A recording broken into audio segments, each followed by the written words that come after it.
Well, this is a slight dilemma. I started downloading this like 25 minutes ago, and you can see it's 25% of the way through. I guess I don't normally do stall content, but I guess we do stall content. We do Balatro. But no, I mean that is stall content, I guess. But that's like very, very distracting stall content. Um, I guess I should do a poll. Now that I think about it. Hello, hello. I should do a poll. Uh, Switch to Japanese. Yes, I want voices. No, I like 50% English. And 50% of the voicing might be optimal or might be optimistic optimal. So I give up. I give up. I'm finally downloading the Japanese whatever. It's 20 gigabytes. Good lord. Um. Anyways, point being, I I think people watching the stream will probably want that at minimum. Um, if I was not streaming on my own, I'd be fine with watching. But guess who got C6 IFA and 130 pulls total? Wait, really? Didn't you only have C3 with 100 pulls? You tell me you did 30 more pulls and got 3 more copies? That's incredible. That's very lucky. Congrats. Let me know when he's done so I can play around with him on your account. Congrats though. So, anyways, let's do some stall content, I guess, while we wait for the download. And I guess is there a way I can? Okay, the problem is like I think people are gonna be like, oh, why are you doing, a Genshindle? I guess I don't even have Genshindle. There we go, Genshindle. Why are you doing Genshindle? Why are you doing story content? You just gonna have to be like, hey, here you go. Be like, hey, that. So, anyways, I haven't done this in forever. Let's do it like this. Do the formatting like this. That's a little bit skinny actually for my preference. Well, it's fine. It's the same sizing, just a skinny window on my point of view. Okay. Anyways, Bongo Cat has a chest. Stream error? No. What? Bongo Cat, stop having these problems. I swear, this better not crash my stream.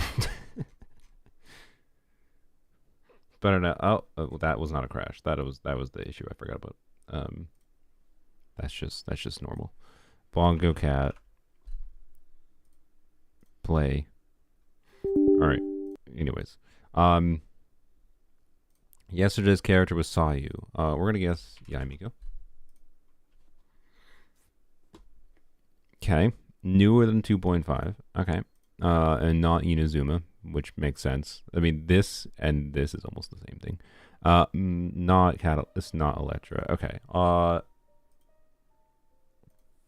about let's try a Fontaine character. Let's try like Farina.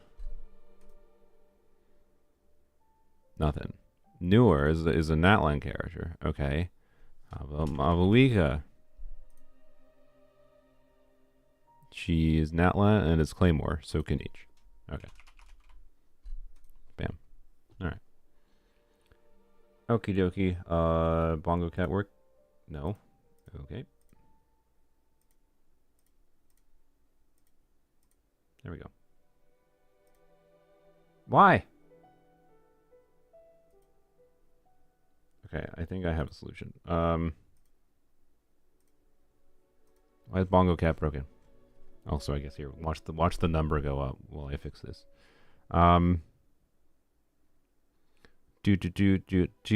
Do. Fixing things. This is how my life is lately. Blap. Speaking of fixing things, Skirk's kid. No. In a weird look, we seem to be in the reality right now where what I said about like I'd be fine with her being Dia level outside of Escoffier teams is true, but she's also less strong in Escoffier teams than I thought, which is really funny. So do the New York Times connections? Well, we can do more Genshin Duel things, I think, because there's like, whatever. Anyways, I think here, I think I know what's wrong with Bongo Cat.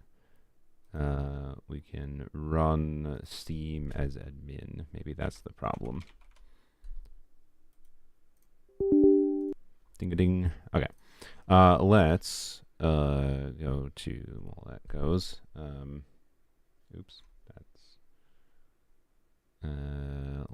let's go here with the daily quote. Yeah, daily quote. Would you mind coming with me to buy a copy of today's newspaper? It's gotta be Charlotte, right? No?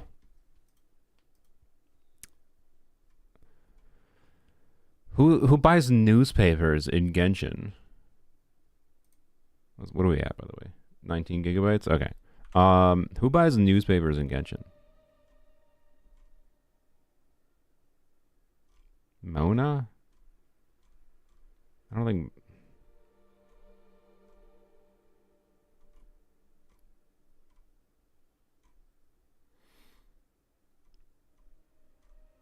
Who the frick?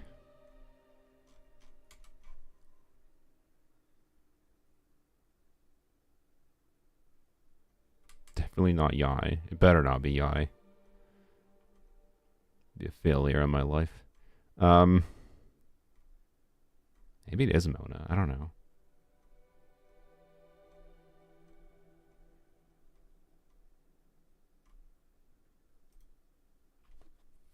No. Didn't think so. I don't know why. For some reason, my brain was like strongly against the idea of it being Mona.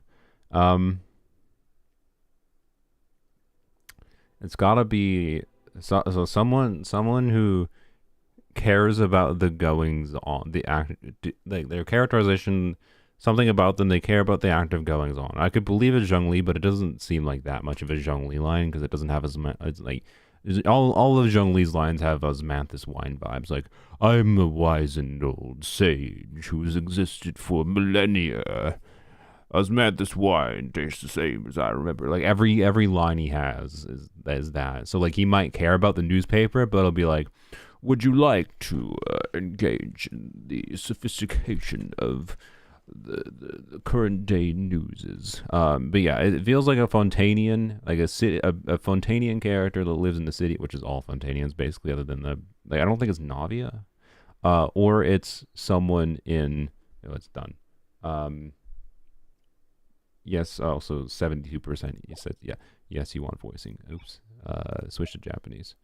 Got to restart the game. Okay. Well, that's fine. Restart the game quick. Do. Also, I forgot about Bongo Cat. Bongo Cat.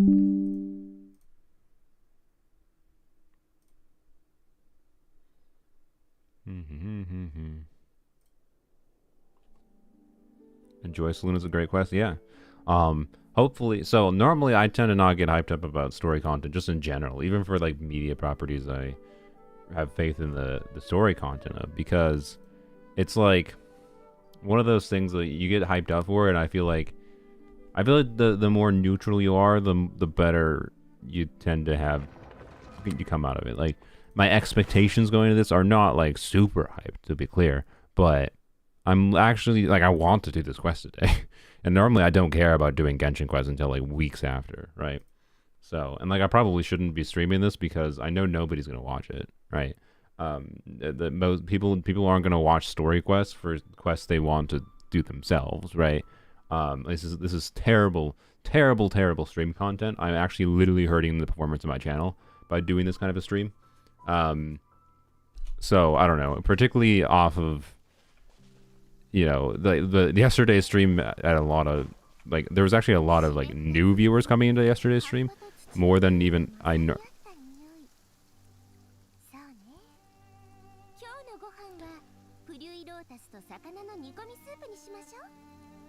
I already dislike Japanese. I'm sorry. Like to be clear, I'm a freaking subtitle watcher for anime.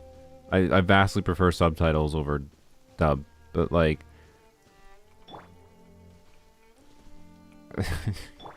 I don't want anime. If I don't, it feels like I have an anime playing in the background,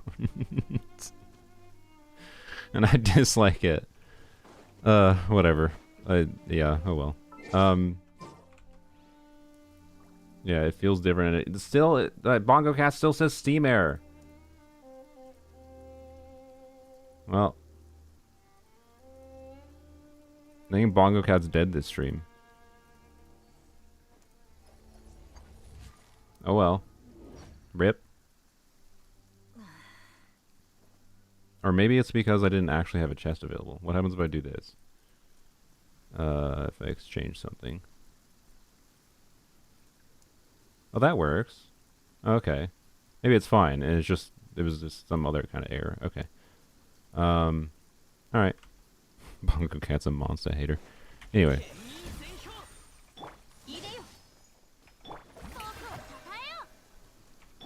Sorry, I just haven't heard any of these characters in Japanese before, so, you know. I like, by the way, I like how the Japanese voice file, I don't know how big the English voice files are, but like the Japanese voice files are, you know, like 20 gigabytes versus the other languages are 15 gigabytes. Which is like, do they just yap longer in Japanese? I don't like, why is it so much bigger? It's 25% bigger. It's just funny. I don't know. Anyways. Oh, there's another chest. Stop saying Steam error.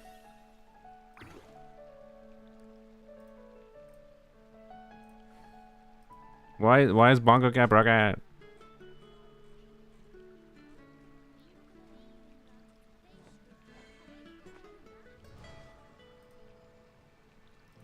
Oh, and now the UI is broken too. Oh, okay. Oops, that was my bad. I just restarted it again.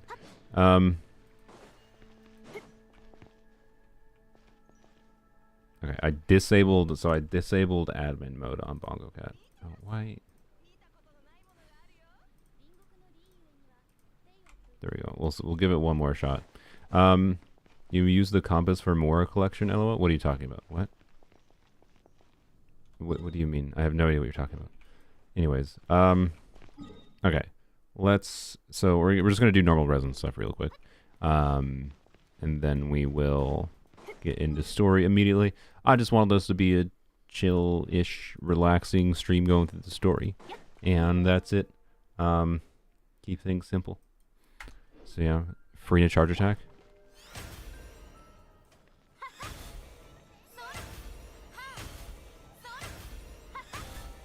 I mean, that's pretty good.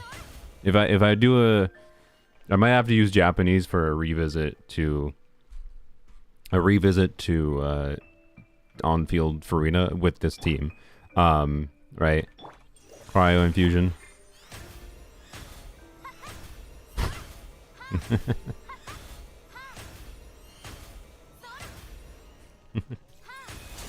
Okay, is this gonna work?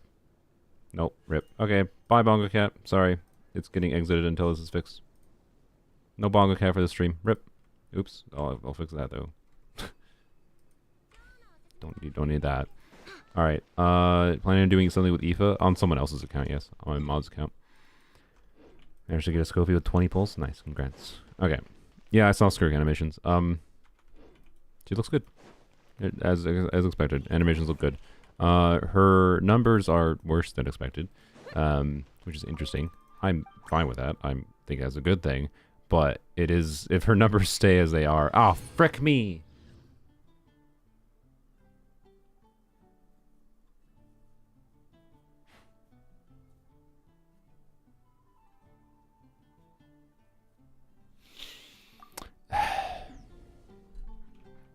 If her numbers stay as expected,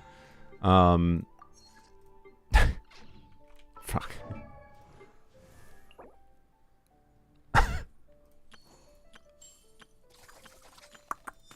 Okay, whatever. What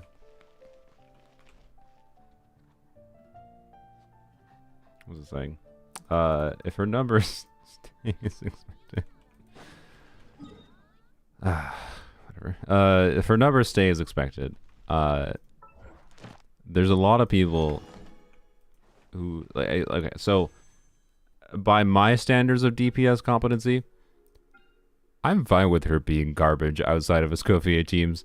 She kind of seems garbage outside of Escoffier teams right now, from my understanding. This is not based on my calcs. I haven't fully like internalized that enough to that because I don't think it's that big a deal. I find it really interesting their approach. If this is their approach to her kit, and that they want her to be this power level, and specifically this power level in Escoffier, like she's equivalent to Ayaka right now, essentially, in Escoffier teams, from what I understand, which is crazy. Like for her balance right now, it doesn't make sense to have her like not work with melt teams, because she wouldn't be like so like right now, the optimistic perspective on Skirk's kit is that she is someone balanced in with, this is in conjunction with the Escoffier's existence now, is that she's going to be a character that's balanced. We don't know exactly what she's going to end up like in launch, right? But so this is all just like hypotheticals at the end of the day. So all the values could change. So I'm not talking specific values. You don't even have to. This isn't even like leak talk functionally, because we're not talking about the values. So hypothetically, right? Like, if she does end up like Ayaka level, with the Escoffier teams, that means their balance intent is that for the kinds of players like Java the Cup, who, you know, you like you just enjoy easy to play teams at good damage, Skirk might feel a bit rough if you don't have a Escoffier. So, you know, the more casual you are. If you're not casual, I actually kind of like that she seems terrible outside of Escoffier teams. But the balance intent, from my point of view, from an optimistic perspective, there's some interesting gameplay aspects to her kit. She also seems more complicated to play than expected. But from without getting into it, but just from a balance perspective, sorry, I'm hearing. Why are you, dog? What are you doing? I mean, relatable, honestly. Just taking a bath. What was the thing?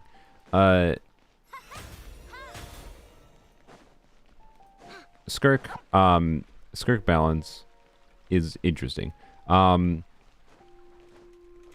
She's weird. I don't know what I don't know what to say other than that right now. Other than like the perspective I have is like a fairly optimistic one, in that I think their intent is to have, like, with her, you know, how much extra damage she does in freeze is not to make her only work in freeze, but to make her freeze team performance be equivalent to her non-freeze team performance, with the primary difference maker being her freeze teams are better not because of her kit, but because of Escoffier's existence, essentially, right? And again, Escoffier teams aren't really freeze teams, they're Escoffier teams. So, like, that's what's weird about her right now. And for a lot of people, you might feel like she's a bad character, and a lot of people will never want to play her outside of Escoffier Arena specifically, right? So, Harbinger of Dawn for free to play? No, probably Calamity of Ashu, or Finale at the Deep if you didn't get the event weapon. To be clear, one interesting thing with her, she has, also this is weird too. If you get her C1, it's possible her signature artifacts aren't her best option. I'm not kidding. I'm not kidding. If you get her C1 onwards, her C1 counts as charge attack damage. You notice what this doesn't say?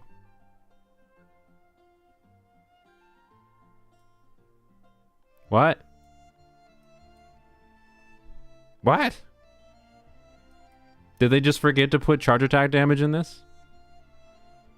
Or did they actually... their intent is to have the more Skirk constellations you get, the less good this set is on her? What? I don't know. So I suspect that's going to change. They usually don't change artifact sets out of the fact. To be clear, they could. I think that's the smarter solution. I think it's more interesting to have something like this character kit that is diversified into like in getting her constellations gives her an additional form of damage that wants different builds. But like, it's really weird. So her C2 gives 60% to normal attacks. Yeah, it's all over the place though. It's like she does like depending on her constellations level, she does different distributions of whatever, and she has weird utility with how you use her burst in different ways. Like she does have 2 versions of her burst, and this is what makes her very interesting to me, to be clear, and part of her nuance of her gameplay. One, her like normal gameplay loop seems to be longer rotation than normal, which is interesting.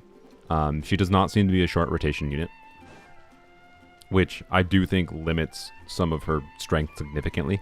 The fact that she's doing like 22-second rotations is the current assumption, and is part of why her damage is functionally quite low. So I don't know. Anyways, like she's a really weird balance right now. I would not be surprised to see significant number changes or even a rework in her kit.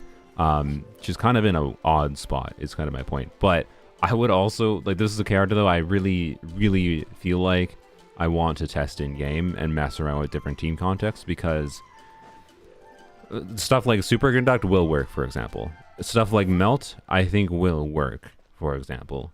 How her Melt teams will work is a little bit goofy and in unintuitive ways. Like, you're going to have to likely bring a Hydra unit into a Melt team, so it's going to be like a freeze Melt team, but some people are doing that already. For example, with Risley, you're doing Farina Risley plus some Pyro, right? And I think Skirk will be able to do the same things. She has a really weird kit, and her being underpowered to me, outside of Escoffier teams, doesn't matter. It's just surprising that she is basically the same as Ayaka in Escoffier teams right now. So, yeah. What if Candace Hydro? What if Candace Hydro indeed?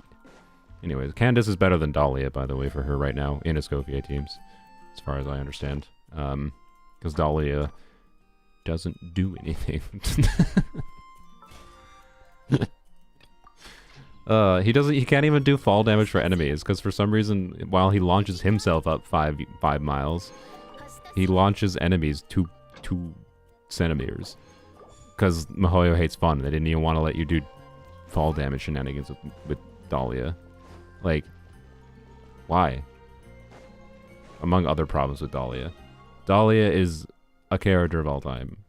I'm sorry. I wish, like, he might have some interesting DPSing potential with his trampoline, to be clear. I think he might be kind of fun to play in that vibe. But he exists.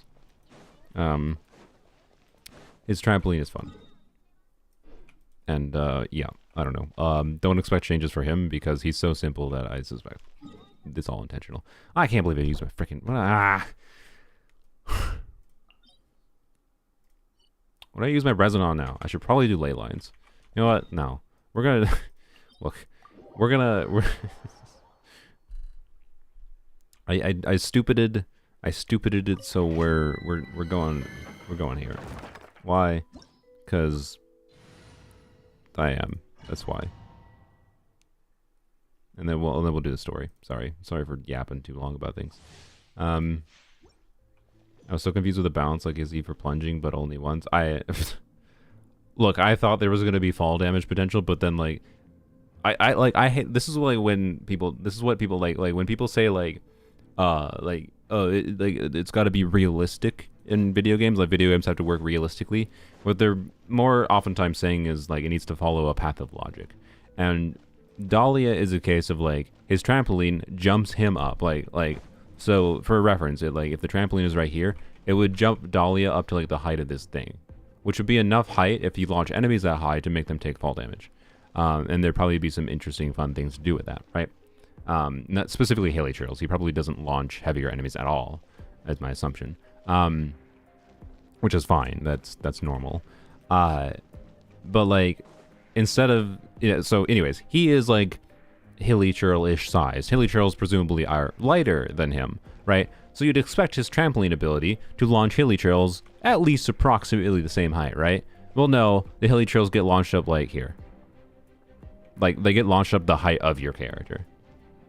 Instead of up there, where they would actually take fall damage. So they don't take fall damage. Which is something they specifically did to make it so that they don't take fall damage. But my point with this is on a game design level, that feels terrible because it's an inconsistency. Right? It's not that it's like unrealistic per se. Games can do arbitrary whatever things they want on a design level because they're video games. But having one thing that for similar sized creatures, or actually smaller sized creatures, that gets launched up way less, feels unintuitive, and it feels like it doesn't follow any logic, and it just feels like they hate fun. Why? I don't get it. I don't get it. So, anyways. Wow.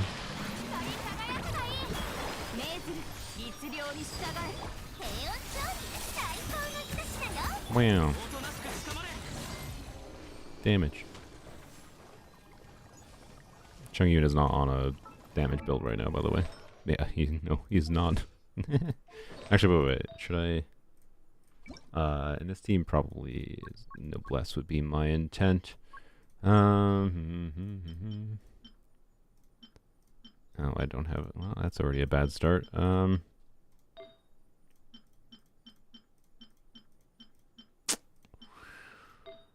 Oof.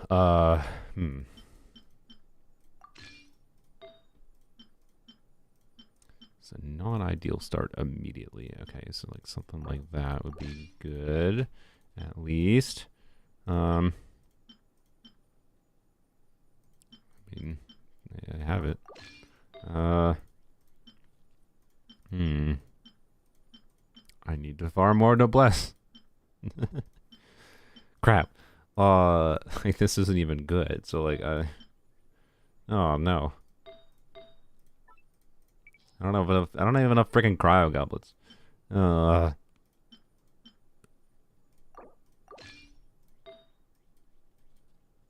What is this? What is this reality? Well, shoot. I don't know. Do that. Like, give him... okay, it's not even gonna help at all. Whatever, okay. Okay, my Chungyun DPSing situation is worse than I thought. I need more.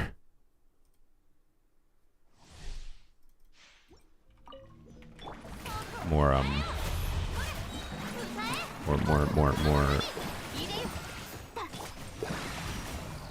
everything.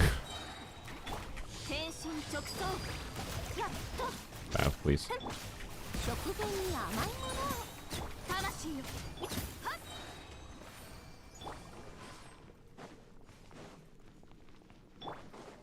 Seems like they changed the model of Skirk. I mean, that's not surprising.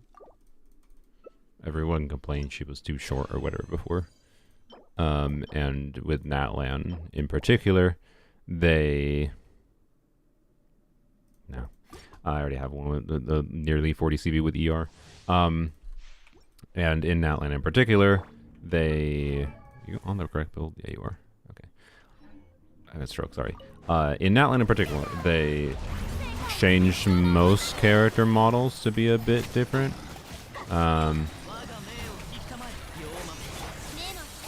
So, you know.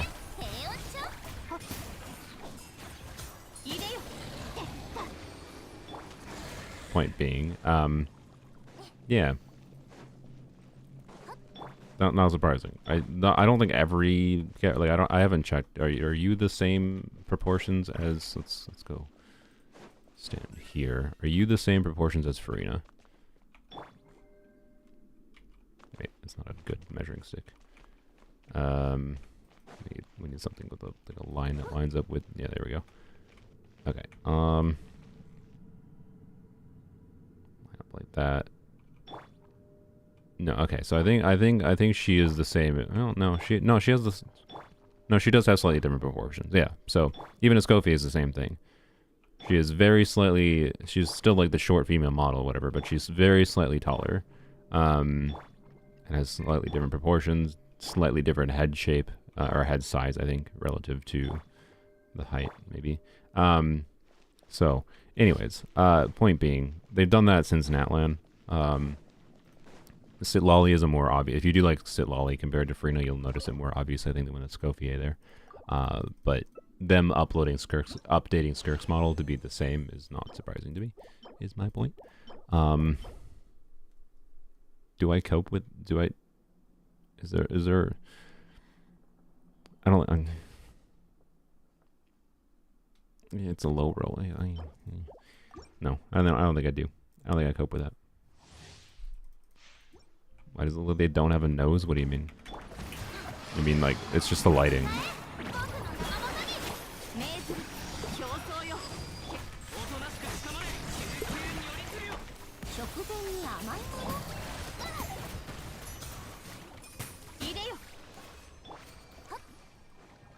Like, Genshin, have you never seen Genshin's lighting before? Maybe you don't play Genshin, I don't know. But like, it's just a lighting situation. Like, I don't know. Anyways. See what Joseph, by Joseph, do you mean Zajef? Said it could be the strongest constellation in the game if they don't add a cooldown to it. I mean, it has a cooldown. It's her Void Rift generation. And also calling it the strongest constellation in the game is dumb. Sorry, sorry, Mr. Zajef. Why? Because it only benefits her. I don't think there's any sense to saying something is the strongest constellation in the game if it only benefits one character. Right? Like C1 Skirk doesn't do anything for me when I'm not playing Skirk, is my point. C2 Frina has less power level increase for Frina, but it benefits many teams in various potential ways. It also benefits some teams not much at all. I've had multiple videos where I say C2 Frina is overrated by many. But anyways, so as far as, but to be clear, the context within which Zajef was operating was presumably from, okay, what is her baseline damage level? Here is what damage her C1 adds, and how much of a percentage increase is C1 over C0? Oh, it's 8 million %? Okay. That's the best constellation in the game, because it's the biggest increase from C0. That's the perspective he's operating from, right? But my point is there's different perspectives. He's not objectively wrong, just like I'm not objectively right. My point is that there's different perspectives from which you evaluate constellations. And saying whether something is best or not is a valuation. A valuation that needs to take into account various perspectives, in my opinion. So I think it's silly to say it's the best constellation in the game, because it depends on the perspective. But I also will say I think it's because her base kit is kind of much weaker than expected. It's why it has so much exaggerated value. We also don't know if it has ICD or not. Like if it does any cryo application or if it's just motion value. So I don't know. Anyways.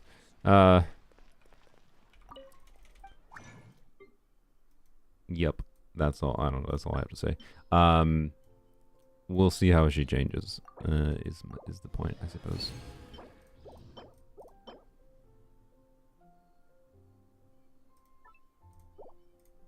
Hold, please.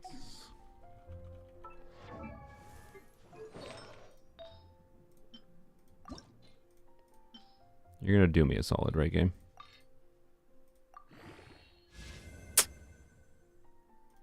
I'm not throwing it away. It's still like I said before, how like I could lose all the I could lose like 10% crit rate and be fine in my build. It's fine. It's fine. It's an onset goblet. It's fine. Okay. No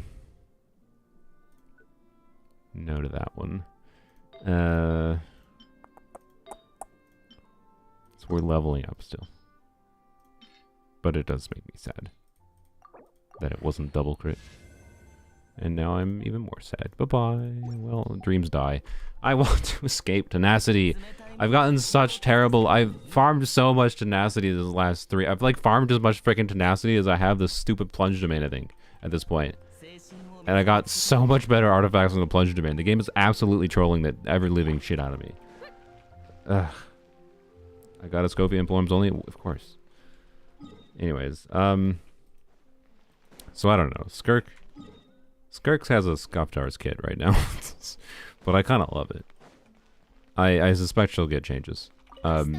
She's given hard Arlecchino vibes from like Arlecchino's first kit version was just like, okay, this isn't bad, but really weird. And like, not sure what the intent is here. So like, I wouldn't be surprised to see a pretty major kit rework from Skirk. Anyway, let's do the quest. Enough fucking... Oh, sorry, I didn't bleep myself. This is, you know, I'm really relaxed when I just let out that by accident. Enough fucking around. Let's do the dang quest. Claim.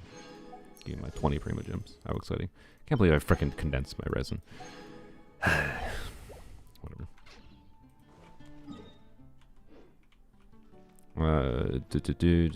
Okay.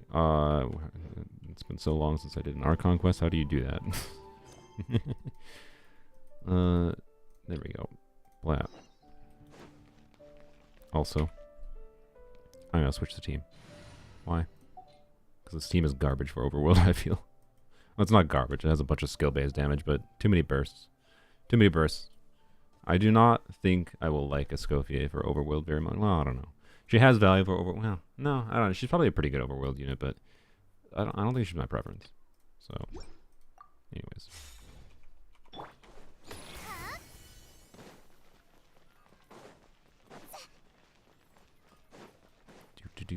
Do. What is this? What? Okay.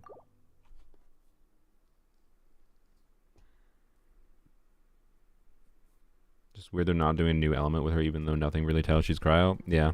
Ooh, wow. Fancy.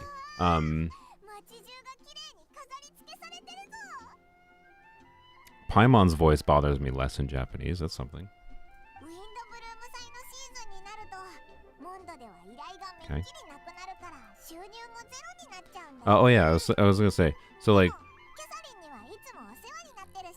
one thing that I really like about Skirk is her interesting potential for like quick swappy utility with her burst. And how this turns out in practice is going to be a little weird, but I really like that. I really like units with this weird kind of utility like that. And that, somewhat annoyingly, makes me kind of want her signature weapon, because it's like all the other weapon options I have are less good for that kind of utility, for burst utility, and most of her other weapon options are just good for like her normal attack focused gameplay, not her like weird burst focused gameplay, which is like not going to be better. So anyways.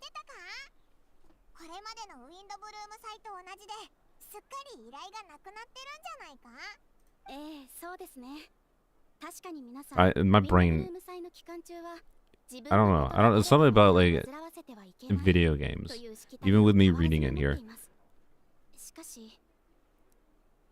I just, I don't know. I don't know. I don't know. I don't know why, like, I like subtitles. Like, I like, it's the interactivity element to some degree, but like, I like subtitles vastly more in actually watching anime. But in, take a look around.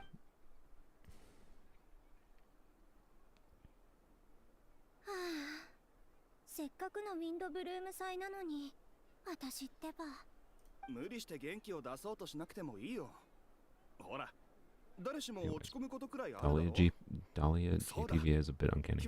Also, well, I guess we'll see soon. Hoshi. It's funny how many words I can recognize so many random Japanese words like Hoshi for star. But like if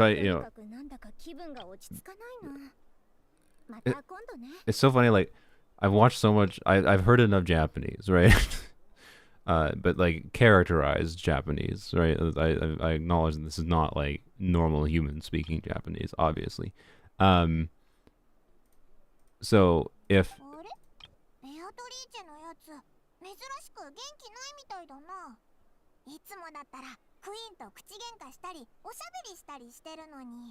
okay,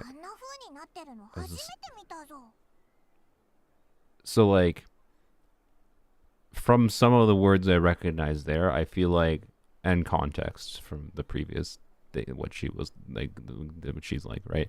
I think Paimon is saying like, oh, she looks kind of down. I wonder if there's anything we can do to like help her out. Is that correct? Okay, so like I got that part correct, but not this. So I don't know. Like it's just really, the human brain is funny, right? Particularly like subtitles. Watching anime with subtitles is not the way to learn Japanese. The subtitles are actively going to harm your ability to pick up the language, because it will make your brain like map patterns to like recognizing words, but not be able to pick up on like other language structures. So anyways, it's just funny to me, like right now I can recognize random things and it's like very familiar sounding to me, obviously, but I can't like very consciously recognize what they're saying. Anyway, sorry.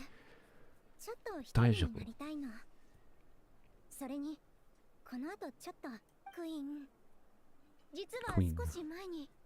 His name is Queen in Japanese. Anyways, I try to read subs out loud for shits and giggles. No, I'm not going to.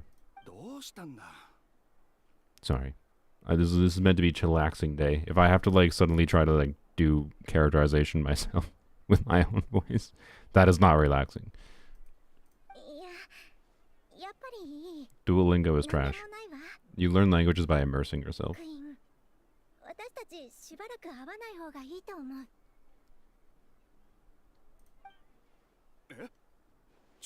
Not saying there's no value to like using a service like Duolingo for learning some baseline grammar structures and whatever. Like it's important to have to try to get yourself to recognize, like improve your vocabulary, understand the baseline grammar structure, but it's not going to. It's like 10% of what you need potentially to like start actually using a language with real humans and understanding. And no, you don't have to move to Japan, but you would want to like, say, talk to actual human Japanese people, with Japanese, ideally, if you want to learn Japanese, which you can do because I don't know if you noticed, I'm talking to you and we're not in the same room together. Nani? So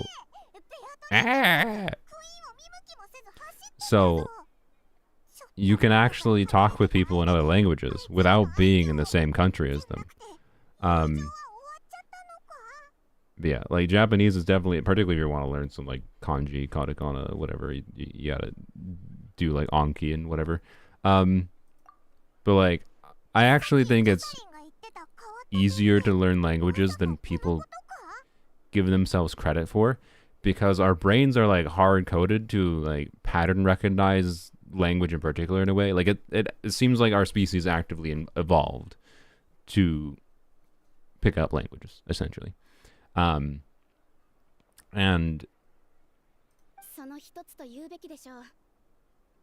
our brains, even when you're not a child, children are incredibly good at this, right? But even when you're not a child, most people's brains seem to be very good at picking up on the patterns of language just naturally and eventually muddling. Like if you get plopped down into a foreign country and are forced to have to figure out how to communicate, eventually your brain will figure out the language without going and studying a textbook, without using Duolingo. Your brain will pattern map things. So in the modern day, if you want to put in the effort, it's just a matter of like brute forcing it, honestly, of like trying to, for like learning Japanese, setting aside multiple hours a day immersing yourself in Japanese and like watching anime or like playing Genshin Impact without having the English here, right? Like actually just turning on the Japanese text as well, without, even if your goal is not to learn the Japanese text, just like your brain will start to recognize things better and make those patterns. So, anyways, but yeah, it's immersion and like some baseline foundation of basic grammar is the strategy.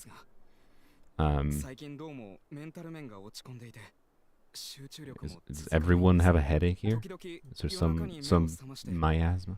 Anyways, 8 hours of Japanese podcast without subtitles every day. Actually, yeah, that I believe is a strategy that a lot of people have used. Is like watching podcasts from people speaking another language, because you're hearing natural people speaking a language. And yeah, I think the best format is obviously more where your brain can pick up on certain contexts in conjunction with the thing you're listening to. But yeah, anyways.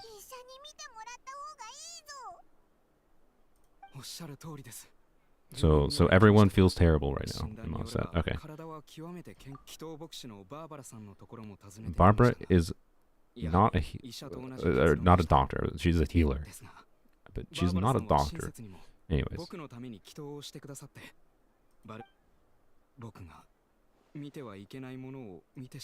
Clearly. Bye. Alright. Something's going on, making people feel the sickness. Alright.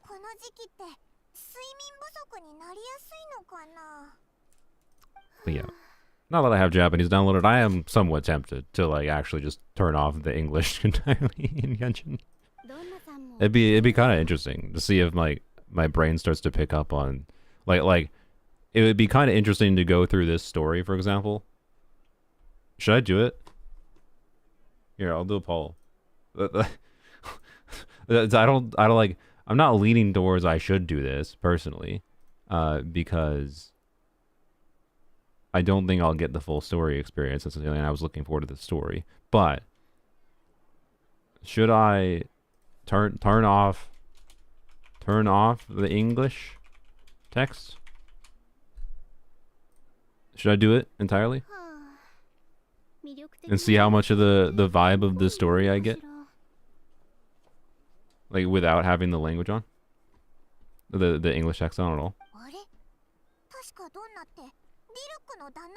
Hey, I forgot about that.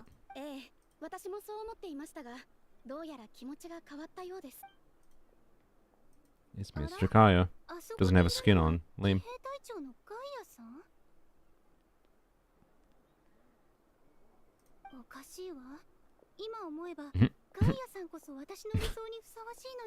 I mean, he's just ice to Luke, so. She was saying that out loud. I didn't even look like she was saying that out loud. I heard that's her movie.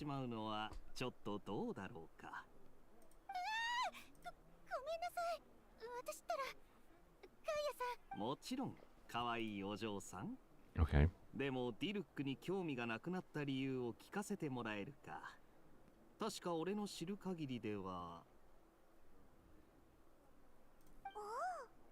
I'm looking forward to the story better. Turn off all text. But my point is, I think I can get the majority of the story experience without having the English text. Is my point. That's the theory. Even without me properly understanding Japanese, I think I can understand the basic vibe of things. But I'd probably miss some specific details. Yes. I would assume. Yeah, I like Japanese, Kaya.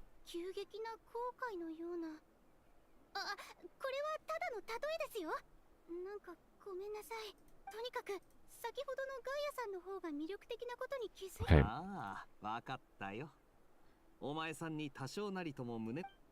Bye. Uh-oh.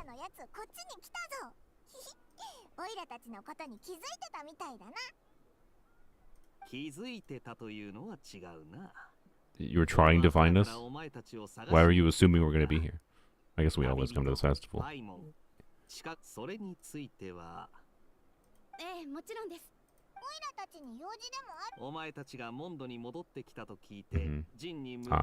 see. Yeah, they heard we were back. Okay. Well, 64% says no. To turn off, don't turn off the English text. That's fine. I will consider it in the future, though, for quests I don't care about. Like, as soon as I hear discourse about, like, a future quest, where, like, people are like, there's some people that are like, oh, this quest is amazing, and then there's a large chunk of people that are, this quest was terrible, this is just like Natland. Well, then that's my signal to, okay, let's see what happens if I turn off English, because I probably wouldn't like this quest anyways if I had the text on.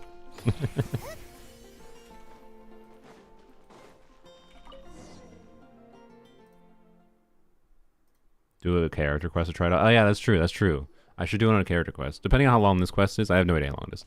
It's end user license agreement. What was it saying? I could do like the Escoffier quest, maybe. I don't care at all about the Escoffier quest.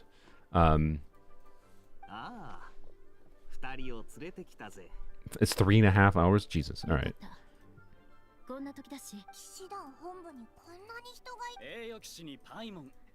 We better hurry our arse up. Yeah, hello. Taicho. I heard that word all the time in Taicho. Frickin' Fire Force. all of these words are, this is the most Fire Force line of dialogue ever. Oops, I didn't mean to skip that line, whatever.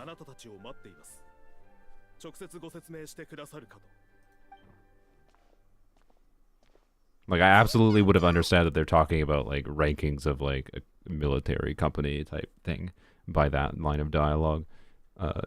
That's just something I picked up from Fire Force. Like, I don't know. Okay. Incidents.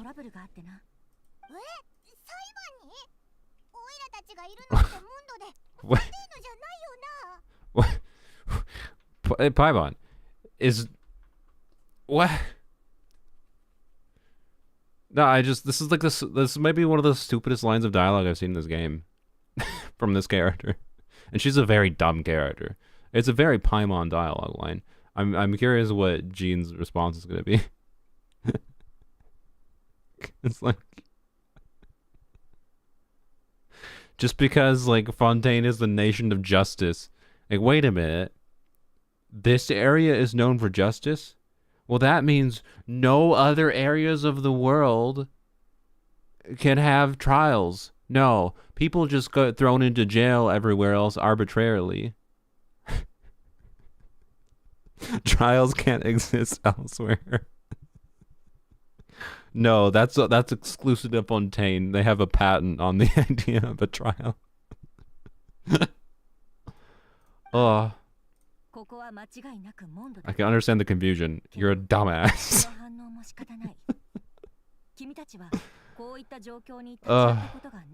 No law in the land of freedom. Yeah. Hey guys, did you hear there's no trials in the United States? I mean, it's true now. There's no such thing. You just get deported if the government feels you are not white enough, apparently. Yay, welcome to America. Paimon has Donald Trump mindset to the law. No. The law is for other countries. We are America. We apply our justice fairly because we definitely have the ability to judge whether or not someone belongs in this country, and it definitely has nothing to do with the color of their skin.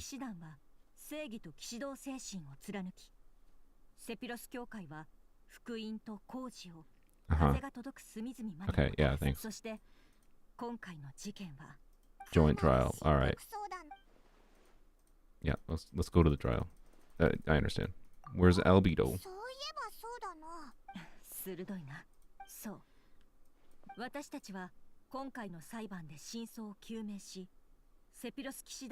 Okay. He murdered everyone. I hope he did something horrible. I swear if it's something like he stole an apple, how dare you?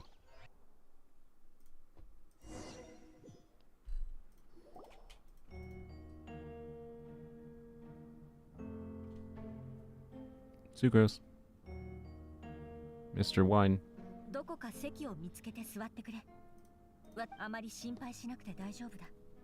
The trial will be fair.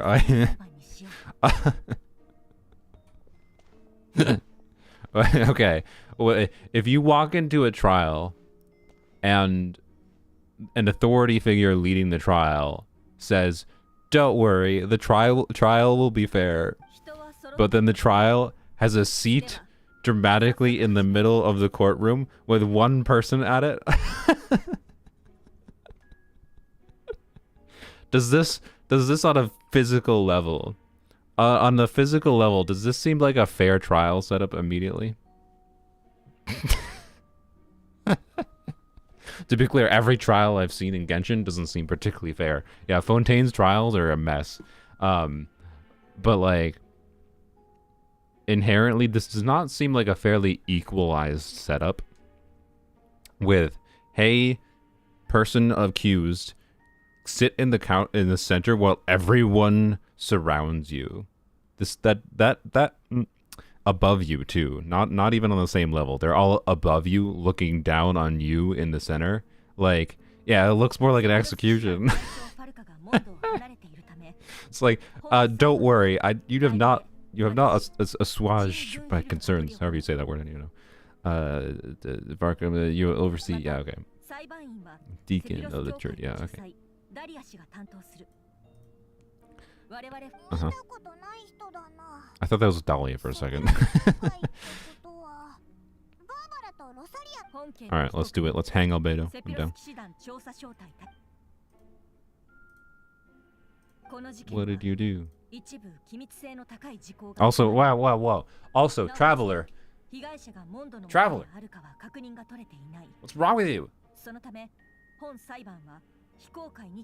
This is what's wrong with the world right now.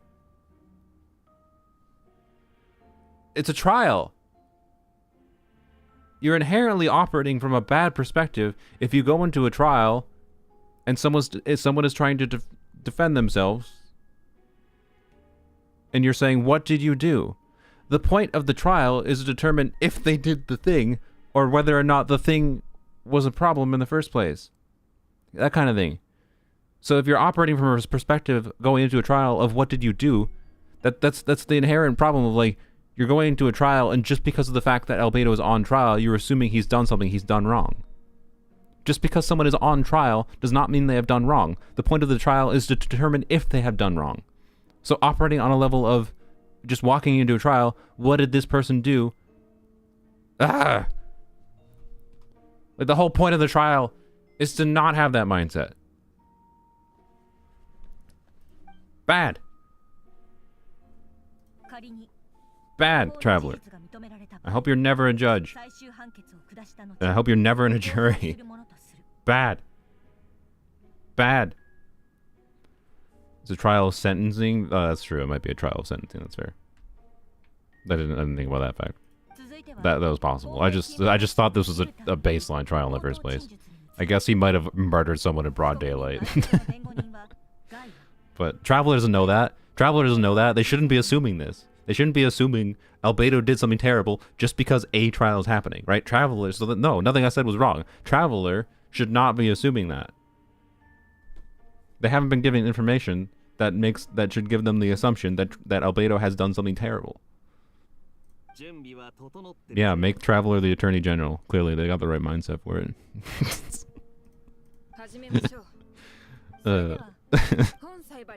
I hate the current reality.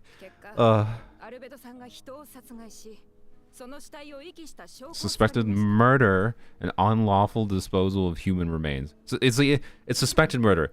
It's not even known.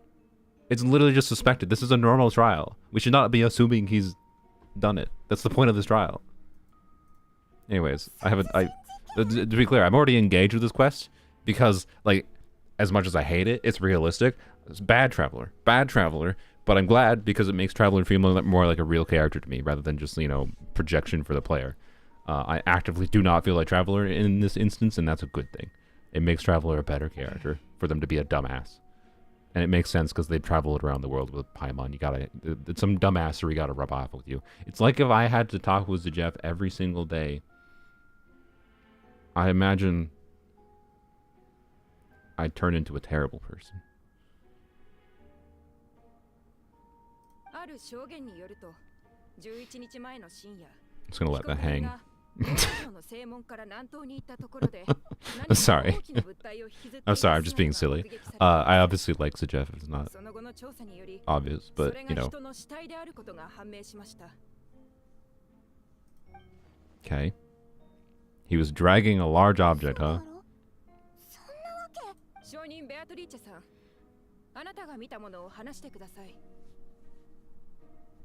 At the same time, Albedo is also confided in the Traveler. He could lose control and destroy monsters anytime. I mean, yeah, I understand that context from that event, which I don't know how much that plays into this, but you know. Okay. Out late at night in business. Came back, saw someone in the moonlight, looked like he was dragging a huge bag of some kind. What if it was leaves? They like I've not seen anything that's actually incriminating right now for Albedo. He's dragging a bag. This whole area is like setting up decorations of all kind, and notably like these decorations had plants on them. This could be fake plants, but I haven't seen plastic manufacturing being an established lore context for Teyvat. So like I'm assuming they're real plants, and that implies that there's likely potentially a lot of like waste material they gotta like get rid of. So maybe it's a bag of plants, leftover crap from all the stuff they're hanging around the whole Arse area, the whole city. Like, bro's boarded his own murder trial. I know, right?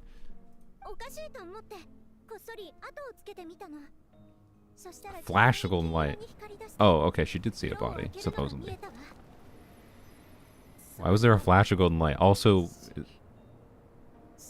like, it's probably just a construct.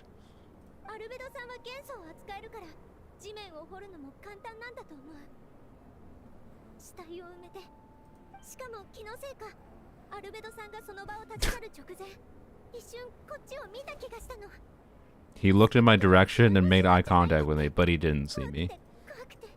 Yeah, okay.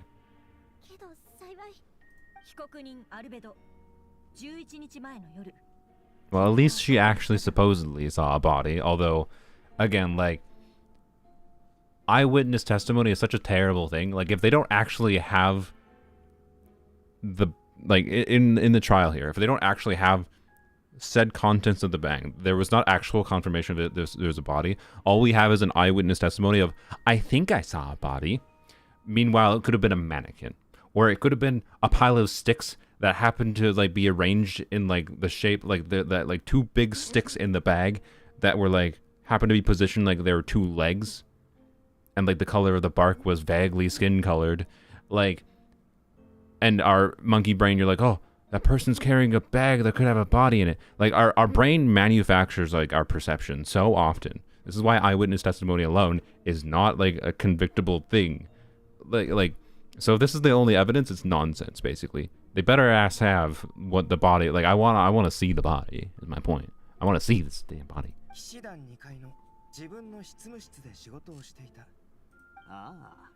Okay.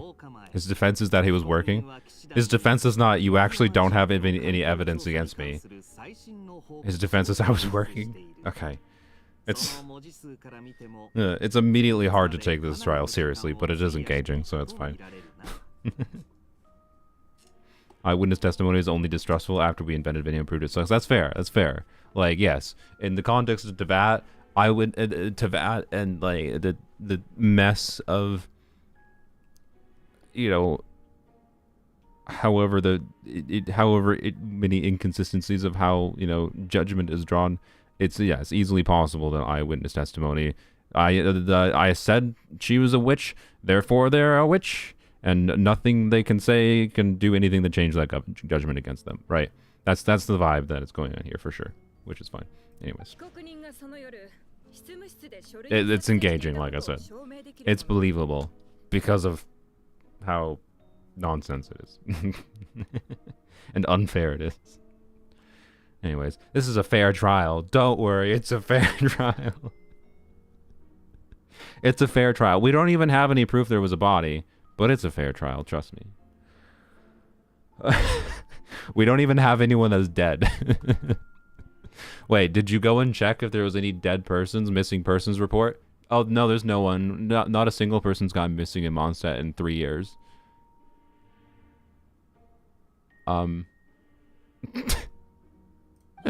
Oh yeah, they do have cameras. They do have cameras.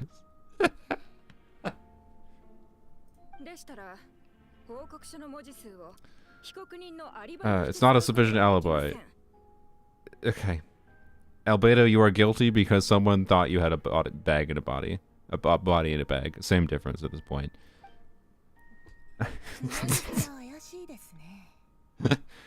Oh, God. This is so funny. They don't have anything on him. Yeah, thank you, Kaya. Thank you. Jesus. There's nothing. Do you even have a missing persons report? Like, is there some kind of correlation of like someone is, we think is someone that might be dead, someone is missing, and it might have killed them?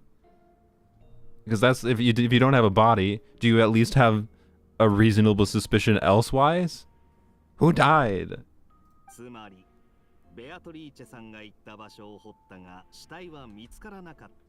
Yeah.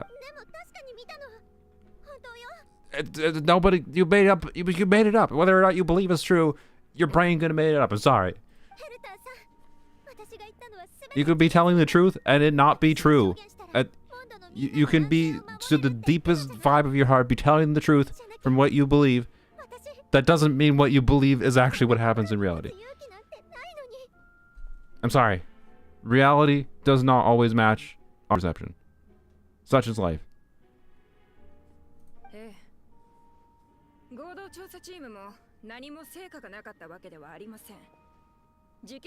A single men's shoe and a torn piece of fabric were found in the bushes near the crime scene. You don't even have proof a crime was committed.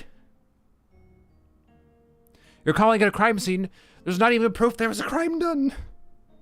This is a trial to try to even establish if there was a crime done. Albedo, can you just tell us if you killed someone or not? It'd make this whole lot simpler. I mean, that has its own problems, to be clear.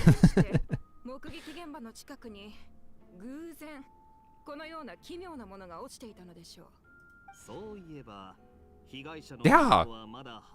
Who is the victim? Who is missing? At least have that. Nobody's...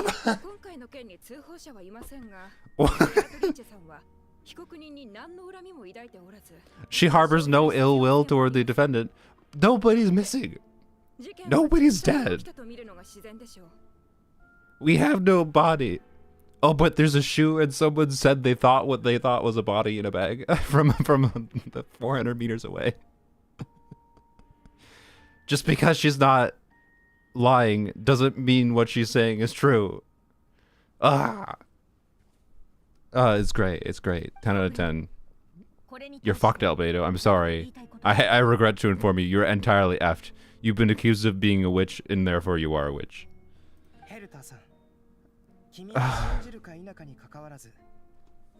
It doesn't matter. You're a witch.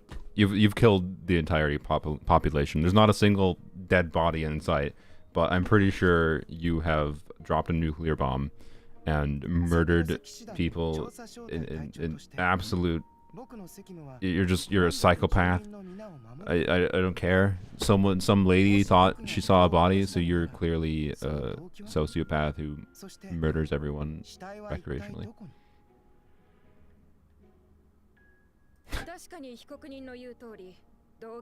Motive?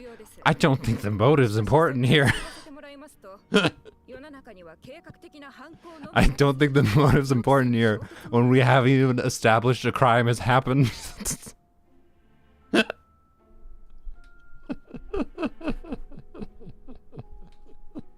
It's so bad. I hate that the reality of the world is that it makes sense. It makes so much sense. Like, it's so very possible for this to happen in reality. It's happened in reality many a time.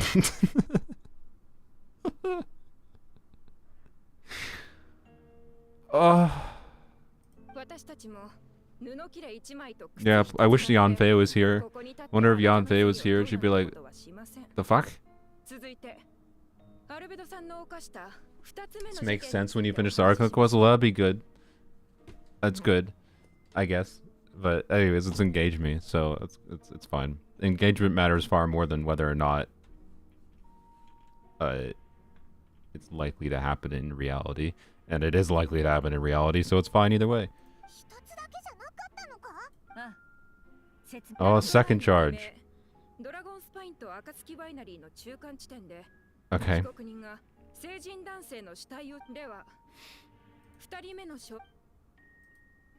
Blink. What? 深夜3時40分頃、アルベドが崖の下で死体を処理しているのを見た。 Okay, so important question here. 空は暗かったが、岩元素の力で辺りを照らしていた。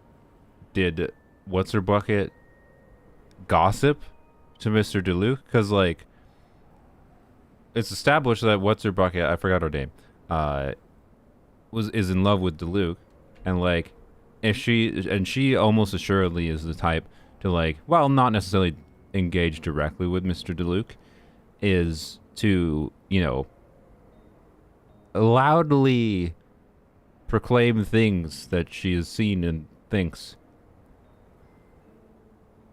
you know, with wrong person. Oh, do I have the wrong person? Who's the other person? Oh, whatever. Okay. Anyway, my point is like, there's the possibility, regardless of that, there's the possibility that Deluc had heard about Albedo potentially being seen with a body. Third hand, second hand, 57th hand, game of telephone, whatever. And because you have a preconceived notion of someone else saw a body, then him seeing Albedo doing something with a bag, oh, that's also a body, right? So, you know, like one person thinking they saw something can chain react to another person thinking they saw something, right? 僕が見た様子から考えるに、被害者は成人男性、身長は高く、痩せ型、年齢は判断できない。 Okay, but like, are they aware of Albedo himself being a construct? Like, we're aware that construct creatures exist in this reality, to the extent that they can be considered people like Albedo, and that's fine. But if constructs that can be people exist, that also implies the constructs that aren't people exist. The point is, like, body-shaped things exist in this reality that aren't humans.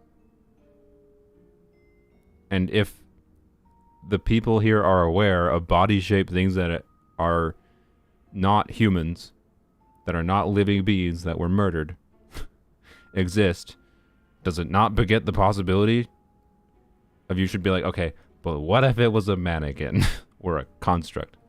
Not common knowledge? Yeah. Like, they might not know he's a construct, but do they know that constructs, human-shaped things that aren't living, exist?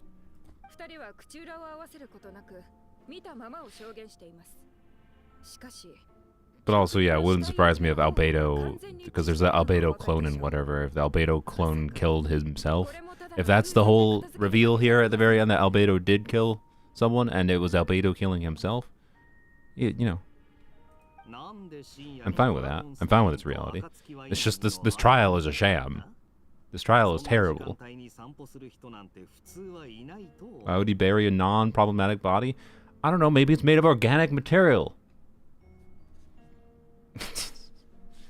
Like, there's random reasons that, like, you can't fathom from your limited perspective of, like, why does person do thing, right? Like, I went for a walk the other day. I wasn't going fishing, but I chose to go off of the sidewalk and walk down towards the water, like, risking getting mud on my shoes. And from someone from the perspective of, like, who doesn't care about... So what I was doing, by the way, I was looking for frogs. I was looking for frogs. Because frogs are a relative rarity. their population has been going down. So I was looking for frogs. From a normal perspective of someone walking by on the sidewalk, I'd be like, what the fuck is that dude doing by the water? Just staring at the ground and like, what? He's not swimming, he's not fishing. Is he committing a crime? No, I was looking for frogs.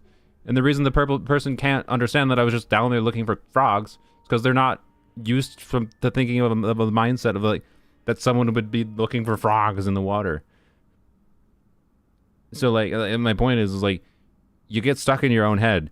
You don't understand the reasons that other people are doing things, but the reasons other people are doing things and what they are doing can be entirely sensible once they explain to you. And yeah, it could be something like, was a bunch of biodegradable material. I don't know. Like, I don't know. I don't know what the reason was. But there could be a reason. This is not evidence that he's actually committed a crime. There's not even been established that a crime has been committed yet. He's been vaguely accused of getting rid of body-like things without any establishment that there's been a crime committed. There were personal items at the dig site. So? Do you see a shoe on the side of the road and assume someone's been murdered?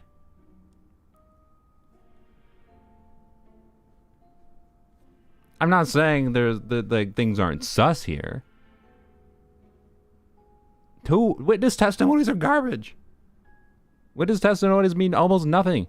There has not been a crime established. The witness testimonies in conjunction with the crime being established can make sense a lot. And can be a contributing factor to determining a judgment. Yes, obviously. I'm not saying they're something to disregard, but a crime hasn't even been established in the first place here. Why are we having a trial being like, it's like has this complete tone of Albedo has clearly done wrong. That's what's going on here. It's like, what's the motive? What do you mean, what's the motive? We haven't established someone's been killed. Yes, thank you, Kaya. Where's the bodies? Before he suggests lack of evidence, I'll have you know, a body was seen. A box. The teeth and femur of a human. Have you confirmed this is the teeth and femur of a human? Have you seen what's in Sucrose's basement? I mean, Sucrose is the more likely culprit if there is a murder.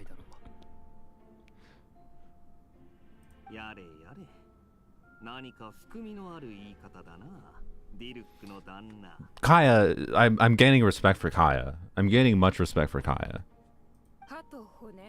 Anyway, this is actually well written. I like it. It's the same thing I hated about the Fontaine trials. Is like they were nonsense in some ways, but also like realistic because humans are stupid nonsense. Yeah. Golden light, alchemy. Yeah. If this is fake Albedo, sus Beto, killing real Albedo, that would be a good twist. If real Albedo is dead and now we only have sus Albedo, that's great. Or vice versa. But I'd rather, no offense to original Albedo, I'd kind of on a story level, I'd rather have the reality where original Albedo is dead and sus Beto is the now only remaining Albedo. Just saying. If they manage to do that. I don't know if they can kill each other.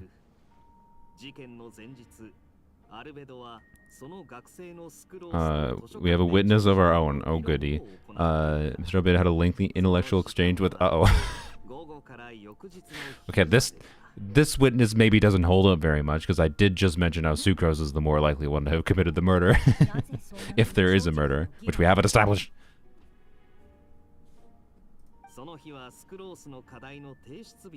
Sus Beto was stabbed in the event. Did he die, though? Assumed death isn't death. No body was seen. That's a joke, by the way. Anyways, yep, that's my verdict. Sucrose is guilty. No. She has bones in her basement. She already murders Haley Turtles for fun, so like... I don't know. Okay, we can give her the benefit of the doubt that she probably, because most people don't know this, I think, in the context of the world, she probably doesn't know that hilichurls used to just be like people. They're just like people who have been cursed with immortality and have gone insane that used to live in Condria. Like, so it's kind of, like, with knowing that, it's kind of not chill to do experiments on them, you know? But anyways, Sucrose killed Mizuki. That's true. This is 100% true. That is a provable truth. Sucrose has killed Mizuki. Mizuki has no reason to exist because of Sucrose. Sucrose literally killed Mizuki. So, you're guilty, Sucrose. Go to jail.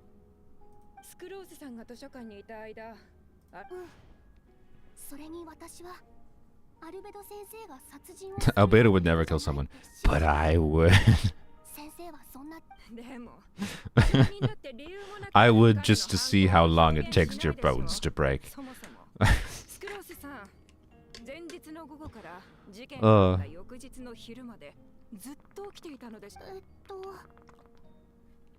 I mean, if I were Sucrose, I'd just be like, look, if you know me, I stay awake for 20 hours at a time regularly, just because I'm focused on something.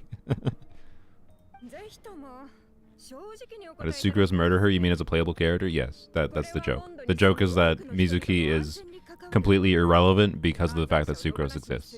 Therefore, Sucrose murdered Mizuki. Yes, that is the joke.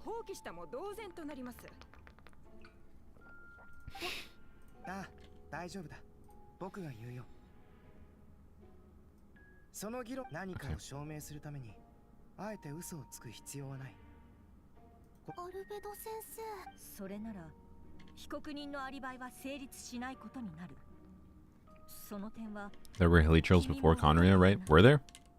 That I don't know. I've been assuming that all hilichurls were Conrians, based on the Chasm quest lore. But I guess it's possible there were hilichurls before Conria. I don't recall seeing specific confirmation of that,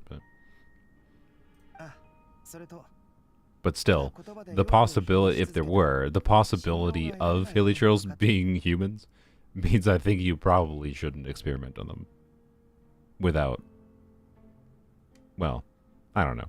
There's still value to be gained. Look, there's value to be gained from human experimentation, but like, the point is you need to do it right. Anyways. And not torture them. Like Sucrose is probably doing.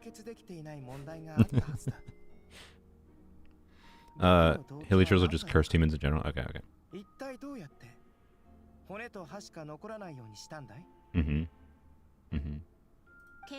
Also, I think Albedo, you're not really helping yourself here by making that argument. This is why Albedo should not be defending himself right now, but it's fine. I feel that Albedo's statements are making it worse because he's putting the focus of the conversation on the wrong thing. Like, the focus should be on, yo, we need to establish a crime was actually committed. Who has died? Can we establish that first? Or if we don't know who has died, at least get a body. Albedo's literally too honest. Yeah, pretty much. It's a thick letter.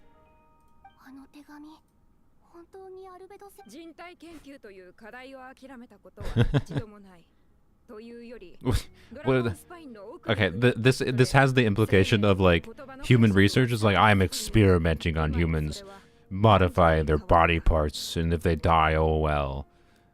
But like just this sentence alone, the first sentence is like, what kind of human research? But anyways, like this doesn't mean anything.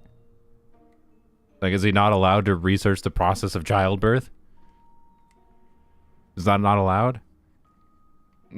Are we not allowed to learn things about how people are born? Why is this an accusation, right? Like, why is this phrase like an accusation? Anyways, this is ad hominem. Yeah, like I feel like every sentence in here has like so many like logical fallacies and whatever, and argumentative fallacies. I don't know, but I'm not trying to break that down. Childbirth is not allowed. True. We do not let childs exist in this reality. Childs with an E.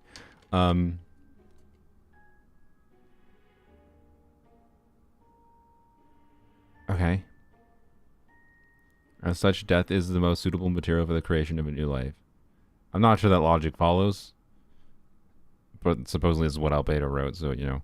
To that end, we must engage in a process of putrefaction and refinement. But again, you can research this idea of, like, death and living and whatever without literally murdering people, right? You can observe people that are on their deathbed.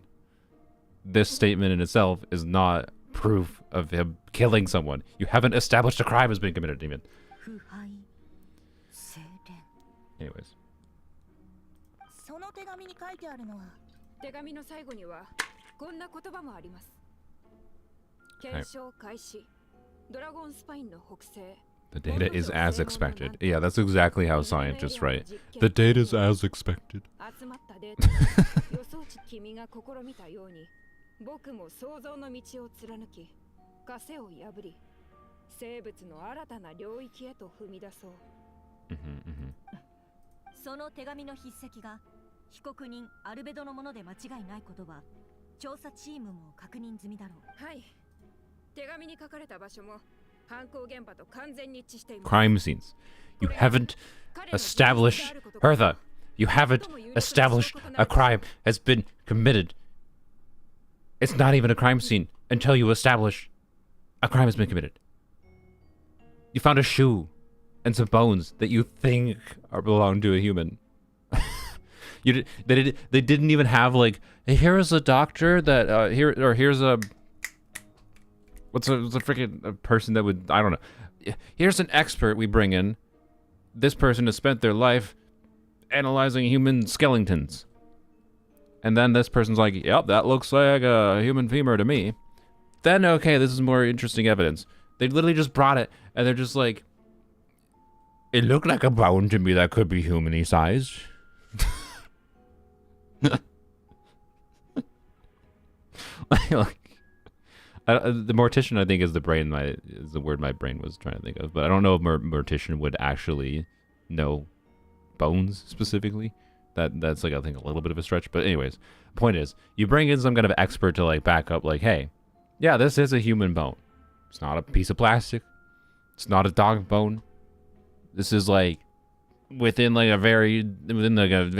this degree of confidence, this is almost assuredly a human femur. And so they're just like, we think it's a femur. They had nothing backing it. They're just like, we think it's a femur.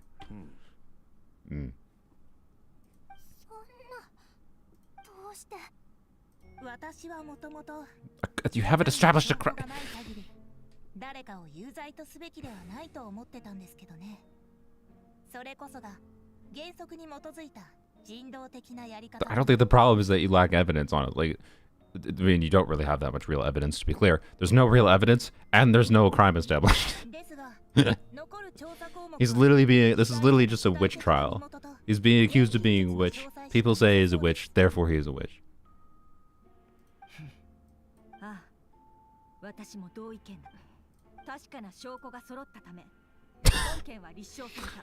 Don't worry, this trial is fair. This might be one of the funniest quest lines so far. I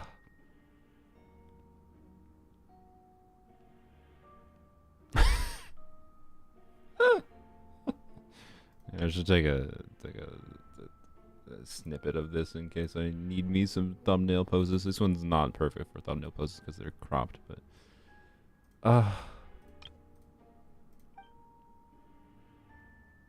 that's a good thumbnail pose too. This one actually, crap! Oh, autoplay. Well, rip. I'm never gonna get that thumbnail pose.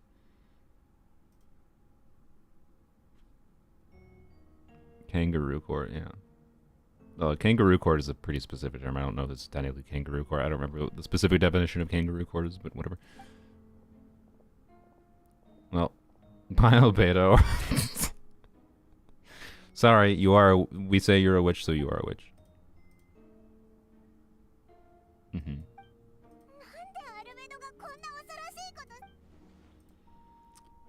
Yep, that is a synthetic human.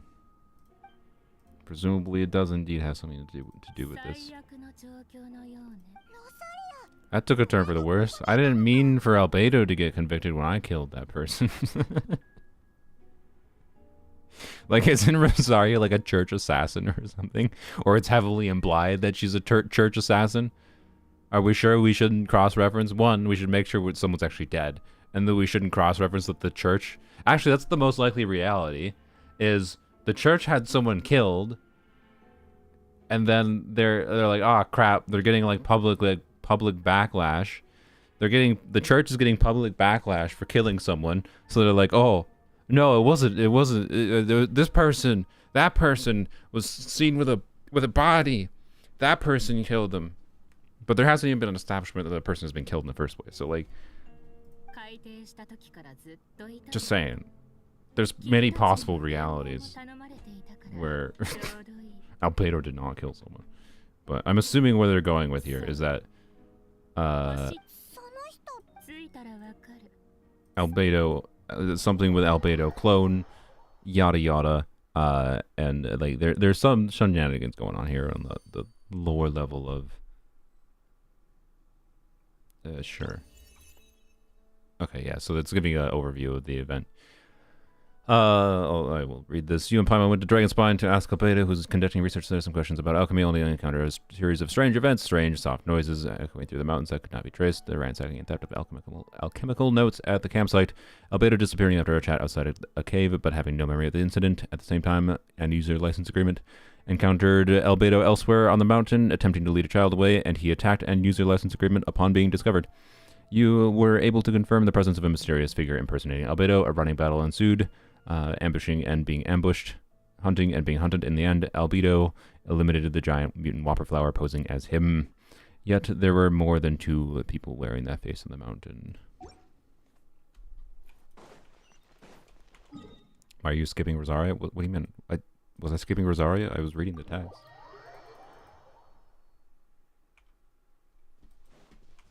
What do you mean? What do you mean I'm skipping it?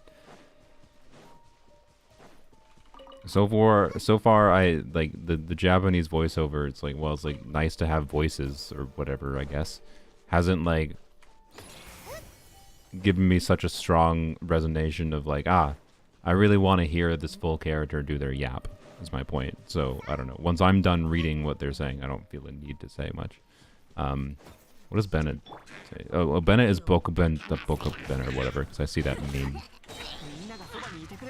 He didn't do it. I assume it's his burst line.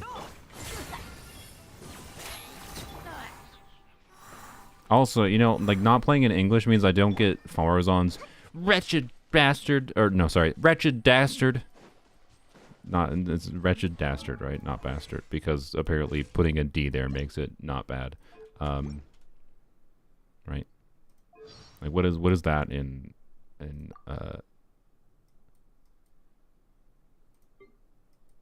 this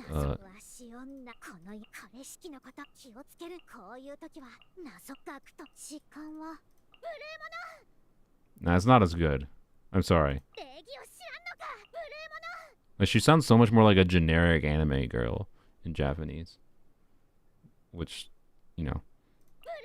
Wretched dastard. Like that, it's not bad. It just doesn't have the same feeling.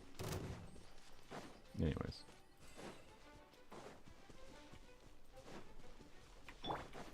Are we going for a... Is that always there? Or is this going to be part of this?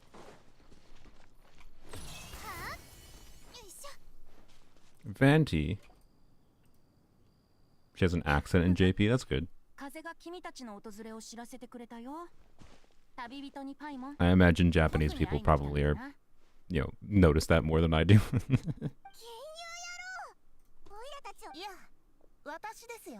Hello.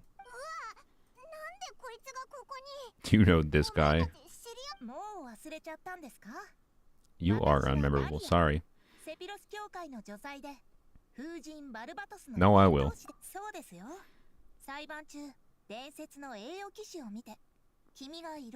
Have a lot of thoughts on our mind. Yeah, we walked in and we assumed Albedo did something wrong.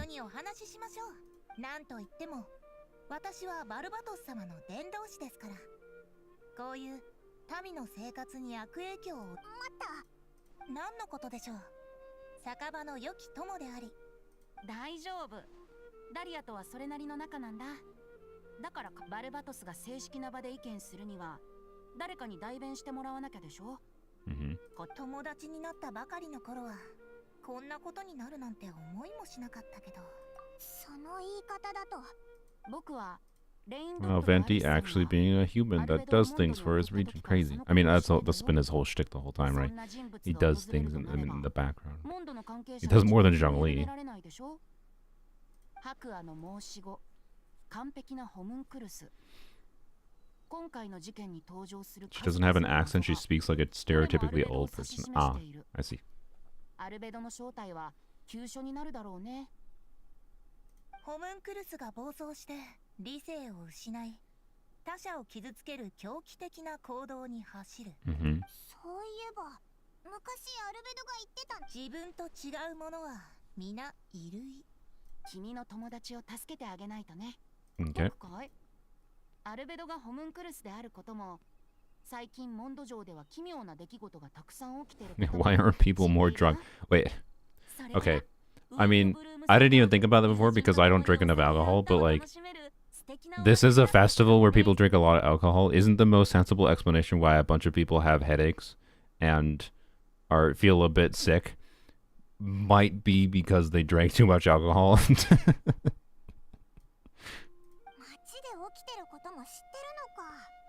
Why are people feeling so shitty and not drinking alcohol? They should drink more alcohol. It'll make them feel better.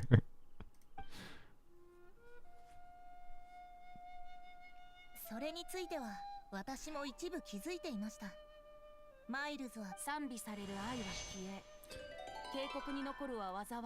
I will say, to be clear, that the Japanese is better than having half English voicing, because the problem with the English voices being missing for me is like right now, this experience for me is like mostly equivalent to as if I just didn't have voices on at all, if I turned dialogue off, right? Whereas like English on, having the randomly a character's voiced and then character not voiced is awful. That contrast of the flip-flopping is awful, right? So it's not the festival yet. It's still in a few days. Oh, I see. どういう意味だ？君たちの疑問に答えているんだよ。バルバトスに言わせればいつかは誰かが壁を乗り越える方法を見つけなきゃならない。For anyone that plays in another language normally, can you check for me what size the English voice package is? I'm curious.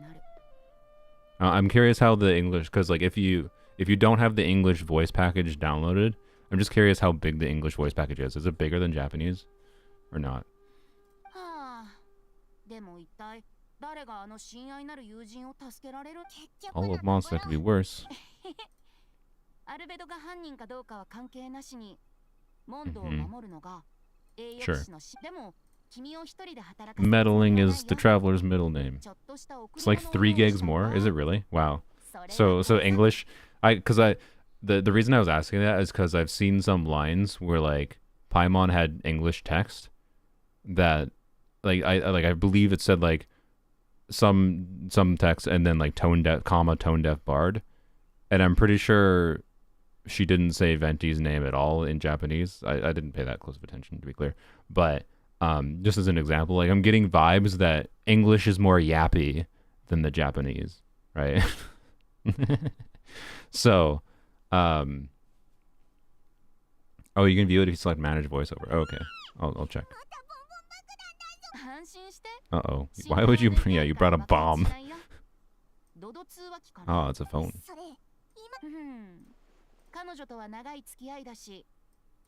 Oh yeah, we used these existed before, didn't they? I forgot. Thanks for the walkie-talkie. I want to check the... Where do you manage voiceover files? Oh no, it's a little smaller. Okay. So it is a little smaller. Interesting. I don't know. I'm curious why the file sizes are different. It could be quite literally just explained by like minor differences like in the encoding quality between the languages for whatever reason. Not like how long the actual voice files are kind of thing. But anyways. Talk to them, it's funny. Ah, frick. Can I go back? Sorry. How far away are they? I don't even remember where they were. Sorry. Are they still there? Does anyone know? Are they gone now that I teleported away? I kind of forgot. My brain was on. I did focus on checking the voiceover file size, and then I forgot to even think about that. Oh yeah, there's also several patches of missing English voice lines. There's that too. That's true, yeah.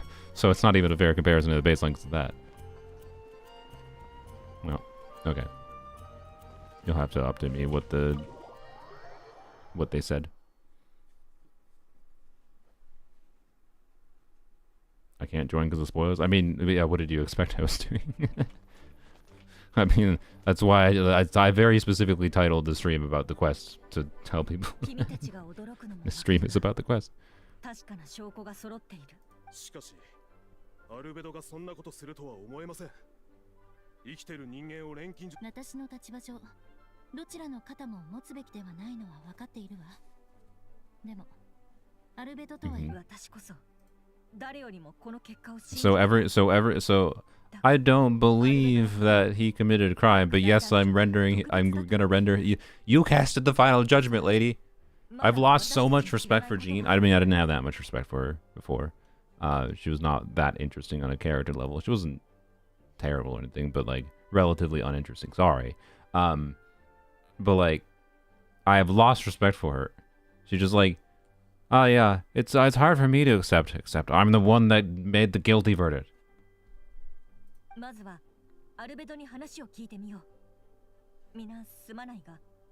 Or like Scofia's voice acting in Japanese or English.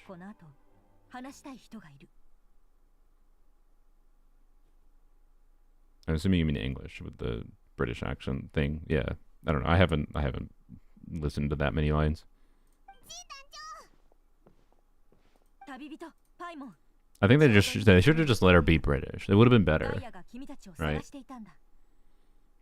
Alternatively, why didn't they? It would have been great, like if they found a bunch of like French people for the English, right? Because there should be plenty of. Well, actually, maybe they're not. I don't know.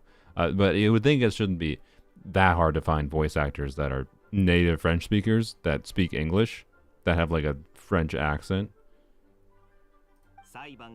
Just like Gordon Ramsay voice. Wait, does Gordon Ramsay? So there's a lot of celebrities that like, if you pay them on TikTok or whatever platform, they'll like they'll do like a voice for you. Is Gordon Ramsay one of those people? Can we pay Gordon Ramsay? Can we crowdfund Gordon Ramsay to voice like most of Escoffier's voice lines, and then I can like make a video where I replace all of Escoffier's lines with Gordon Ramsay? I'm gonna guess he probably doesn't, but it would be funny.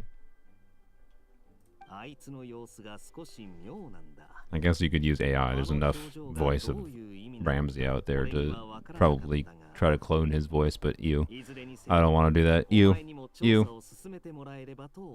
It's a Jeff voice of Scofier. Yeah, there you go. Yeah, let's get involved. Why are we... This doesn't make sense. You already said he was guilty. Whatever. We already know that this whole system is stupid. At least Albedo isn't being murdered immediately.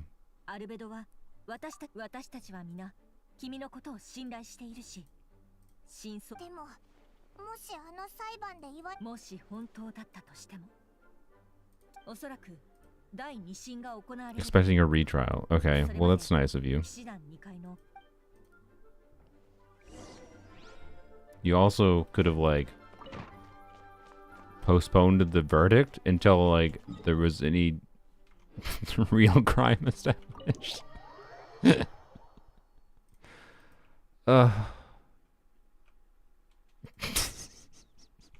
Wait. Derp.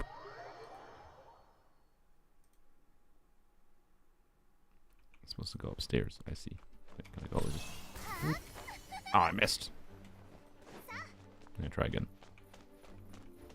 I don't need to use the stairs.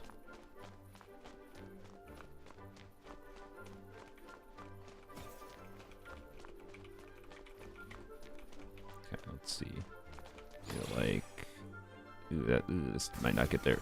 Ah! Oh, can you not climb on that? I think that was it, but try one more time. Stairs are for fools.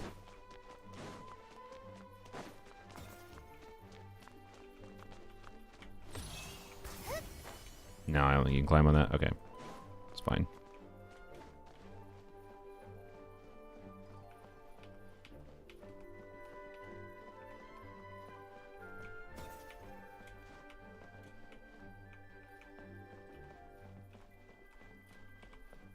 Good. Look, I can't say stairs are for fools and then walk on the stairs.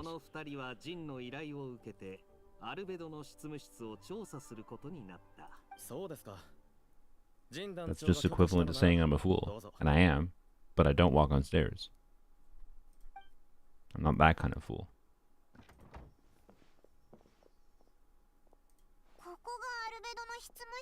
All them drugs.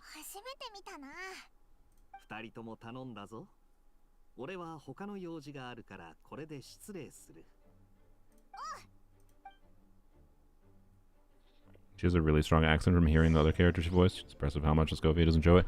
I mean, if I didn't know, I don't know. I'll try to pay attention to what you guys are talking about. But if I didn't know she was British, I don't know how much I would have personally noticed.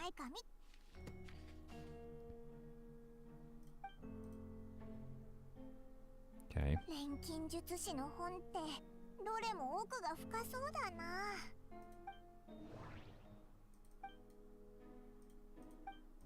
Going to be a secret compartment.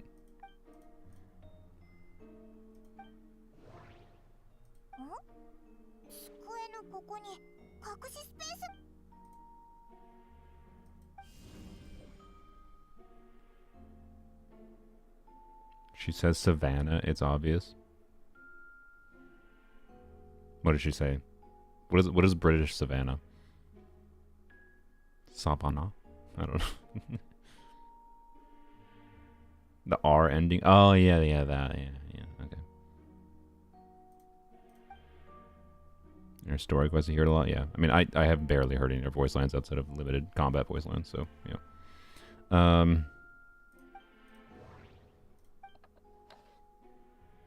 Festering is also a manifestation of rot. How helpful.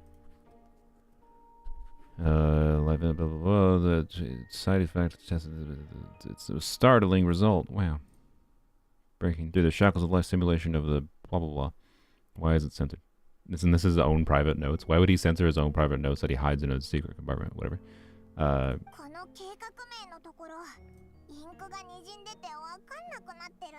Festering desire. Oh yeah, they're gonna give us festering desire at the end of this quest, right?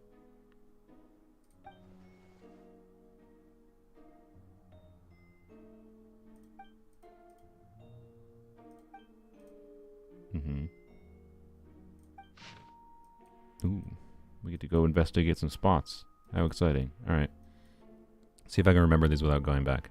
So next to this little pond on the edge there. I think I remember that. And it's like there's a waypoint here, it's just like straight north of the waypoint by that. And this one, okay, I think I can like cross-reference like that. Okay. I think I can remember this.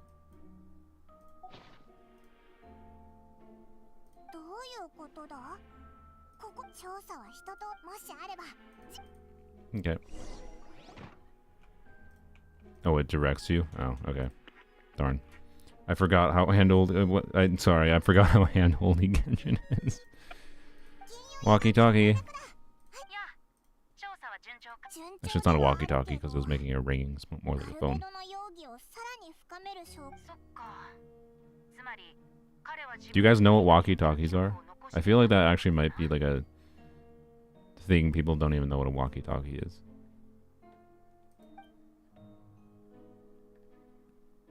Who doesn't? Look, like, some people don't know what walkies are and like why they're useful. Particularly, like, I think you use them in particular work environments, or you use them for particular lifestyles, like outdoorsy lifestyles kind of thing, right? I don't know. I think there's some people who don't. That's why I'm curious. I would think most people know, but that's why I'm asking, because I have 100 people captive to me right now, and I'm curious if there's anyone who's like, I have no idea what a walkie-talkie is.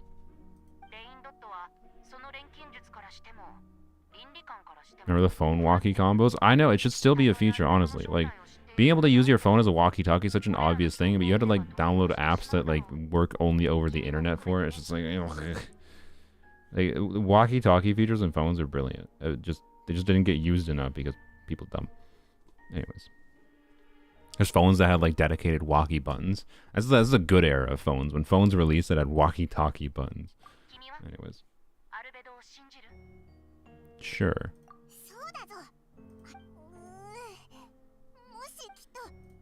No, I think he's a witch, actually. I don't trust him. A lot of workplaces use walkies. Of course they do, because they're very useful. If you need to communicate over a large building, but it's still in, like, a building of range, it's perfect utility for walkie-talkies.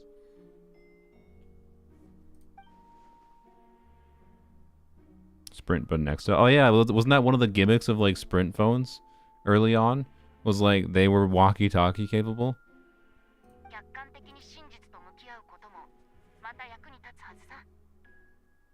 I have them because I work on an island. Yeah, like any like where you need to communicate with someone in like a really specific area within like a few mile range. Like they're perfect because you press a button and it communicates to all other the walkies in the range that are on the same frequency.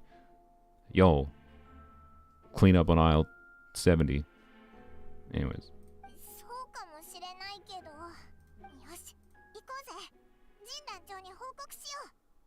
Yeah, they're useful for all kinds of things.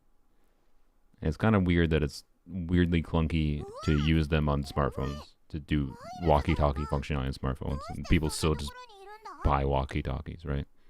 But anyways. It's a wonderful communication tool. Wonderful communication tool. But mostly relegated to work, I suspect, for most people.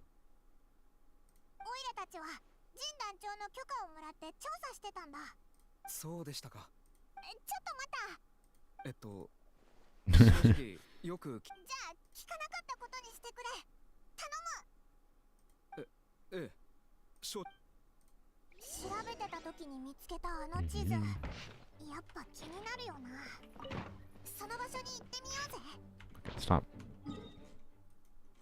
What about the other spots? Well, you can't tell me what to do.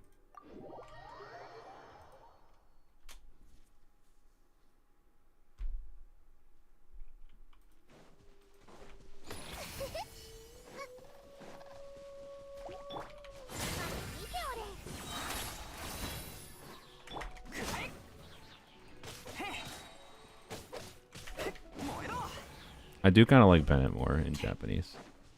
I think he's got a better energy. There's something that I don't know. Like I think he feels more enthusiastic maybe in Japanese. I think that's the word for it.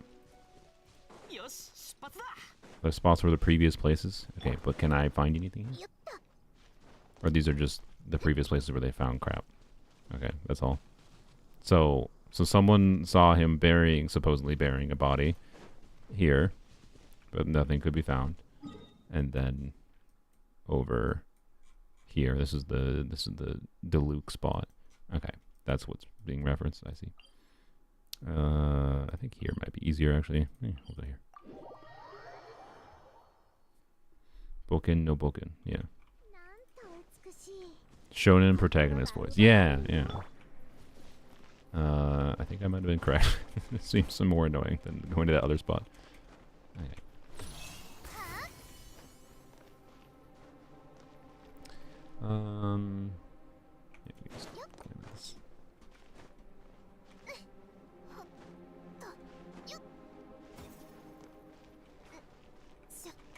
No.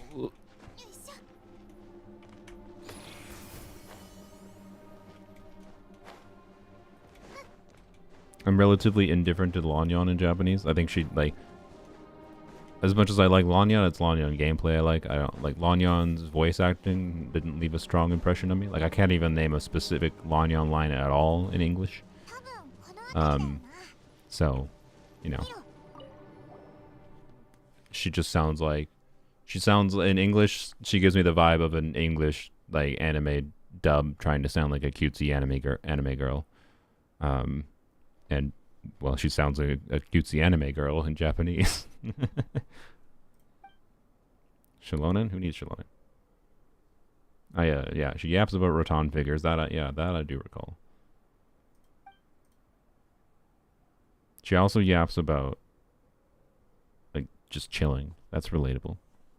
Yeah, like I like the dialogue of it, but the actual voice is relatively indifferent to me. Didn't leave a strong impression. Not to say it's bad, it just didn't leave a strong impression.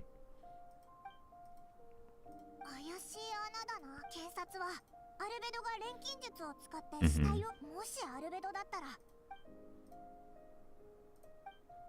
Can we go in the hole? Oh, never mind. Don't have a choice.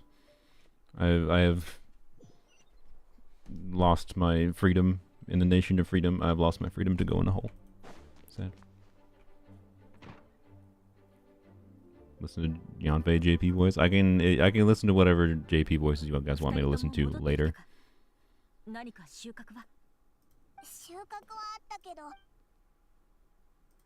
Hmm. そうか。わかった。そうか。いずれにせよ、二人。ああ、それに私も事件に残された謎を明らかにしたい。遺体を埋めたとされる場所に残っていた歯と骨はすでに検査。They're being. Okay, I'm sorry. I can't help but point out that the remains they got are being sent for forensic analysis after the trial.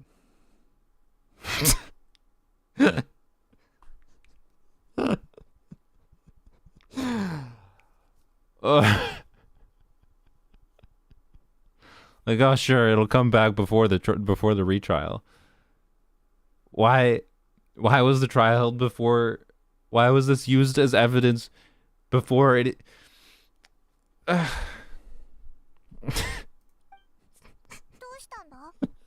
It's so funny.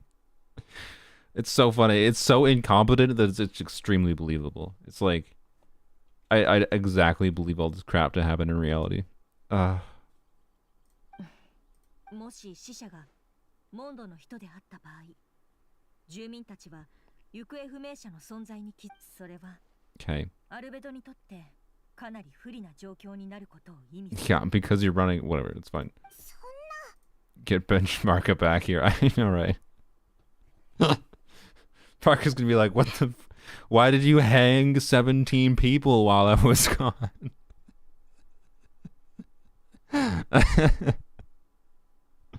And she's just like, "Well, they were guilty."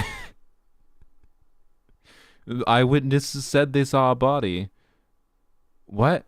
Who died? Well, nobody. But eyewitnesses said they saw a body, so they got hung. 第2審は2日後に開廷する。その時はまた出席してほしい。Yeah, we know Mondstadt isn't the city of justice. It's the city of freedom. Freedom to do anything you want, as long as it falls within whatever the Knights of Favonius arbitrarily decides it should be. Can a girl have hobbies? I mean, it can be a hobby. That's fine. Doesn't mean we shouldn't have Barco back. It's fine. If her hobby is murdering people, it's fine. It's a respectable hobby. There's an art to it. Like particularly the art of like being in a position of power and killing people while maintaining positive public sentiment about you is impressive. Like, you know. Wait until 2 days later. Jean's an impressive lady. I respect it. Usually we have to go to 8 a.m. for these, so I think that's enough. Yeah, how is Mona not accused as a witch? True. Mona's definitely laundered money. Like, she's definitely been money laundering with her books. Let's be real. It's probably the real reason she gets all those expensive books. Ah, crap. Of course it doesn't count for 2 days. Oh, my God.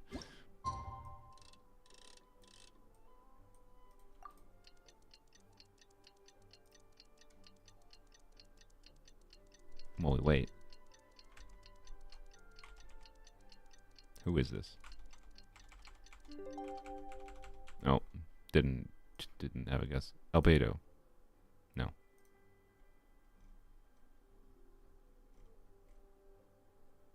I can believe it's Hayato. No. Okay. Give me a hint. Would you mind coming with me to buy a copy of today's newspaper? That's too loud. Oh, that hurts.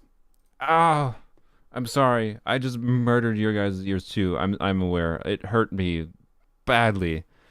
God. That still sounded like Charlotte to me. It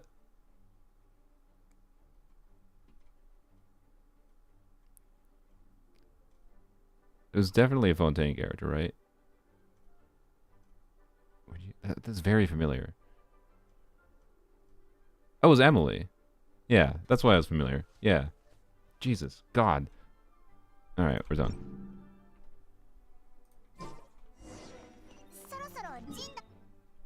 That's Emily, my guy. I already got it, but thank you. Did I just teleport out when I needed to go to the office? I think I just did. God dang it. I see a thing that tells me to go to this, and I by habit I go here. Oh my God, brain. It's fine. I think I'm deaf now. I apologize. That really hurt my ears too. It was way too loud. I need to remember to check the Chrome. I think what happened was my Chrome audio got reset between all the restarts yesterday. But also I just am not used to how loud that website was either, because I don't normally do that. Can I get this away? I have a... Why? I have ear trumpet that's just showing up on my screen and it won't go away. There we go. Okay. Oh my God. Go away. Why? Go away. You can't see this. It's bothering me. I have a stupid pop-up in my bottom right of my screen now. Please. Okay, I have a solution. Force close this program.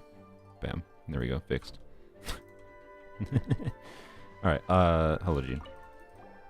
Did you get enough sleep tonight? Yeah, let's go. No, wrong button. Well, it was 3 a.m. and I chose to open Balatro on my phone. Because I wasn't that tired. And I was like, you know what? I want to do more Balatro. And funnily enough, oh, it's trial number 2. Let's go. Bongo Cat got trial. Yeah, I'm sorry. Sorry, someone saw Bongo Cat throw a body in the river. So Bongo Cat has been murdered. No, sorry. Bongo Cat has been executed by righteous and fair justice. But also, Bongo Cat just kept on giving me errors where it wouldn't. It said it wouldn't give me a thing. So, Bongo Cat will be coming back, but Bongo Cat is dead right now. We must revive Bongo Cat. So, anyways, did I get enough sleep? Hertha again. Uh-oh. I played Balatro for like 2 hours. So, I don't feel tired because I still got a perfectly fine amount of sleep. I just didn't wake up until like noon or 1 p.m. I don't remember when I woke up exactly. It was... I still got like 8 hours of sleep. Like, it's actually not that bad. It's fine. But, Balatro might become a problem.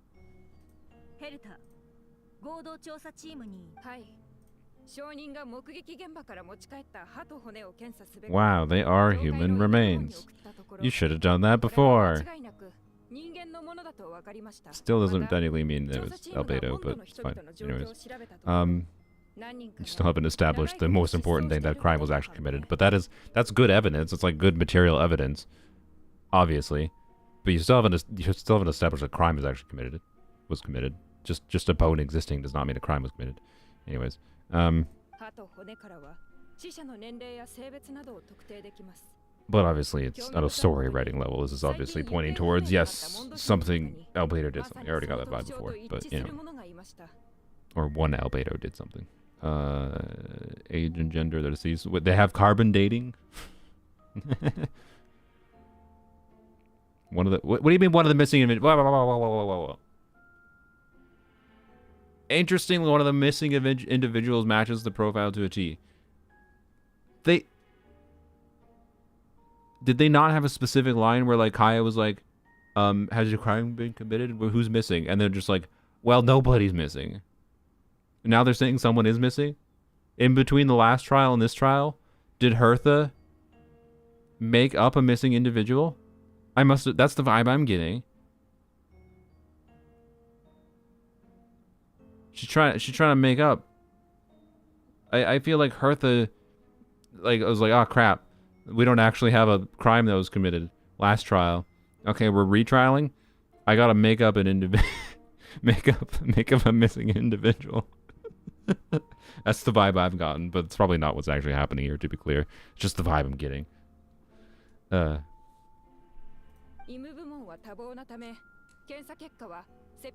first trial was stupid. If they actually have a missing individual now, good. We can actually say there's maybe a crime. Maybe. A missing individual is not a dead individual, but you know. Anyways, but obviously if the femur, they don't have like genetic profiling or anything, so like I'm a little bit sus of the idea that, I mean, whatever, anyways. It's fine. I can suspend my disbelief for this. We're nitpicking details that really don't matter in the context of the story. Anyways. Hanselman, 46 years old. That's like 7,000 in anime years.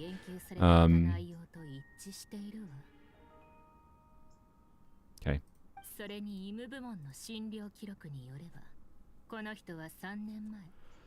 Mechanism-related injury.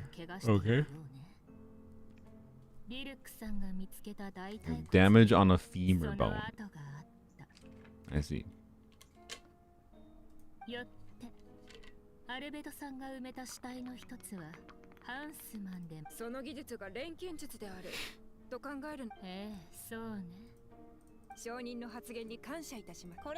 How the heck does this lead to a boss, by the way?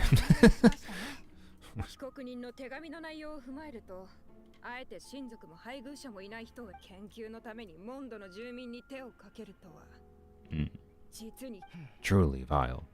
I sense some bias in Hertha, just saying. それと、証人はもう一人います。ドンナさん、こちらへ。まずい。More witnesses. wait. Was she stalking to Luke? What? Was she stalking to Luke? He was near Dragonspine. What were you doing near Dragonspine? You were stalking him.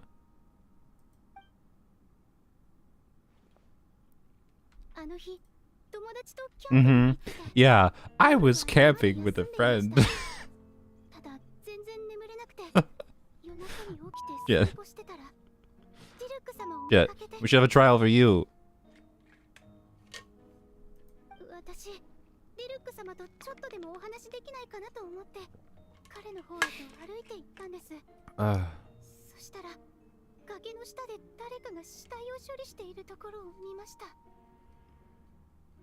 To be clear, 2 eyewitness testimonies of the same thing, even if one is from a stalker, does help the case. Particularly since they've more strongly established the person is dead. Which the first trial was a sham. This trial is slightly better, I think. But anyways.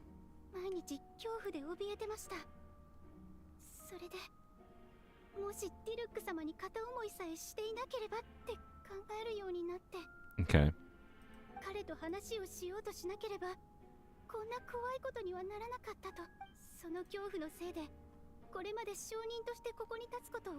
Okay.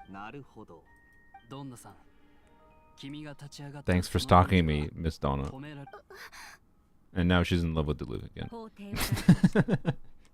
all DeLuca had to say was thanks, and now she's probably smitten with him again. Yep. 二人の証言もあるし、間違いありませんね。となると、残る問題。私はやはり、手紙に書かれていた錬金術と関係があると思います。He has the skill, no question. I mean, does he? I feel like that's something you need to question him for, not just assume he does. It's a weird assumption. He has magic powers, therefore he can do it. He's a nuclear physicist. He has the capability to explode the sun. Like, it's like, are you sure? これらは被告人のアルベドが使っていた騎士団2階の執務室から見つかったものだ。その中でも最も Albert needs to be on trial. True. この地図。I hope on the list of people that Jean is probably gonna say is guilty, I would hope Albert and Donna do not escape conviction. But they probably will, because that's how Mondstadt works. この地図は Apparently. 被告人のメモと一緒に見つかった。地図にある印の位置は被告人の手紙 800 pulls enough for Chiori C6? Are you starting from nothing? Because it's likely enough. You can go watch my... If you watch my Z6 every character wishing Gamba, you will probably see that 800 pulls is relatively unlikely. But there is a possibility you get unlucky.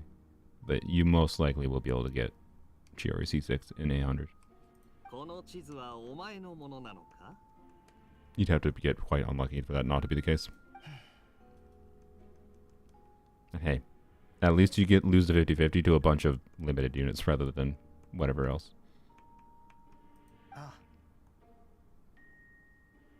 この印も君が書いたものか。そうだ。それを認めることで、お前による犯行であることがより確固たるもの。Nearly insurmountable. Wait, Kaya, weren't you like his defense lawyer or whatever? I don't know exactly what his position was in this. Why? Bro.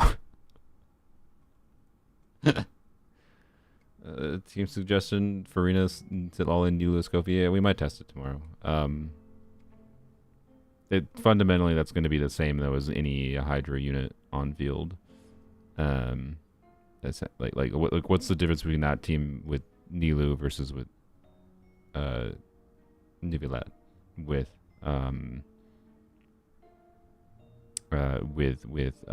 any other Hydra unit, honestly. Mualani is probably another good example, right? Another HP scaler. It was like Mualani's strength is not, her mono hydro damage. She's made to get big vaporizes, and if you're playing her not with big vaporizers, she's not as valuable. But at the same time, she could still be a good on-field unit for that team context, right? So it's going to be the same essentially. So I'm not going to promise I'm going to test it, but like that's just how Escoffier teams work. It's like it'll be competent, but like on the strength of Escoffier, Farina doing a bunch of damage and then having someone else that does contribute additional damage on field, right? So yeah. She looks stunning. I mean, yeah, I imagine like I like me some Nilu on-field animations. I haven't played Nilu Bloom in any serious degree in a long time, but I have played a bunch of random on-field Nilu. I just don't think I'm gonna like it more than the Vaporized team variants that I played. That's all. Because I think it's more fun to get bigger numbers from her and try to make that work. But it's harder to get that to work. So I completely understand if you just want to do Escoffier Nilu, because it's a lot simpler. That's kind of Escoffier in a nutshell. And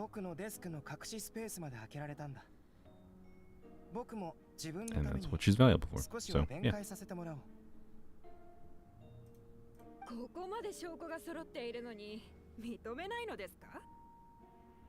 Oh yeah, I should try C6 Yelan. I didn't even think about that. I haven't done anything with C6 Yelan in 5 years. Not literally, but 2 years. C6 Yelan. Effie. Also maybe Nilu. 前にも言ったと思うけど、もう一度言おう。But I have killed multiple. I tell the truth. I've never killed a single person. Wink, wink. まだそんなセリフが言えるとは。ヘルターさん、客観的に見れば、君の推理は緻密で説得力もある。言い訳をやめる。 I hope he's a mass murderer. Oh yeah, he said person too. He could have just killed his construct buddy, who isn't a person technically. Technically, if Albedo kills himself, it's not suicide. It's just garbage disposal. Because he's not technically a person. どれだけ待っても犯行の事実が消えるとは思えませんよね。いや、待つこともある種の手段だと僕は信じたい。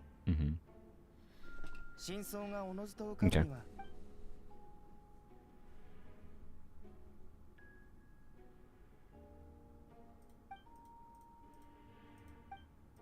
Why is it giving me a hint?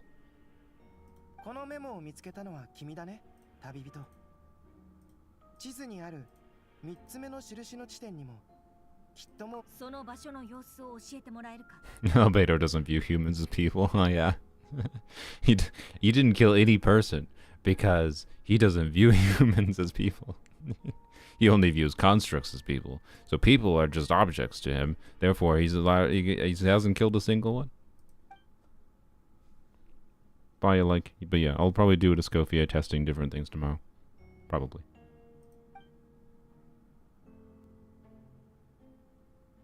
Mm-hmm. その説明を聞いた感じ、きっとそこにも遺体があったんでしょう。2つ目の印はドラゴンスパインと暁ワイナリーの中間地点にある。ディルクさんが証言したアルベドの行動はベアトリーチェが証言し、そしてディルクさんは遺体、ドンナとディルクさんはアルベドに、そしてドンナの異変は裁判の検査の結果、現場で発見された錬金術で死体を腐敗させたけど、一つ目の印はモンド城の近くの茂みには片方だけの靴と小さな。This is still the loosest piece of evidence they possibly could have. 3つ目の場所はドラゴンスパインにある。パイモンと一緒に3つ目の場所を買っても穴の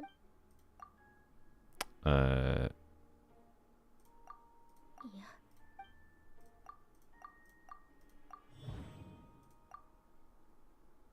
3つの場所はいずれもアルベドの隠していたすでに分かっている情報からすると、これらの場所は Also traveler speaking. Crazy. 可能性が高い。ただ3つ目の穴の周りには爪で引っかいたような痕跡があった。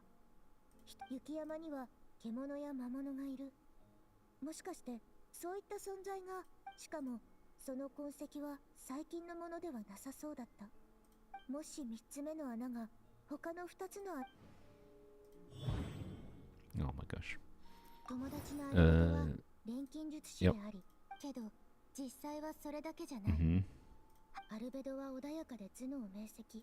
それに彼は物事を好きなく進められる人でもある。今のところ The defense is if he did kill someone, you wouldn't know about it.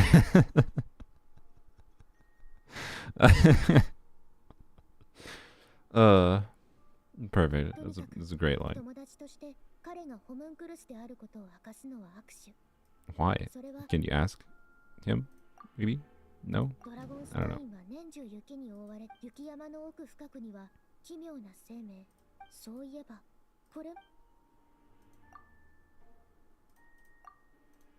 Wonder which thing I associate with this.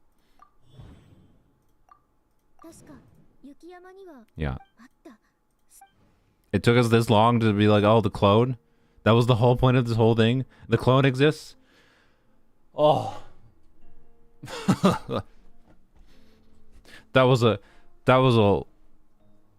long bit of interactive thing Like, I don't hate the interactive thing, but that was a long interactive thing for the conclusion to be the clone exists here. Oh my gosh. How was it so far? It's quite engaging. The trial's a sham. The first one was. Second one, less so. There's obviously more compelling evidence in the second one. A crime was actually established. And now a random person in the stands says they know something.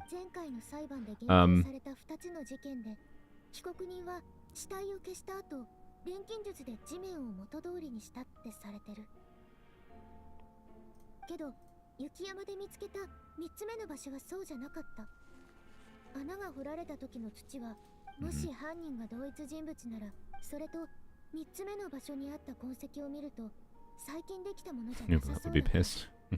つまり前の2つの事件とはこの2つの点が解き明かされない限り、今回の事件には。君なら気づくと思っていたよ。確かに疑問は残りますが、これだけは断言できます。この点だけでも被告人の嫌疑は誰よりも強いと言えるでしょう。旅人の疑問には僕から答えよう。もし無罪を主張したいのなら、ヘルターさんの言う通り、I care about proving my innocence. I would indeed deny. Okay. でも残念ながら、地図の印は僕が書いたものだ。I did hide things. What things? 死体の数は3つで間違い。そしてドラゴンスパインでそのうちの1つを処理して埋葬した。But it's not a person. いや、まだ話は終わってないよ。かなり前に僕は雪山で。Okay, this whole thing is that he buried his clone? 理由は不明だけど、それは人里、その殺意は本物だったよ。Yeah. 戦いの末に僕はそいつ。Okay, what about the other dude? What's up with that dead dude?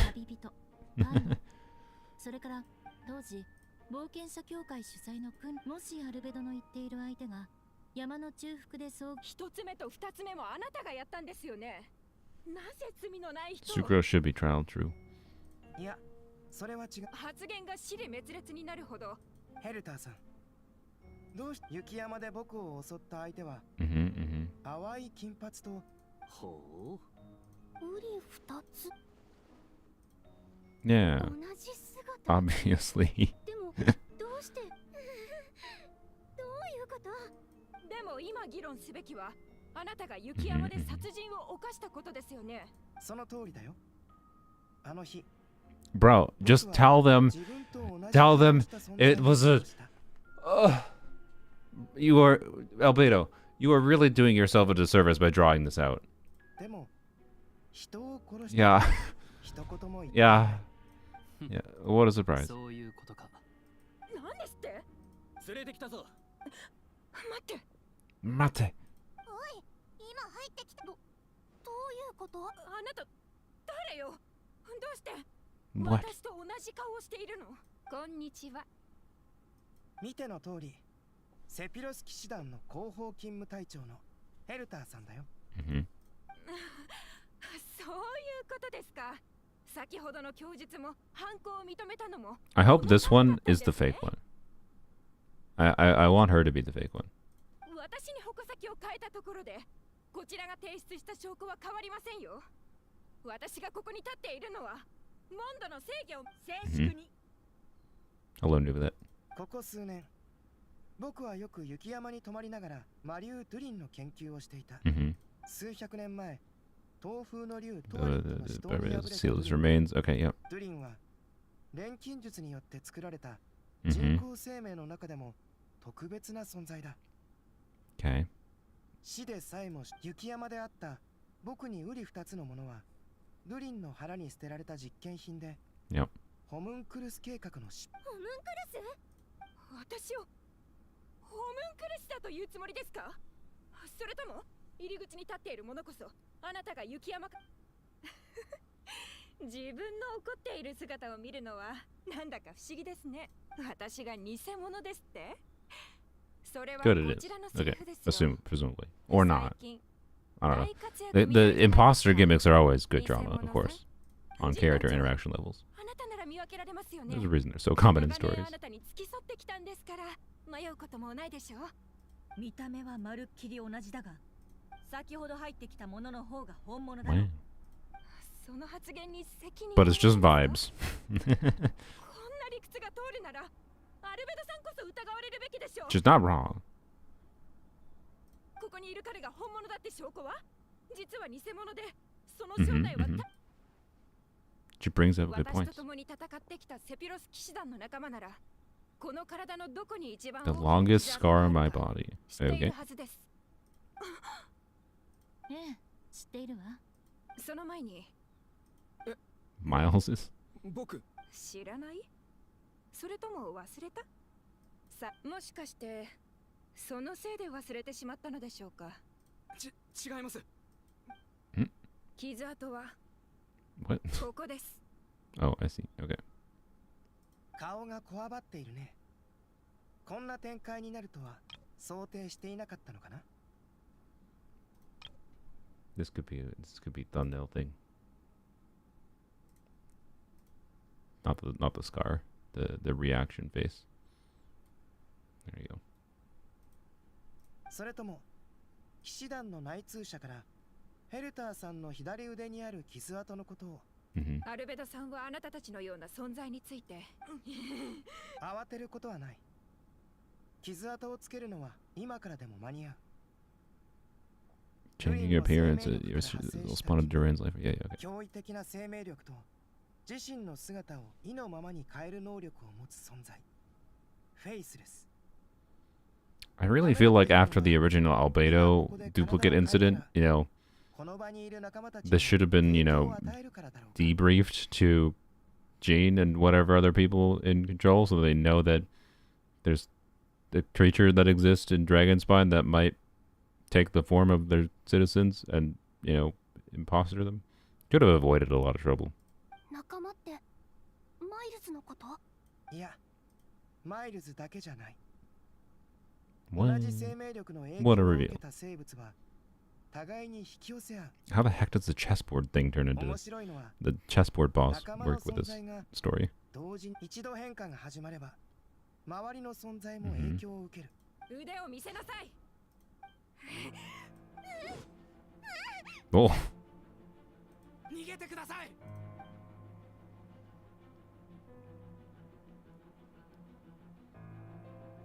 there's 5 of them? Wow. 逃がしてはならない。必ず捕らえるんだ。 仲間たちに妨害させるな。 No. Well, okay, your guard. I hope. I wish you would have prescribed this statement, Jean. This seems like a little bit of an L move on your part. She should be very specific in this moment, saying, "Guards, stop her from getting away." This implies that she's ordering random people like the Traveler in the audience to interfere, and they shouldn't. Yeah, Chad, stop her. They should not put themselves in danger. 行くぞお前ら。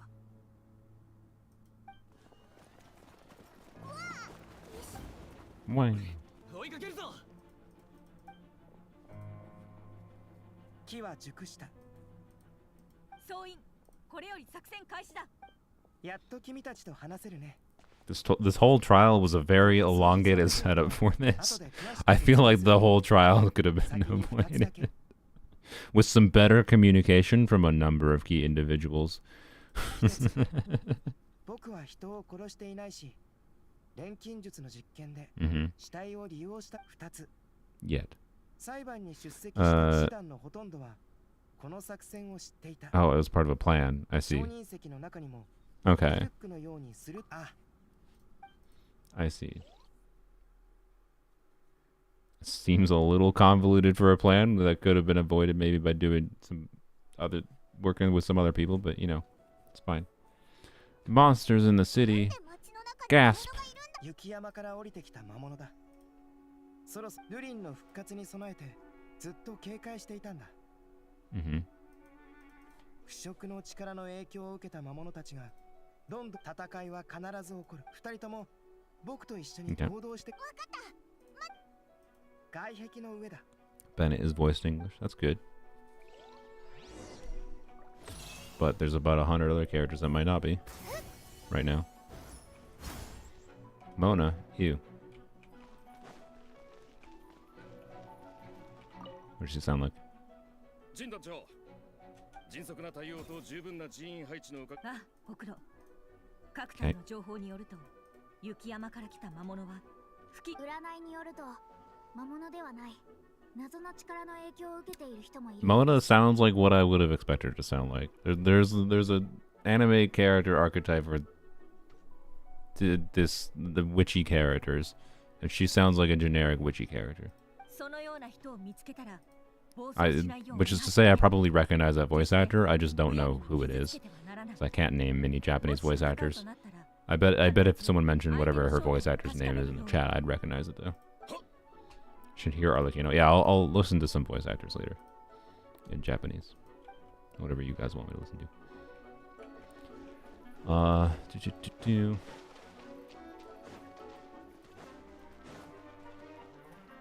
Provide support to the in-flap.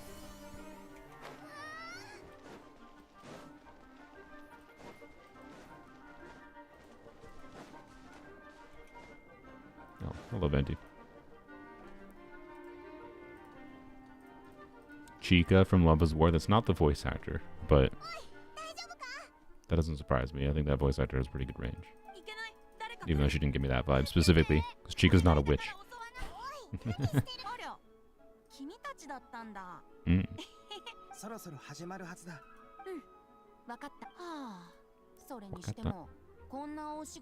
How good is FEC1?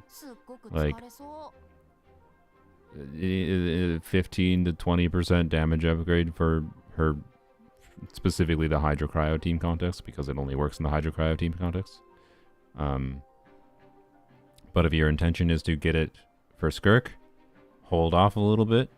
Wait to see what Skirk's kit looks like after some revisions. Like, wait 2 weeks. I'm sorry. Don't get FEC1 right now. You might be much better served getting Skirk and Skirk C1. We'll see, though. We'll see. Depends.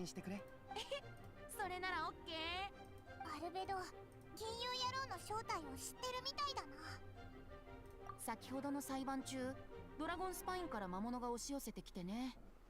しかも、でも魔物が進化は敬意を払うべき現。そういえば、死体を埋めているところを目撃されたのは事実だよ。 Skipping Effie, but I want Skirk. Well, as it currently stands, Skirk is a lot worse without her. Depending on the kind of player you are, that might not be a problem. I can tell you, all the things that I think are going to be interesting with her, I'm going to probably try to find ways and teams I enjoy with Skirk that are not Escovia teams. So, or at least not full Hydro Cryo Escovia teams. I'm not going to completely write off using Escovia with her at all. Okay. I see. I see. Okay. 僕にできるせめてものことだったからね。それに旅人、以前雪山で僕の姿をしたトリックフラワーを覚えてくれていたんだね。じゃあ Currently, Skirk without Escovia is worse than Hyperbloom. Well, then just play her in Hyperbloom.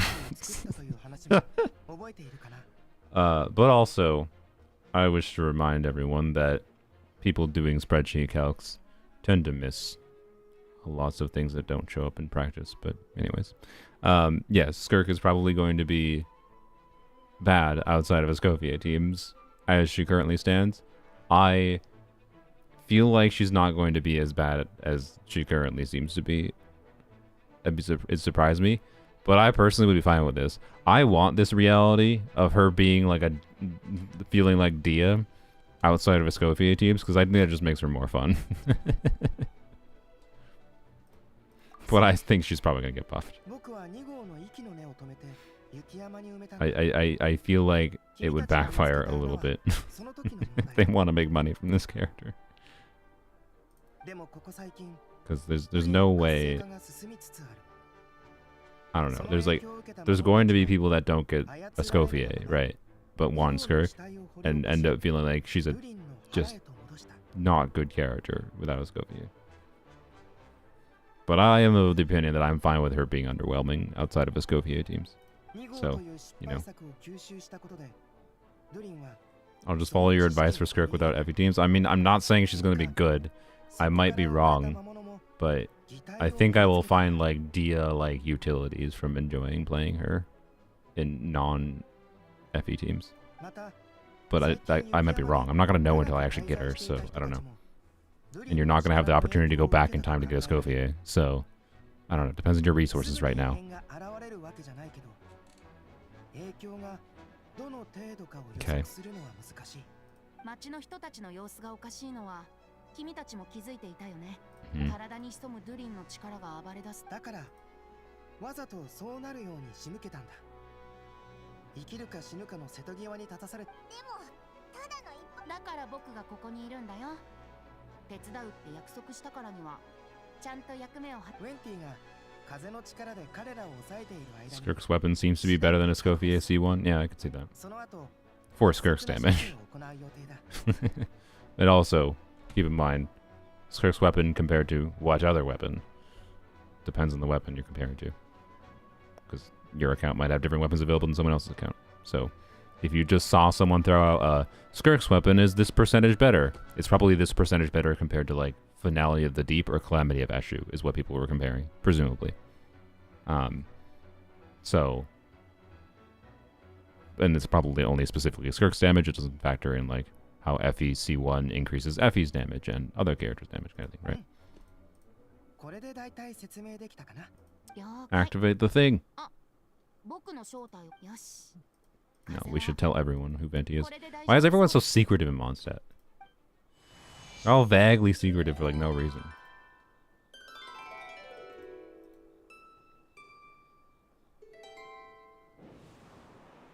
$11,000 motion value. What are you smoking that you think Skirk C1 is gonna be 11,000% motion value?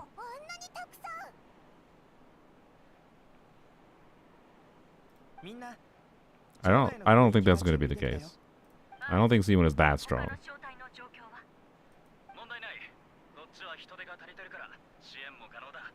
But I don't know. The spreadsheets, bro. Zajev said, bro. Yeah, okay. Wasn't Zajev doing spreadsheeting before we even had numbers though? Like I don't know. Anyways, whatever. But also, yeah, he's making assumptions.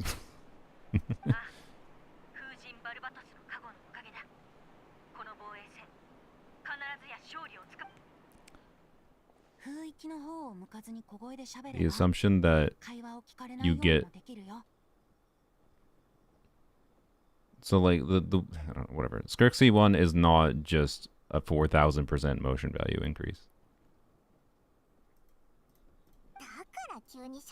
Because it's going to change her gameplay requirement to use it, to use it and abuse it.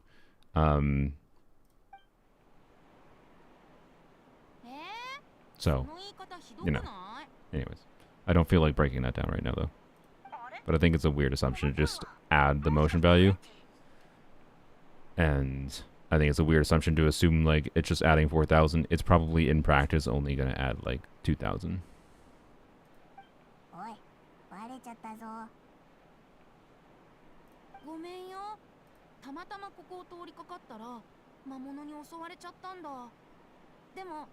This dialogue here was so much longer than I thought it was going to be. I feel like... Whatever. Okay, thank you. I feel like what was said there was basically nothing between these two, other than the information about the bodies and whatever. Obviously they had stuff about Durin and whatever, the monsters, but like...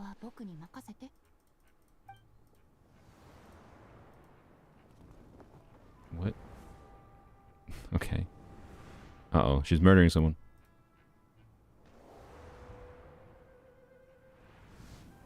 There's no monsters right now. They're just standing in places.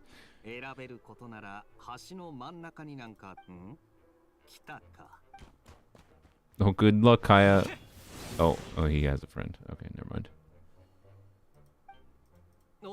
と危なかった。助かったぜ、ディルック。礼はいらない。 But yeah, expect changes to Skirk. I'd be very. This is a character kit. I'd be very surprised if she stays as the way she is. I'd be fine with it as it currently is, personally, but I'd be surprised if she stays the way it is. なら俺は別のところに行くか。ここにいても元素反応で水蒸気を出すことくらいしかできないしな。そうか。No one's spreadsheet impacting accounts for like weird utility, like short field time utility, because they're not calculating. It's not maximum skirk DPS to do, you know, quick swap skirk weirdness, right? Anyways.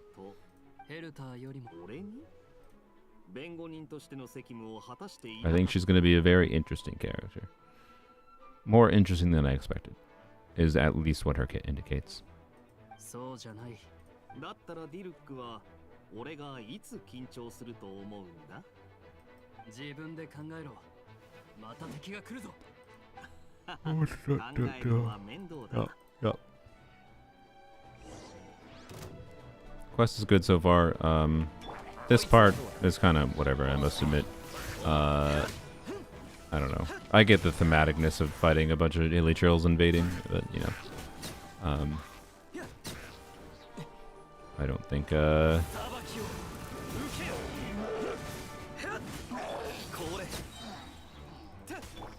I'm assuming I'm gonna have to go fight with different characters in different spots of the city, which is cool, I guess. But anyways, I'm sure a lot of people like this. But hey, they put Fav on Kyle. Is it just like a noblesse Fab build? Blizzard Strayer Fab build. Okay, I guess. I mean, it's functional. It's an interesting choice, though. Big boy. It's nostalgic, yeah.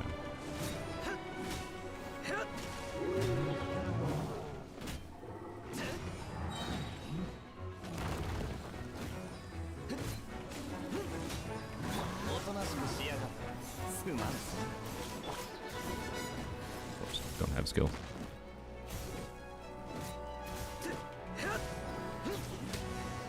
Wow.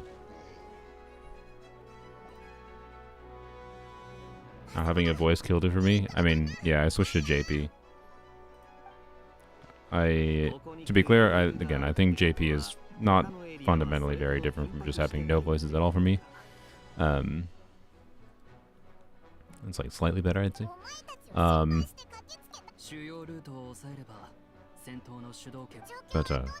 yeah, I definitely did. I just decided I didn't want to play in English mostly, because it's the contrast of having random characters voiced and then other characters that are not voiced that feels terrible.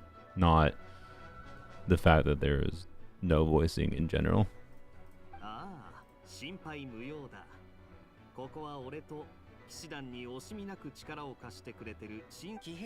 Okie dokie. じゃあここは頼んだよ。ああ、そうだ。裁判ではありがとう。最初の裁判の時点でもう違和感。どちらかといえば、かつて僕を助け He て did have that one point where it doesn't matter. その言葉を聞いて僕を信じてくれたこと。くれぐれもき。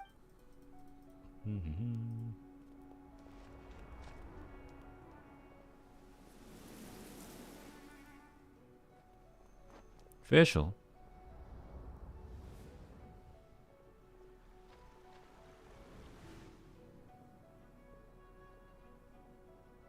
The camera swinginess is kind of cheesy. I like. Oh, we have to heal people? Just what, by doing this? Okay. That's really funny. Okay. This is funny. I like this. Alright. I better be able to heal them without having to do another skill, though that would be a little annoying.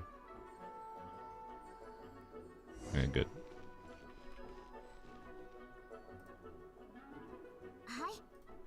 ありがとうございます。外は危険ですので。あなたもだよ。ねえ、ご安心ください。それなら私たちも何かお手伝い。バーバラの言う通り。Okay. それは助かこれも仕事のうちよ。気にしないで。バーバラ。こ They're trying something with the camera. Yep, they tried something, which, you know, I respect the attempt. I don't know. I don't know how to nail down why. It just has a weird vibe to it, and I think it's maybe just because there's like not enough going on to be showing us with the camera movements. That it just feels like unnecessary fluff. Maybe I don't know. It doesn't really matter that much. It's not like I think it's a downside that much, but it doesn't feel like it's communicating much of value.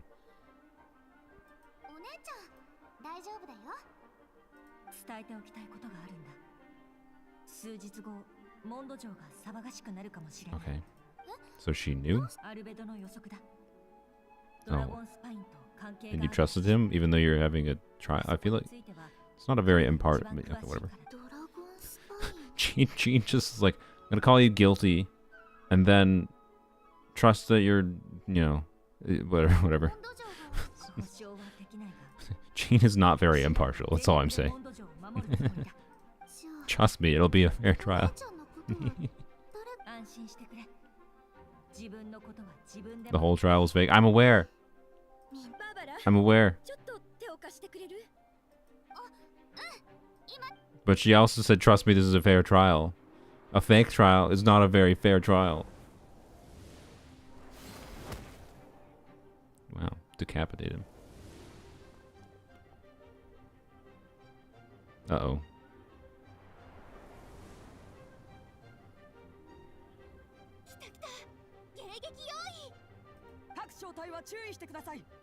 Oh yeah, you exist.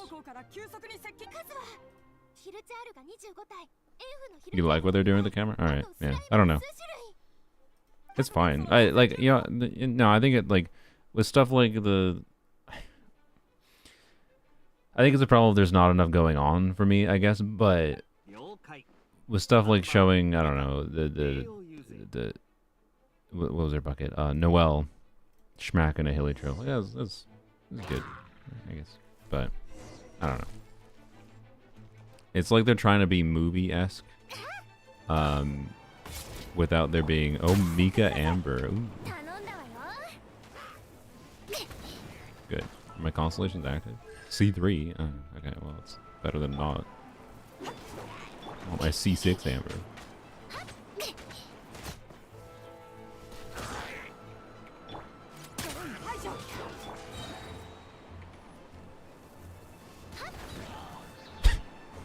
I really wish I had my C6 Amber.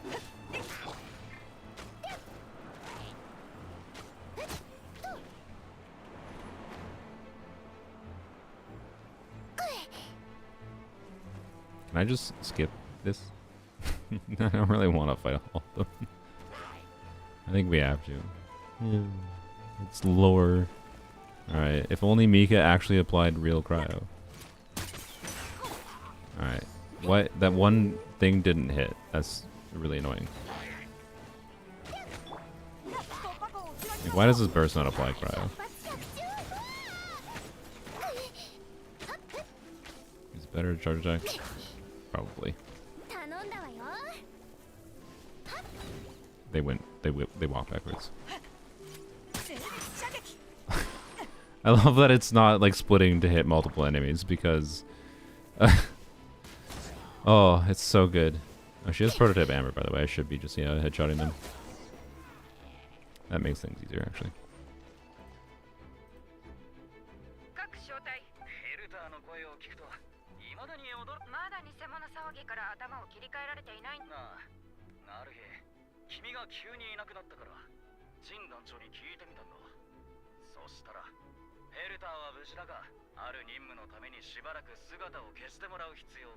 Also kind of showing them missed interactions because we went to Venti first. Oh, is that why I did that?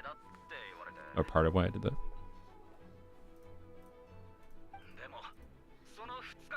Standing on the edge, wow. Shouldn't they be looking like between the parapets? Whatever.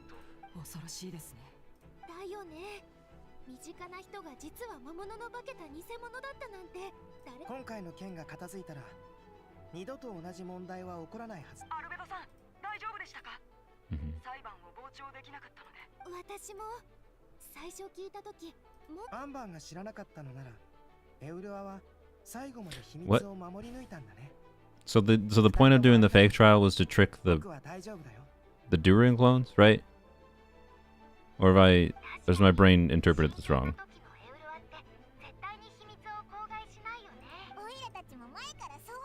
Like, that was the point? Because, like, I feel like there were better ways to solve the imposter problem than the whatever. It's fine. It was done for drama, for story's sake. それほど目立たない人が適任だ。ヘルターさんはまさにその条件にぴったりだった。そういえば騎士団の隊員が事故に。それも作戦の一環だった。It's all part of the plan. 情報の発信源は騎兵隊隊長ガイアとヘルターさん直属の部下だ。Okay, sure. その数日後、偽物のヘルターさんが騎士団の。それっていつの話なの？半年以上前ですね。At least on a writing level, they did Hertha right? With like, she was given vibes of like, you are not very impartial. You are making stupid judgments and claims and whatever in the trial. Like the Hertha was done well for sure. So, like it's an enjoyable questline. I'm not trying to. I'm just saying like, it doesn't seem the most sensible approach from the perspective of someone who's trying to plan out this whole thing. I don't know. Anyways. I don't feel like trying to break down all the plot holes, not really plot holes per se, but like, I don't feel like trying to make my own plan for like how you could have communicated with authority figures in order to try to solve this problem in a slightly different way that doesn't confuse the populace.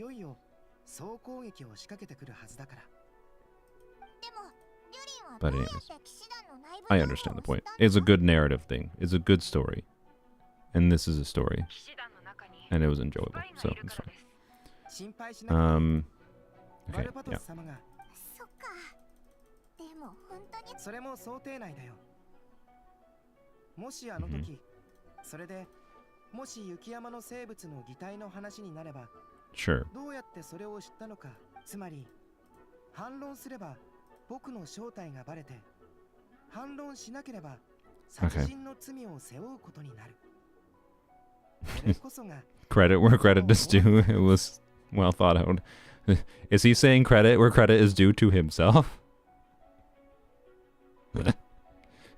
Credit where credit is due is normally a phrase you use for someone else. Oh, to the imposters. Okay, sorry, I misinterpreted that. Oh yeah, oh, he's talking about their trap. Yeah, my bad. My brain for a second thought, yeah, okay, my bad. I thought he was telling that to himself. Like the trap he was trying to make for them. Sorry. Yeah.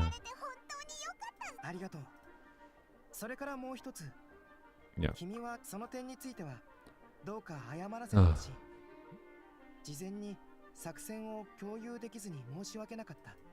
こう言うと戸惑うかもしれないけど、あえて君たちに黙っていたのは、It's not intuitive, but I did it to make it stronger. I would like if Albedo was a narcissist. That would make him a better character. Narcissists are enjoyable characters. Just saying. Tend to be assholes, but like people tend to be narcissists fairly often. And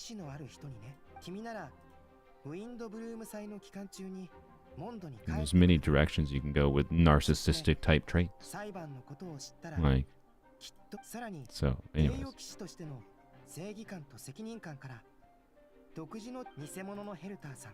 Most content creators are definitely narcissists.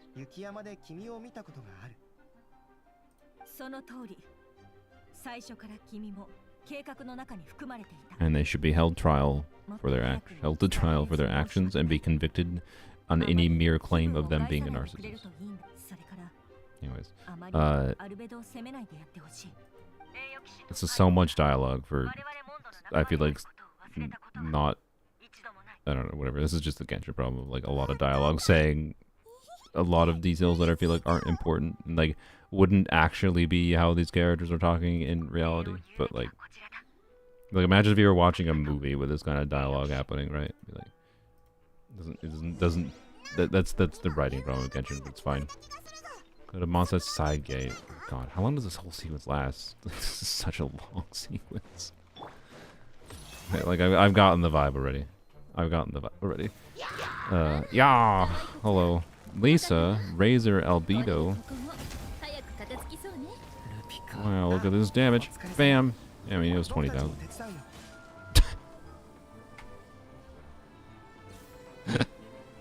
I'm sorry.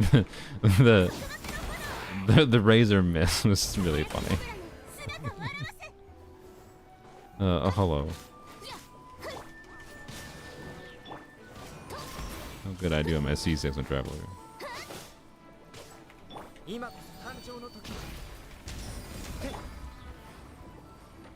Bam.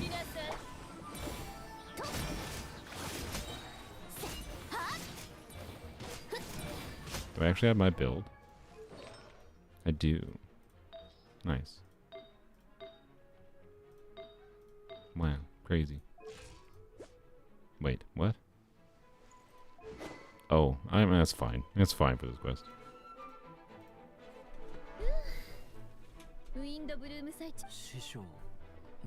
Sorry. Oh, sorry, Sylveon. I feel like Sylveon might yell at me for.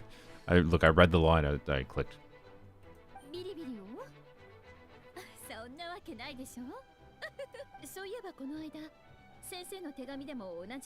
My MC was Geo the whole time.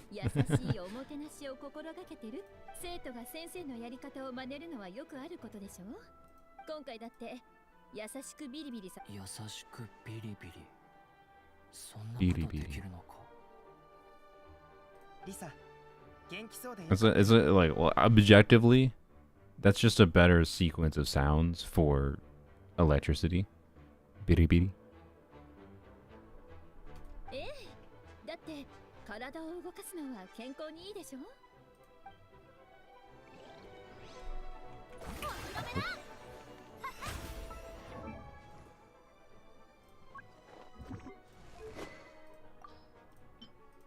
Fix. There we go. Much better. They're using EM timepiece still, but it's fine. End user license agreement.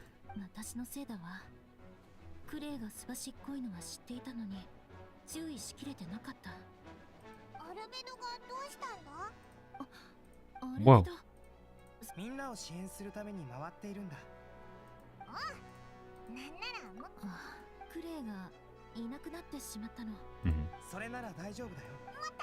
Clay is dead. Can we get one Universe off? No, we can't. We are starting without energy. It is cool that you get to use a bunch of characters. You know, I've come around. The initial Diluc thing was kind of whatever, but oh, we're not gonna get to Universe. Nope, I'm sorry. Also, it's a physical resistant enemy. Oh, we have 2 enemies. Crazy.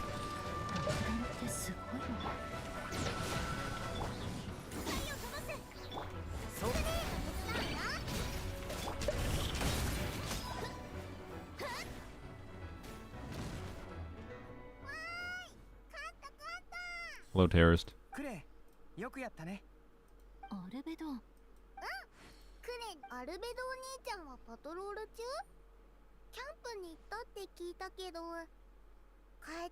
You get ready for New Abyss. If you're talking about the zero energy thing, I believe that is not the case. We have not had any information that said it's zero energy. I don't think.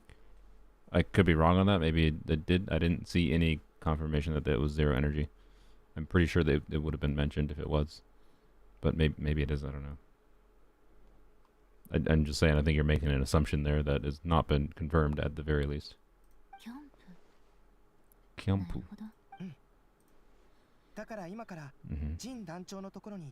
Yep. 火花騎士にごぞ。クレイを頼って。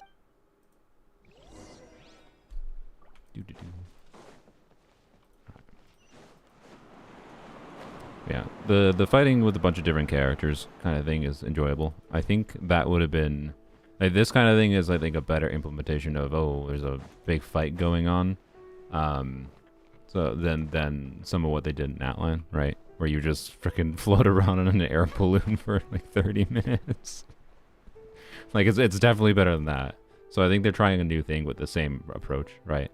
Of like, there's a battle going on, you gotta fight in the battle. So I think I like how they're doing this a lot more.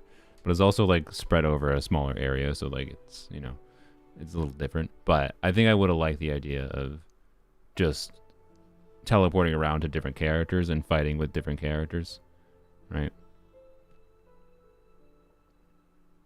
Would be even better if you did the side quest. Are you talking about the Natlan side quest? I did the Natlan side quest.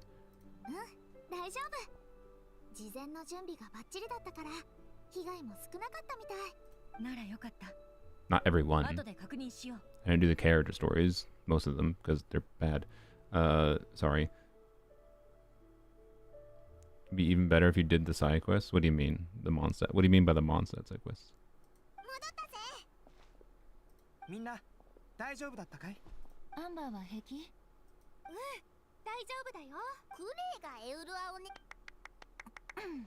Oh, you mean in this quest?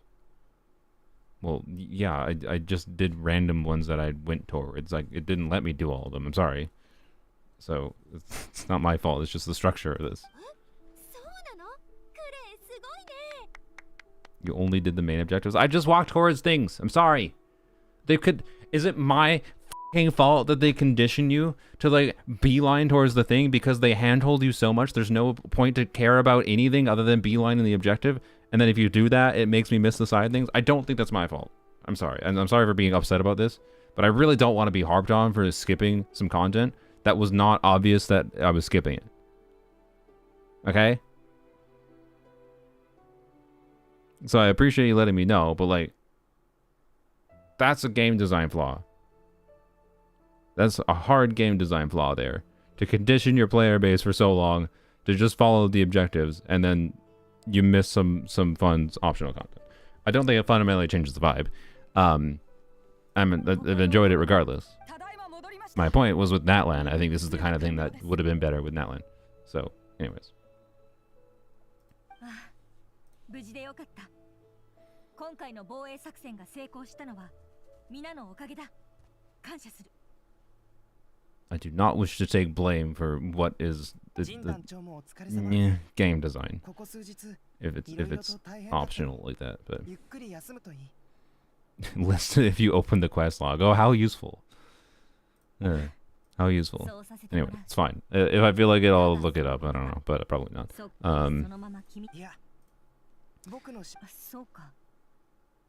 I don't know. So, anyways, normally this kind of like interactive stuff is like more engaging to me than like just dialogue, but the trial stuff, as silly as it was definitely more engaging to me than this battle.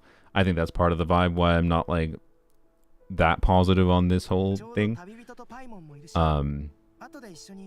Like it maybe feels a bit too fluff and not actually that much doing is maybe the problem with this combat-ish sequence. Maybe. I don't know. And yeah, maybe that could have been better if I just happened to not... Like, I didn't consciously choose to go towards the main objective. I just went towards the things. Like when I went to Venti, for example, I think I'd probably skip some things there. I went to Venti because it was the closest thing. I didn't even consciously be like, ah, yes, this is the main objective symbol. I went to Venti because it was the closest thing to me.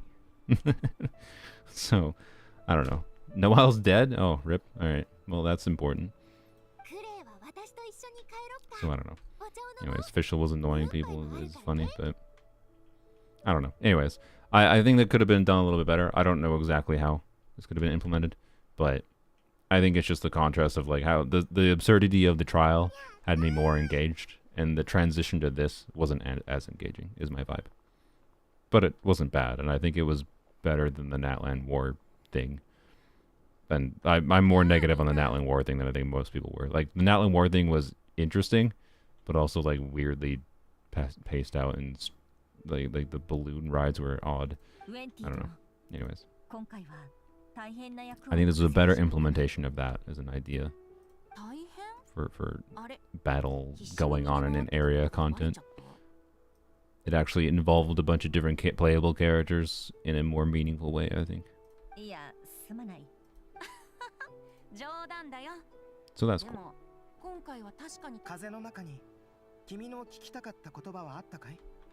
But still a lot of vibes of like I'm sorry, it gives a lot of vibes of like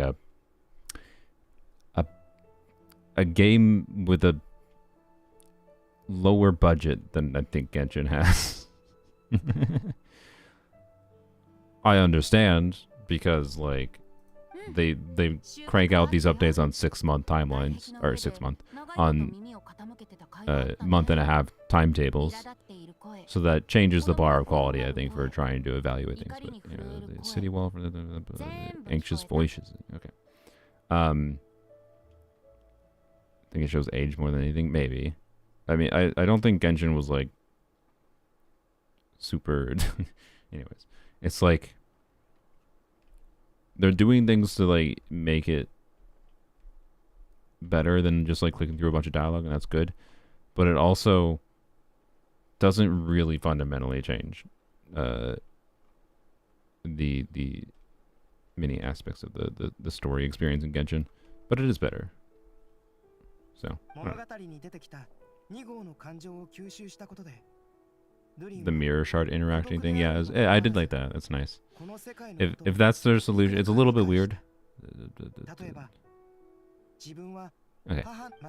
It's a little bit weird, but I think it is definitely better than being forced into the quest arbitrarily. Like, if that's what their solution is to that problem. Because that's such a big turnoff, was when you're not trying to do questing in Genshin and it randomly puts you into a quest. It's such a big turnoff. It killed for the longest time. It absolutely murdered my enjoyment of doing. Like, it's still why I like refuse to do character story quests to a significant degree. I have such a negative like connotation of like getting stuck in certain quests for a long time that like Nahida quest was the biggest offender of this. Freaking 30 minutes of dialogue I think I got stuck in at one point. The absolute nightmare. But anyways, so yeah, they're doing something else, and that's a good thing. Even if it wasn't like, wow, this is an amazing experience for me, right? Okay. 僕を裁判の場に立たせたことは、ドゥリンが2号の思考パターンを模倣して取った中で最も賢い行動と言える。だが、そもそもドゥリンは Like social intelligence, huh? Do they? その派生物がここまでできたのは、 It's a miracle. You're idiots. It's a miracle. That's that vibe.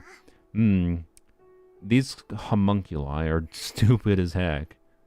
They're impressive that they got this far. It's so condescending. I am the better homunculi. Hello. そうか。さっき君が第7小隊に転属したことについてはい、順調で。一つ聞きたいの。もしや戦いの最後に風で通達した内容を聞いておらず。戦闘中、急な計画変更は何度も行われたけど。Odds any Mondstadt character gets a buff. I mean, they seem to absolutely refuse the idea of doing any kind of real changes to the game. So, for a character gets, sorry, that is. So I don't know. I'm not gonna cope. I don't even think it's that interesting to hope for it at all. It's just like it's like just not going to happen. I don't think.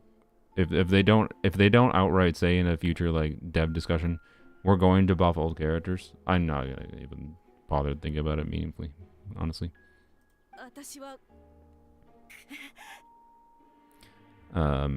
The chances are that low. That's my point to answer your question. The chances are so low that unless they outright say they're going to do it, it's not happening. Right? And I don't think it will happen.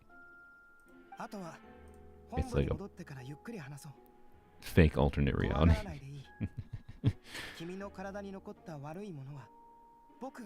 And the reason being is because I think for how they've been designing Genshin, there's no incentive for them to. There's zero incentive for them to. The game is not a game like in Zenless. A lot of players are engaged in staying engaged with the game for the combat, for example, right? In Genshin, the majority of the player base makes decisions on who to pull for and plays the game, not primarily for combat. And I don't think it affects the game's development or direction meaningfully to it whether or not they buff Albedo, right? I don't think this buffing Albedo changes meaningful sentiment or problems in Genshin, and it's just because the game is fundamentally not as combat focused kind of thing, right? So, yeah. Making signature weapons super specific since they changed the fate point system. I mean, there's a lot of weapons that are super specific before the change in the fate point system. I would say, on average, the weapons have gotten stronger since the fate point system. And they're also really restricted. But I think a side effect of them making the weapons stronger is that they want to make sure they're restricted, because they don't want to make really strong weapons that are just stupid upgrades for like really big upgrades for old characters. Like the freaking wall of text of Mawika's weapon is because they wanted to restrict Mawika's weapon to not be the best claymore for most claymore units. Claymore DPSs, right? And it still kind of is like one of the best claymores for mini claymore units. Like it's better for Navia kind of thing, right? So I don't know. I got the weapon Osorio with the daily reset. Or not the daily reset. I actually farmed a little bit of Prima Gems. On Polearms only, and I got it last night after streaming.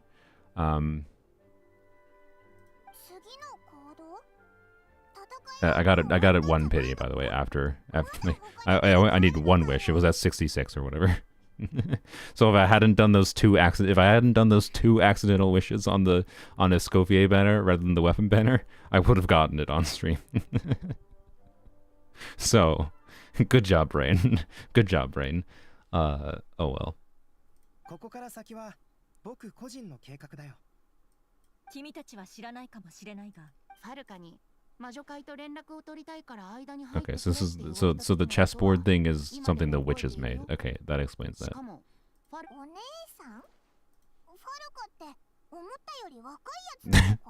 Imagine this was Varka. Can you imagine if this is we meet Varka in 6.0 and he's just like this dude, but maybe he has a little bit of facial hair. Have you seen Mika holding it? No, I have not. I can check on Polearms only what different characters look like with it, I guess. Yeah.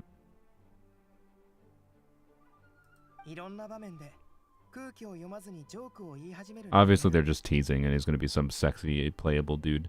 So he's not going to look anything like the NPCs. Because NPCs are alien playable characters that are aliens to each other in the universe, but you know. Alright, yeah, Varka and the Mage is okay. He has quite a way with words. Oh, he's gonna be a yapper. He's gonna be a yappy yap. It's a miracle. That's why he's been gone so long. He's probably like me. He leads his party. He's like walking through the woods, doing the expeditions in the military, whatever the frick they're doing, and then like gets distracted by a frog and starts talking about frogs for like 3 hours, and the entire company's just like, oh boy, I guess we're making no progress today.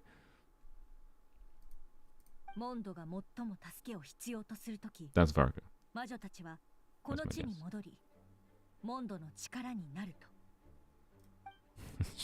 Varka's my VTuber mom. Yeah.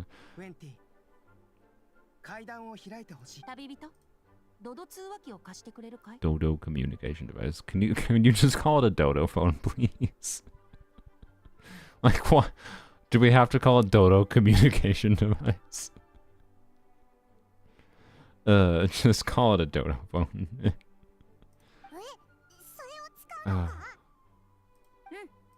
Alright, let's talk to the people.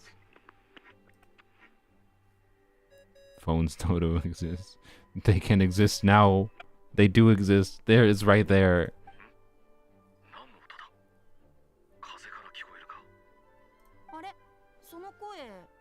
Who was that? It's Toto convenient to say though. Yeah. What? かけ間違えちゃった。悪かったね、ファルカ。今忙しいでしょ。頭上に武器、背中に敵。前からは殴りかかろうとする奴が来てるが、それを忙しいって言うなら。What? そっか。I call BS. You wouldn't have picked up the phone if that was the case.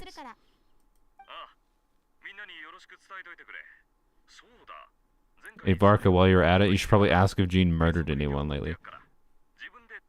I mean, sorry, executed them by justice.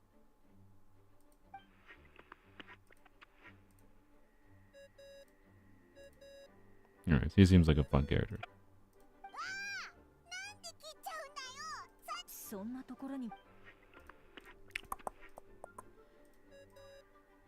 Ring ring. Hello, Alice. バルバトスだよ。もう。ごめんね、つい。それで親愛なるバルバトス様。Sylvian, are you C6ing Alice? 三種階段を覚えているかい？実は今日、ある友人にそれを開きたいって頼まれて。I imagine Sylvian's the type that would C6 Alice just by the sound of her voice there. あら。僕だよ、アリスさん。セピロス騎士団調査小隊隊長のアルベドが魔女会と正式な会談を行うことを願ってるんだ。そう、アルベドちゃん、これまで誰も成し得なかったことをした。Okay. 誰も？あなたの母、レインドットさえも？いや、物事の定義で言うと違う。In terms of location and materials. Okay. そうだ。どういう意味だ？面白そう。すぐ行くからちょっと待ってて。行くって。Wait, is she actually showing up? Oh. I mean, if this is her actual model, I'll commit. I'll commit. If she's playable, and this is what she's playable as, I will C6 her. The only reason I'm willing to commit is because it's not going to be. It's just going to be generic Ars anime girl. It's going to be 5-star sexy Lisa, whatever. Like, it's not going to happen, right? I'm like 99.999% confident. But in that 0.00 whatever chance that this is the playable thing we get, I'll do it. I'll do it. I'll do it. Let me play as this little fuzzball.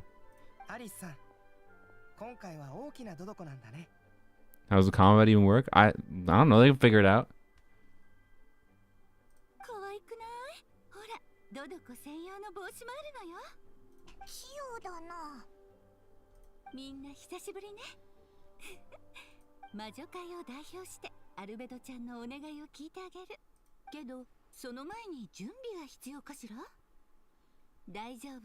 Okay. 私はいつもそうでしょ。ありがとう、アリスさん。It's taller than the rabbit they announced for Sandless. 階段を始める前に、その子は Yeah, if it's Sandless, that would be a real thing. Yeah. 会いに行ってみてくれ。How would the climbing work? It'd probably work fine, honestly. Alright. The gardener. How much more have I gotten so far? A little bit. That's something. Haven't cracked 14,000 Primo Gems yet, though. Alright, oh, don't. Ah!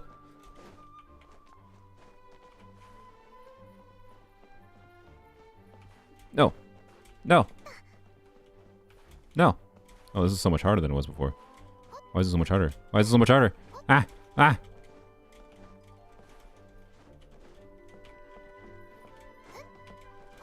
Ah, no, I failed. Okay, no, we're gonna redo this.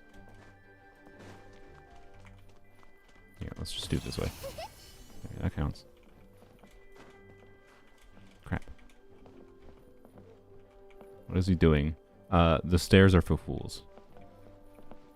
You apparently, you all weren't here before, apparently. Ah, oh, frick. Okay, I can do this. Stairs are for fools. There we go. Ah, crap. Oh my god.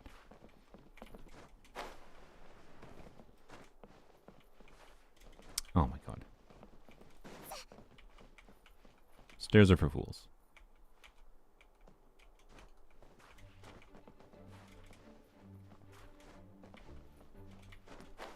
Got it. Okay.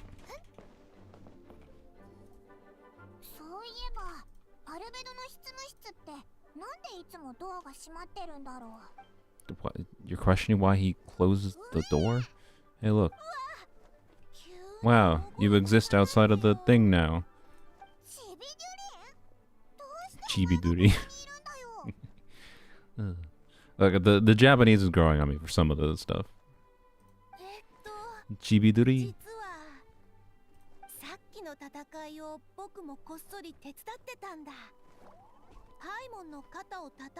I feel like something the Japanese dialogue does is it makes me successfully take Genshin less seriously, and that kind of makes me enjoy it more. I mean, I didn't take it that seriously before, but I don't know.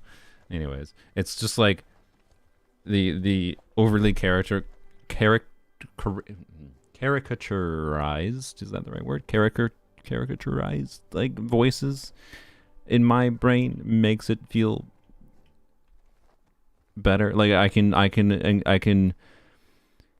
take in the closest like feeling I can get is like I can take in Genshin's story more in the vibe of it just being a bad anime that's like enjoyable to partake in, compared to the voice actors in English actually trying to take the things more seriously. Like it's just a different vibe. I don't know how to explain it. Does that make sense? Anyways.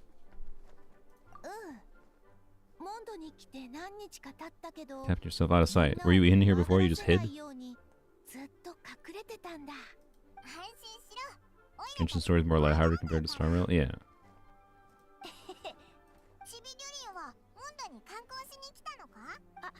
Did you come for the alcohol? Drink yourself silly? Wasn't he gonna like go hang around Wander or something, supposedly? Didn't he say that from the summer event?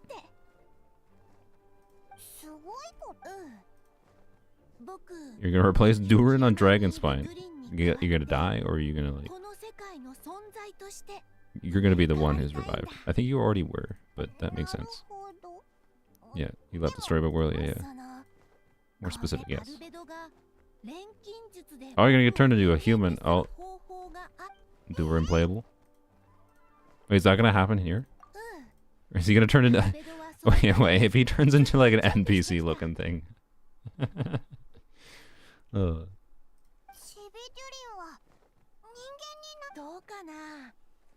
正直なとこ、何が正しくてどうすべきなのかは、でも僕だってドゥリンだ。もう一人の自分に負け、アルベドから聞いたよ。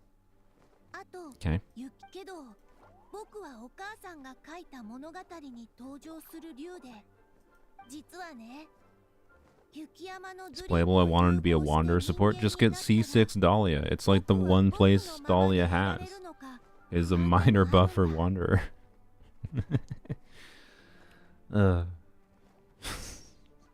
Wanderer can actually take advantage of attack speed relatively linearly. I don't understand Dahlia's kit. I don't understand it. Anyways.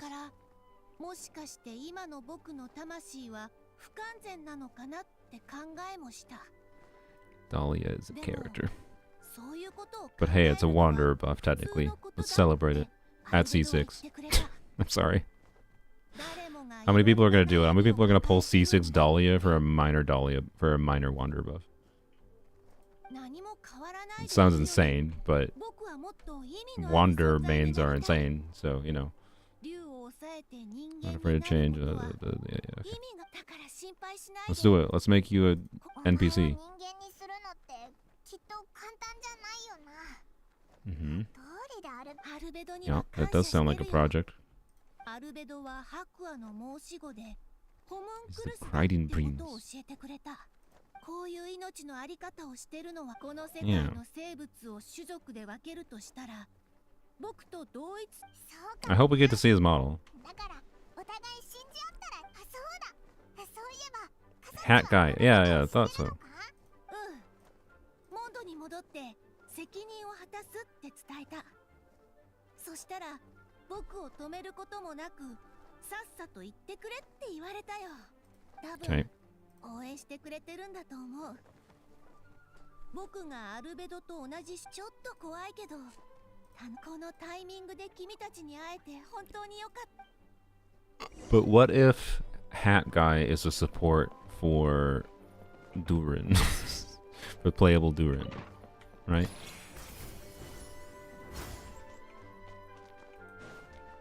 Where? Oh, the library.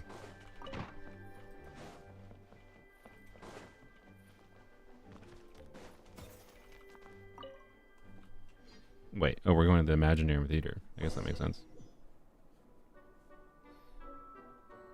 Okay. Hello, Alice. Alright, time for this. Let's go.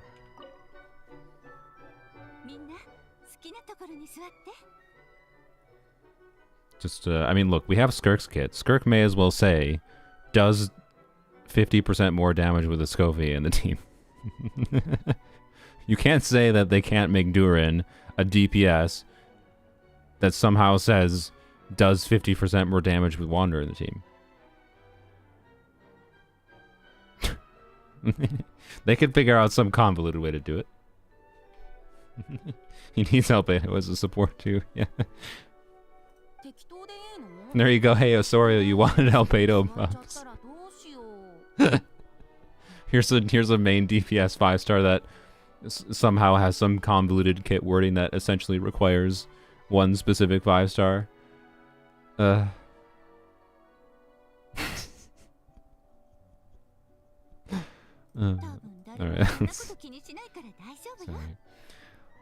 Look, all we can do is, with the current state of how they make Genshin character kits, all we can do is make fun of it and embrace this silliness.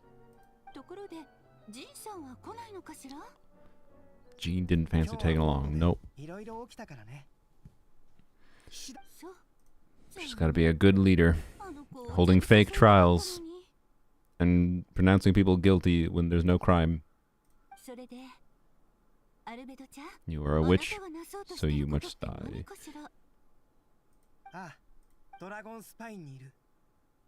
What? Wait.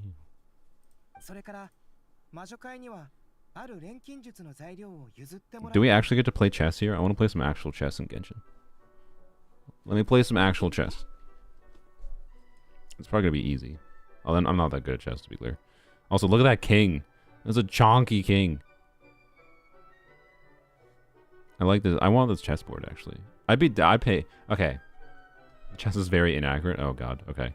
I would pay, though. How much would I pay for this? Not this shiny looking board. The board, but the pieces.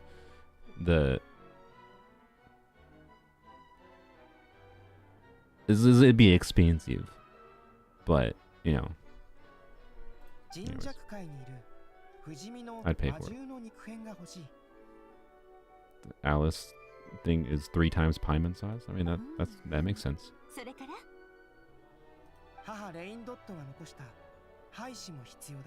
Okay.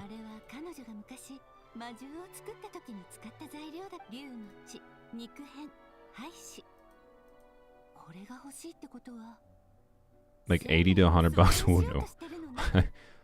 I'm thinking like, also that'd be real sharp.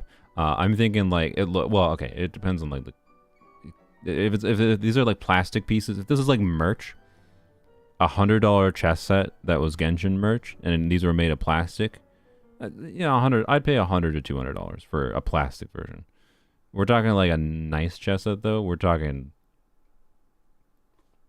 pony up a little bit more. Like, you might be an order of magnitude off, if not more.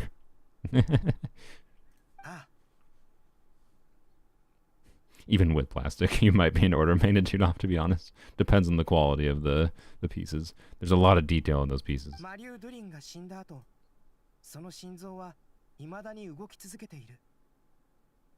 長年雪山を観察してきた僕はまだ蘇っていないにもかかわらず、モンドは今回のような溝ドゥリンの血と無限の生命力がもたらす I don't know what the KH3 chest set is, but we could check that. その命を終わらせなければならない。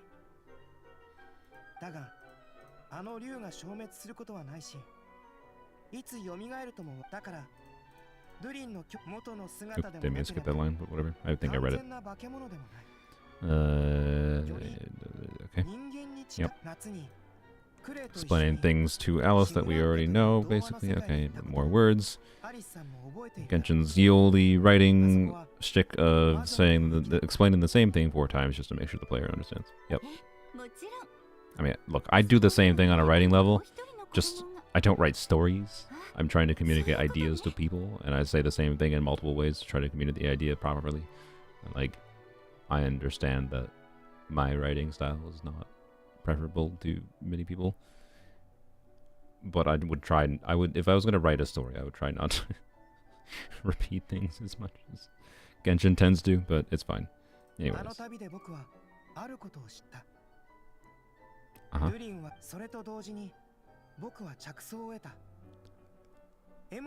Okay. So that's what you've been doing the whole time these last 4 years. Understandable. I mean, look, he's trying to make a body for Durin. It makes sense. Wait, was he only been doing that a few months or a year? Because technically Durin only came back. Like mini Durin only came. I don't know. Whatever. Anyways.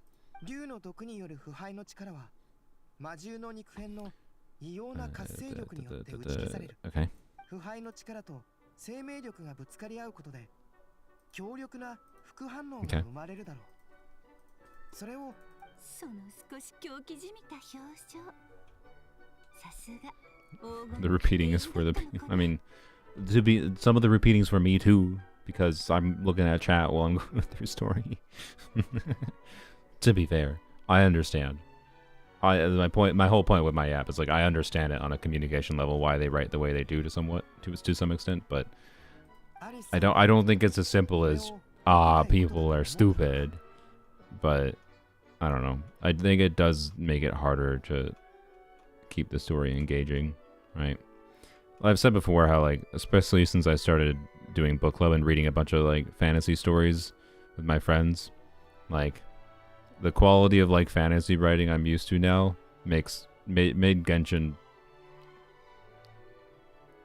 like writing quality feel to me.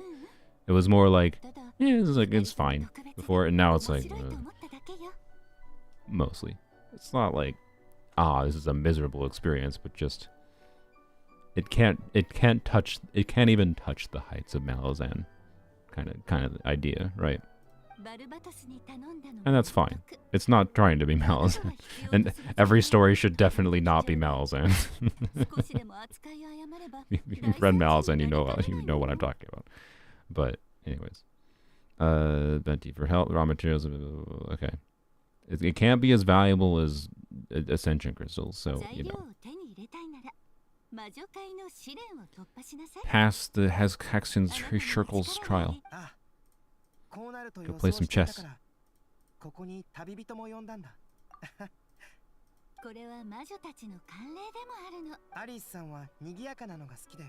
Stupid people and streamers. Yeah, there you go.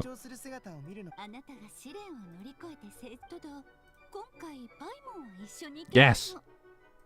Thank you. Because you deserve it. You don't need to justify it, Alice.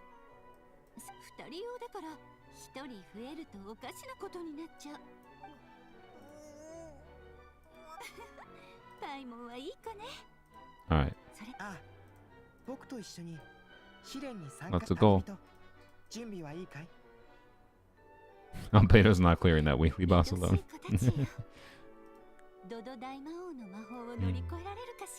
What's the goal? Oh yeah, I'm sure I can. Well, actually, I shouldn't say I'm sure I can be soloed. I know this boss has a cryo requirement, but I don't know how much of a hard line this cryo requirement is, right?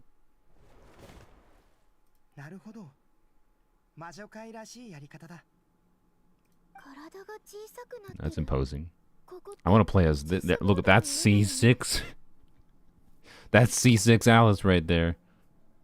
That's how the gameplay works. Every constellation you get, she just gets bigger. And with C6 Alice, she just fills the abyss room, and the enemies can't even spawn. You know how bosses make Zhongli's construct just disappear? A C6 Alice occupies so much physical space that bosses can't spawn, and you just clear as soon as you start.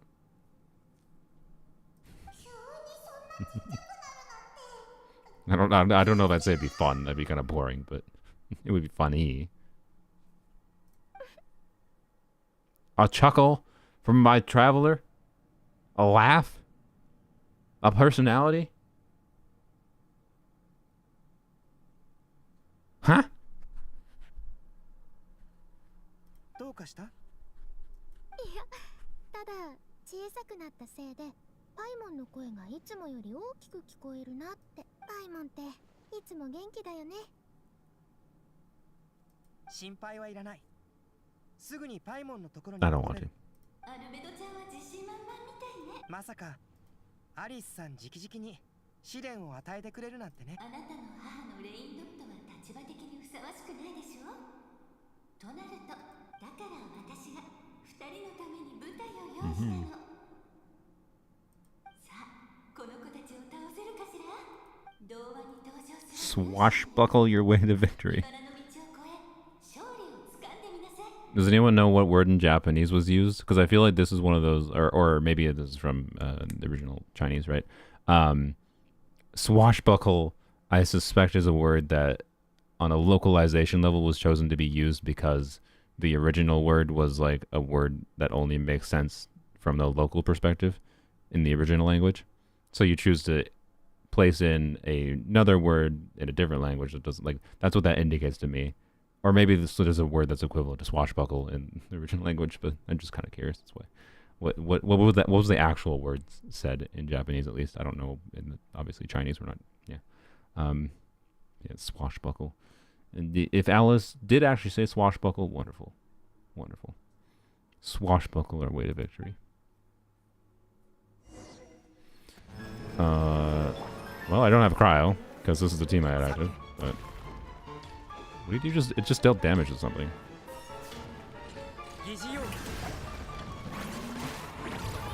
Okay, this is not chess, by the way. Just FYI, this is not chess. Also, I have a complaint. I saw a knight that did not move like a knight, I'm pretty sure. I'm gonna watch for a little bit, though. So, that's moving like a king, so far. That is not moving like a king. That's not how a pawn moves. I mean, pawn doesn't do that. Okay, pawn can attack like that. Pawn can't attack like that. Okay. I get the gimmick.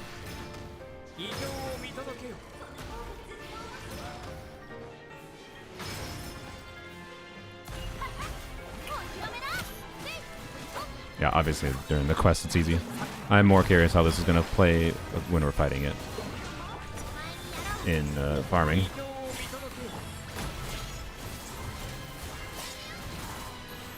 What? Oh, queen.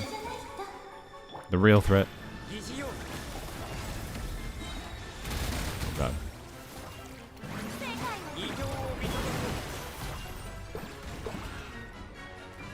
I want to watch what it does a little bit.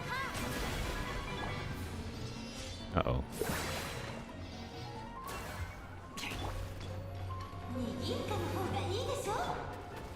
Yeah, that's the queen move.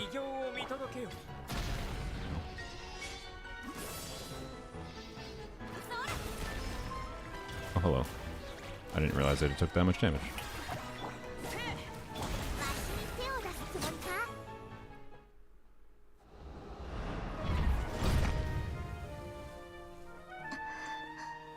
Prototype Rancor.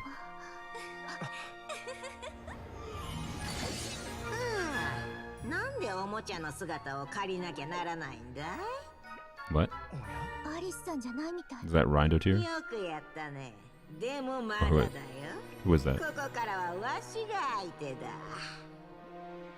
万物を直視すれば断りが見える。逆に見れば真実が見えてくる。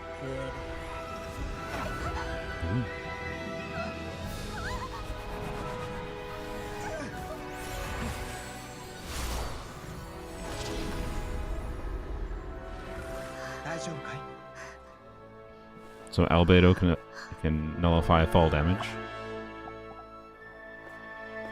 Okay, wait. I just realized a reality where that could be true. What if playable witches are all of them in Dodoko form together? Like it's one character you pull for and it's just like 7 Dodokos.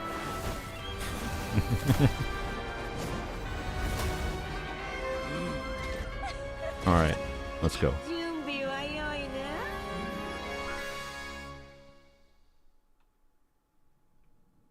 Alright, we're gonna let them do their things a little bit. I wanna see what it's like. Oh, I had to walk toward them. Okay. Hold upstairs.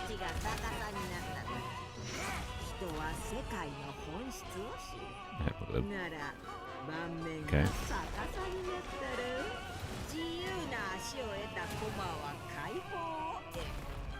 Why do they deal damage to themselves? Oh, is Albedo doing damage to them? That's why. Okay, I get it. Yeah, never mind. You fell over.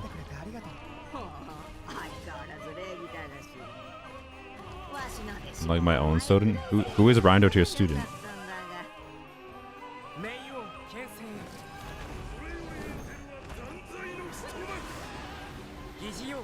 Oh, Mona's master. Oh, okay. Usually trigger freeze? I can't, so...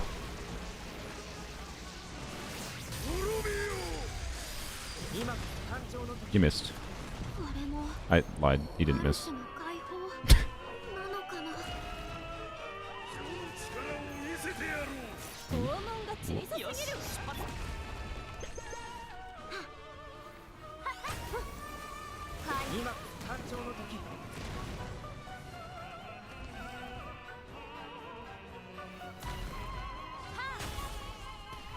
Alright, I think we've seen probably most of the interesting moves. I feel like the queen isn't doing that much. The king is cool.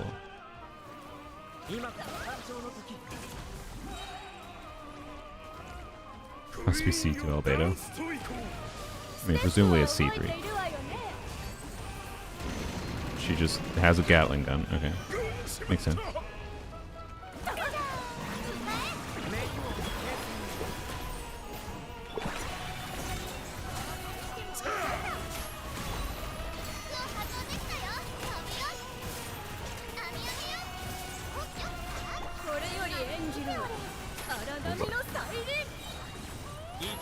Missed.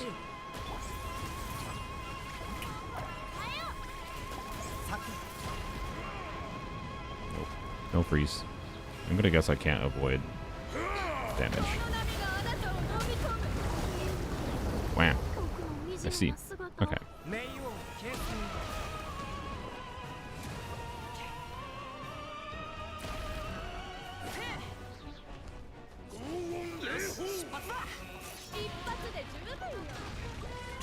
We'll wait for Green to come back.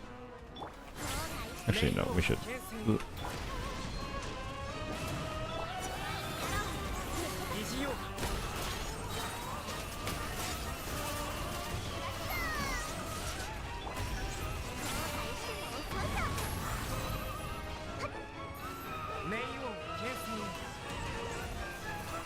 Oh, I better go.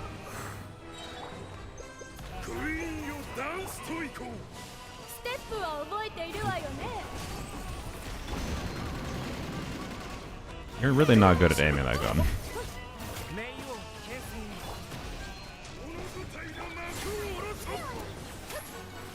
Wait.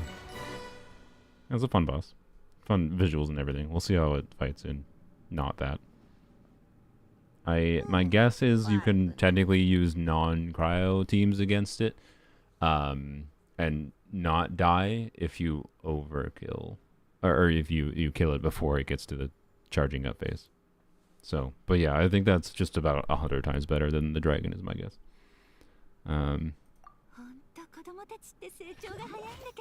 Hello.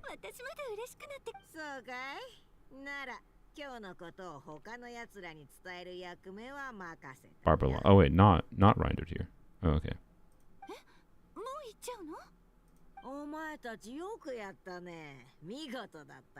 Old Hig voice indeed. Old witch voice specifically. I'm watching a show called Once Upon a Witch's Death. She sounds... She might even be the same VA. It wouldn't surprise me. But she sounds exactly like... oh, what's her bucket? What's her name? Frick.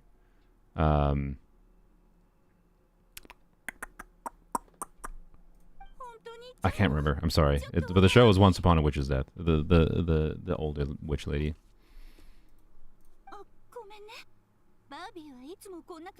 Barbie.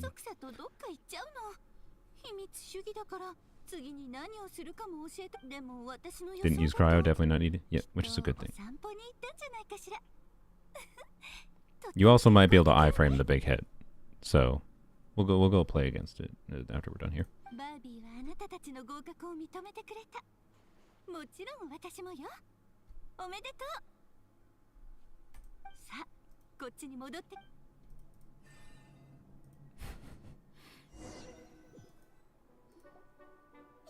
Try to iframe the big hit and it still kill me? Okay.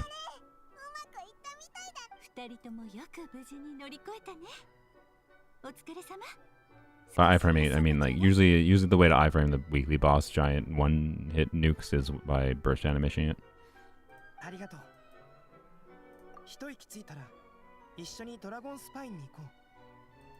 That's a goal.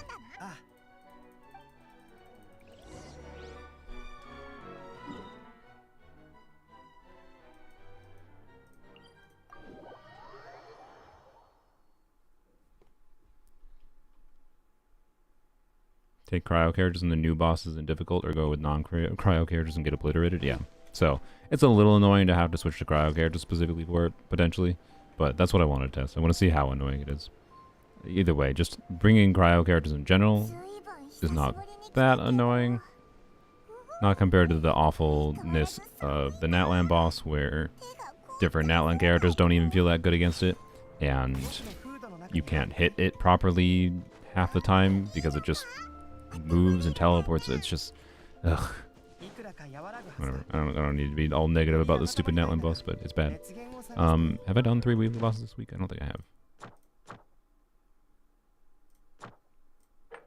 No, good. Okay, so I can claim the new boss drops.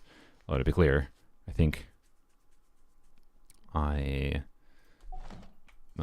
saved my resin for, well, let's see, I needed 15 more. 15 divided by 3 is 5 runs. Yeah.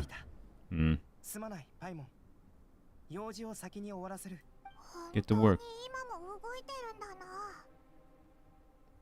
If Layla burst is enough? Okay. Yeah, I don't know how much cryo it needs, so.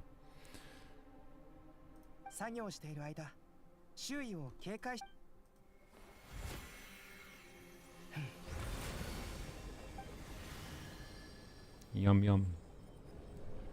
Albedo having a snack. Not the time.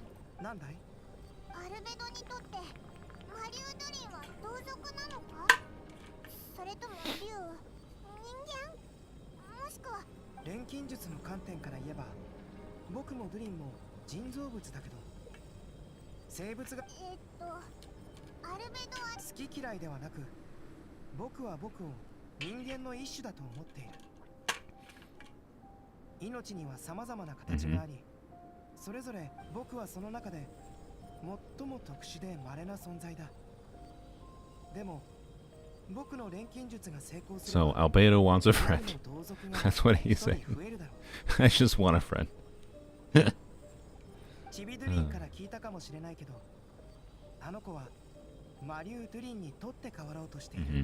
確かに興味深くて挑戦的なことでもあるから、その気持ちはわかる。今回の計画は広い意味で過去と未来に関わるもので、多くの人にとって重要だ。そしてチビドゥリンが望む姿になるのが、その He's helping Dura in transition. There's no way I'm the first person to make that joke, but good on you, Albedo. ちょっとした信念みたいなものだよ。It'll positive impact for the world. 強いて言えば、僕にとってありえない命を育むことは、 Which the world, to cultivate life which the world cannot generate endogenously, is to cultivate the world itself. I can gather through context what this means, but that's a word. It's a fancy pansy word. Like, but what I can gather with context is it's life not generated naturally, right? There's something that's in my tongue that is the component that I have heard used, but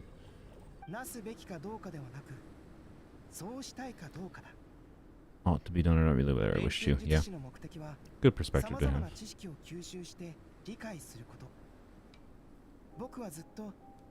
I can understand completely why people like Albedo as a character. He seems to be one of the more well-written characters in the game for sure. I know it's a biology word. Yes. もちろん今回のことを実験だとは思っていないよ。何せこれはモンドに関わることで。Specific definition: having an internal cause or origin. There you go.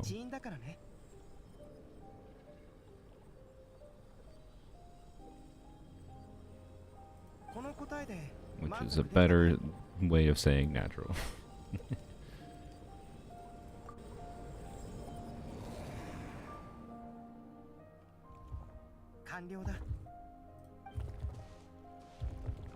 I bet if they did a Mondstadt Chronicle banner this patch, they would have made money from Albedo. But instead they're doing an Inazuma Chronicle banner. I feel like Mahoyo shot themselves in the foot. It would be too big, I don't need that much. Okay, what's... Oh, it's gonna... Okay, I was gonna say, what's gonna happen to the rest of it? What was I gonna say? I forgot. Oh well. Rip old Durin.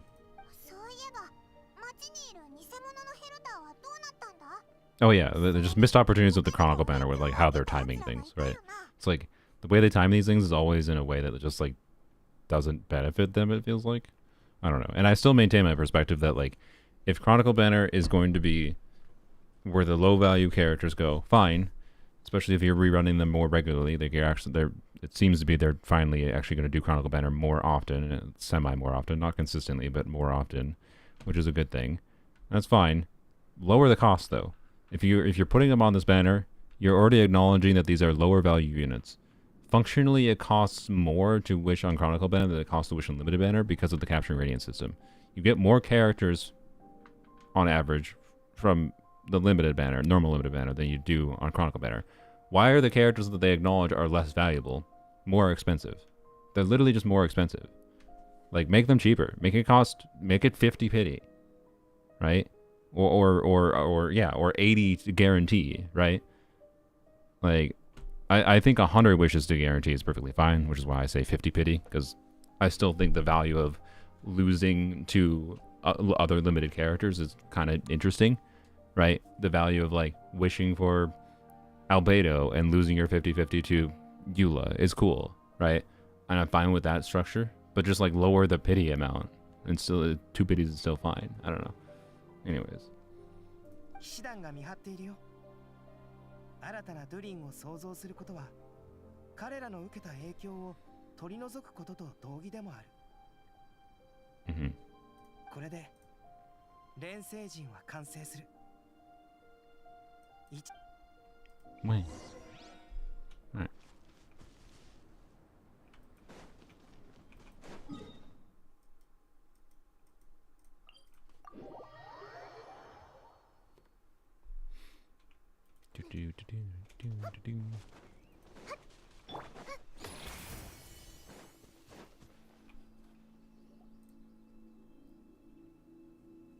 Honestly, right now the weapon banner chronicle is just straight up bad. Yeah, exactly. The weapon banner is particularly bad, but both are bad in my opinion.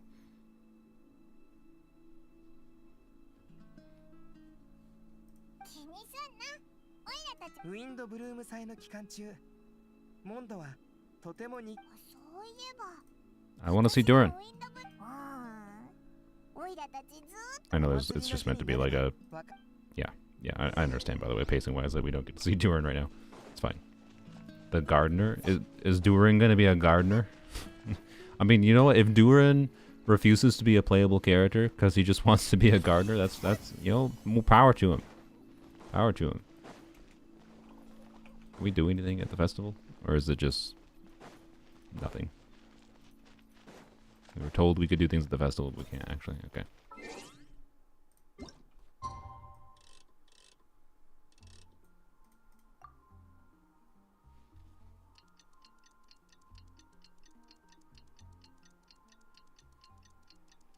He was 90% of my hype for Natlan. They did him so dirty. Capitano? Yeah.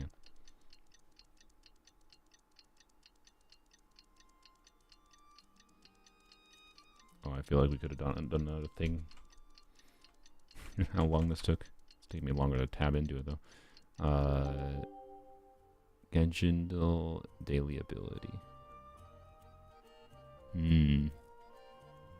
Down arrows, huh? That's a passive ability. We'll come back. That's a passive ability, though. It's for sure a passive ability. It's probably like a res decrease passive. Or some kind of debuffing related passive otherwise. I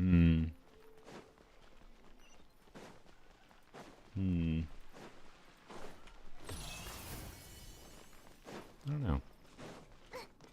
I'm struggling to come up with characters that have that in their is it it might just be okay, sorry. Just check. No. Okay. Mikazo doesn't have a res decrease passive, you dumb brain. that's the artifact set. Oops. Whatever. I feel like there's like it might be Chung Yoon. Sorry. It's bugging me. The down arrows bug me. I feel like it's like a strong hint. Frick. It's kind of shieldy. Okay. It's kind of shieldy. Could easily not be a shield though. Could be something else. It looked like a Hydro unit maybe? A Hydro shielder? Alright.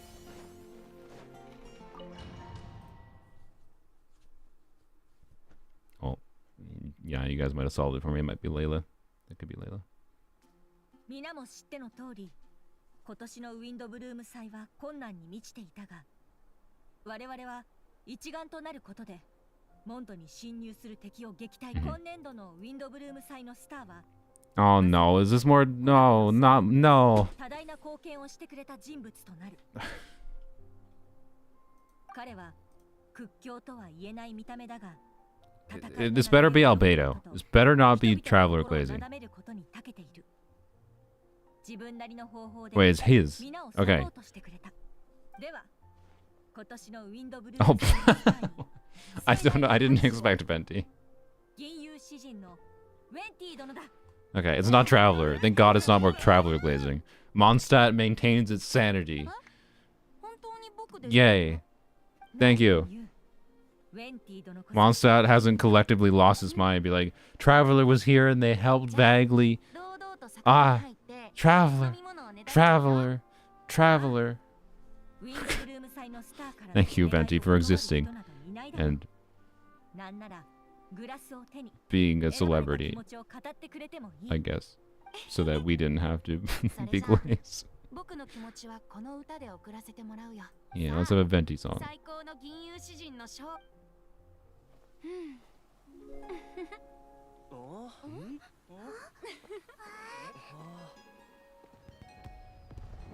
Fireworks? Where the heck did those come from?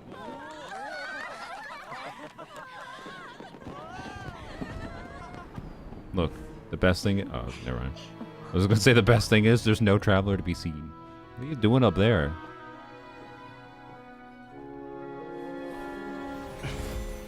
Oh, he's doing this. I see. He's doing it while he's asleep? Any heads up to Duran?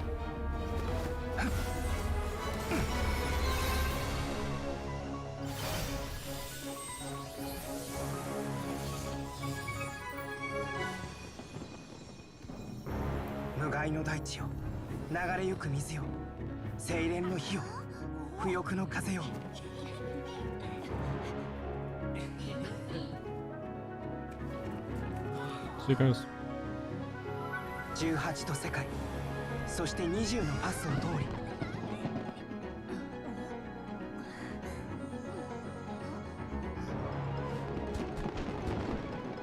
紡がれた魂が生まれ落ちるため。Alright. And fade to black, and we see his model next year. Very flashy, so dramatic.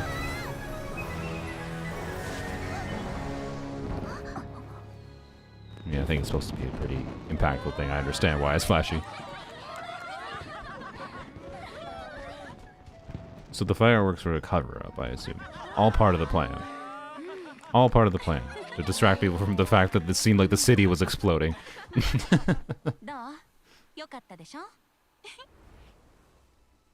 What he looked like.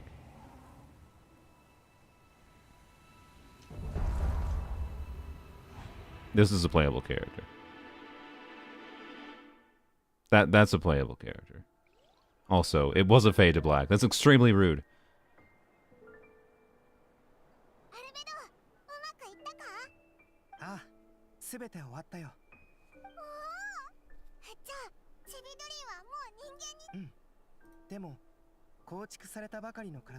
And we have to give him clothes because we don't want. This is Mihoyo act. Okay, this is what. This is just their justification for saying we don't actually know what this character's model is going to look like. He's going to be playable, and we don't want to commit to the character looking a certain way right now. So we're only going to vaguely show you him with his face and like his horns and everything, and then you get to wait to see what he actually looks like. That's what this sentence means. It's them not wanting to commit to a design right now, which is fine. It means he might not show up for a while as well. But also he could easily be next year. He's definitely playable. There's no way he's not playable.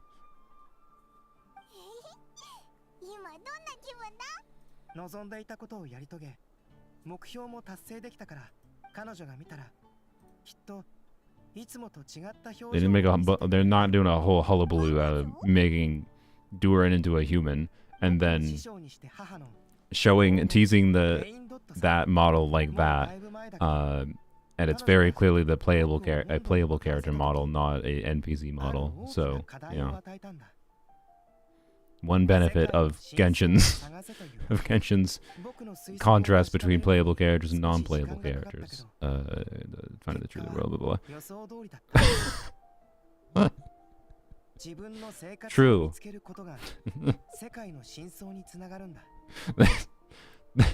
This is basically what I felt like as a teenager, where like all my thoughts felt very like, I don't want to know what I want to do with life. I gotta like muddle my way through finding the truth of the world. But in fact, what it just means is I was figuring out how to get a life.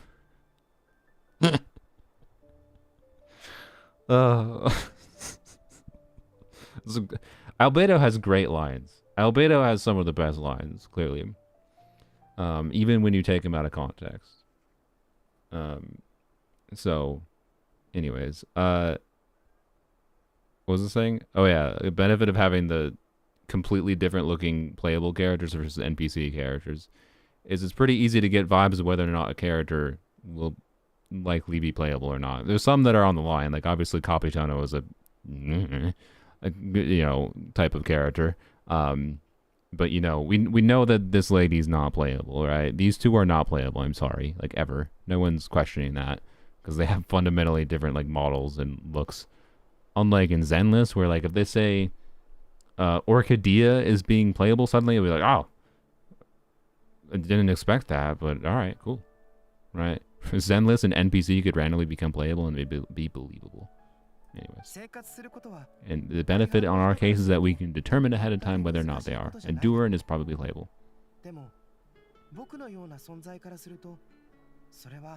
A lot of learning, indeed.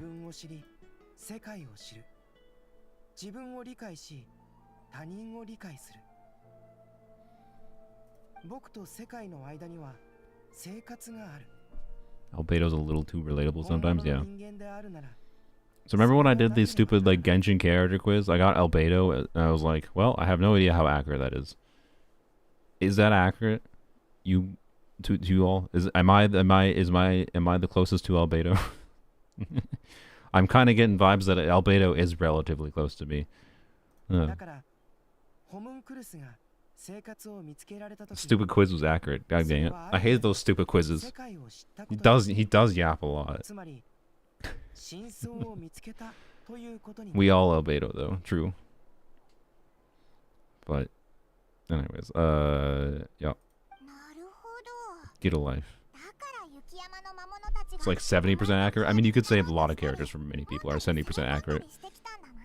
Because most of the characters in the game are not. So many characters in the game are not anywhere close to, I think, believable people. Right? Like, I'm sorry, Veressa is not a very believable person. I'm just using her as an example, honestly, because like I know so little about her characterization other than they've hammered on food as her gimmick, and like I'm not saying there's not people that don't care about food a ton in real life. Obviously, there's many people who food is a very, very important component of their life, but like she doesn't feel as believable as a character because of what's presented to us in the story, right? Is my point. Like, I don't think there's actually people that exist that is like Veressa, unless they're an 8-year-old. Unless they're an 8-year-old. Anyways. So any character with more characterization, like that's a more well-written character, is inherently going to be more likely to be similar to us as real human beings. Because they're just better written. I saw her more as trying to be a hero and the food was secondary. I mean, that's fair. I haven't done her quest. And I probably never will.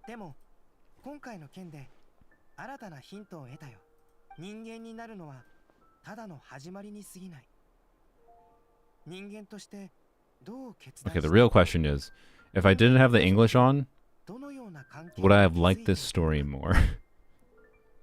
Like, there's some things I would have missed, like some of this Albedo dialogue would have been lost, obviously, and that would have been fun.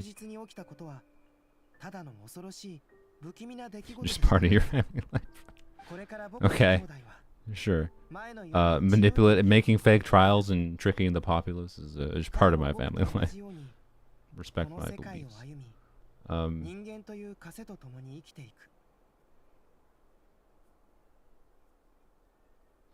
I feel like Moeka is one of the worst written and least understandable ones. Yeah, I agree. Anyways. Mm-hmm.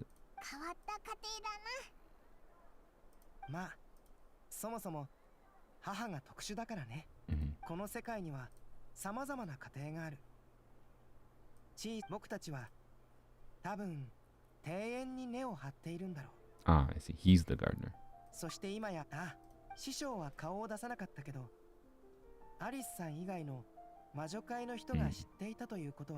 Okay, why did she like actually like need to give approval? Like she had to, this is like a bureaucratic process. If you try to do some crazy thing like turning a mini dragon into a homunculus, you have to get approval from the witch committee. Literally, because because the whole vibe of like the end part of this quest was like you literally do need approval from the witch committee. the hex circle is weird, is my point. But anyways, devouring the berries. Okay. She didn't always have a penchant for madness. If she kills you, it's not her fault.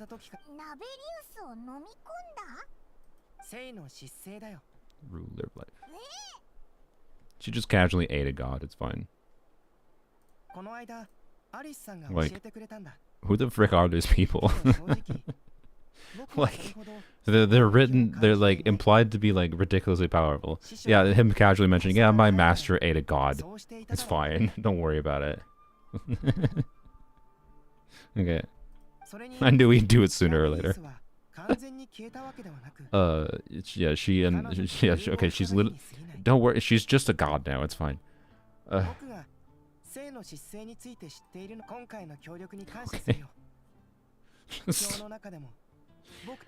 I'm sure there's lore people who are just like, oh, look at this casual lore bomb.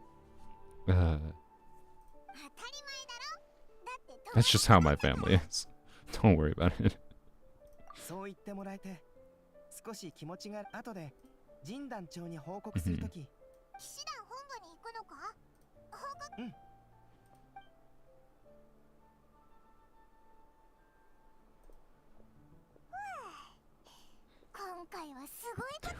I don't think we did much of the festival, Paimon. パイモンは何だと思う？風の花を教えに来てあげたよ。今年はセシリアの花さ。遊興者の真心。 I feel like Venti's role is kind of very whatever in this whole quest, but it's fine. That's Venti's role in general. He's supposed to be a background boy doing secrety Venti things. I feel like as far as a background archon doing secrety background archon things, he's one of the more well done ones. Like, I like him a little bit more than how they do Zhongli, who was just an employee at a funeral parlor for some reason. But I don't know, both Venti and Zhongli, as far as their actions that they actively take in the current day of the game, are kind of whatever. Zhongli is more interesting on a lore level in the past of the game, of course. Venti, I think, is a little bit more interesting in the current day of Tibet, I'd say. But anyways. They want me to have this, okay. It contains something entirely one of a kind. A secret source, one time it'll reveal it. Okay. So, okay. Okay. So probably something not from this planet. Presumably. Mm-hmm.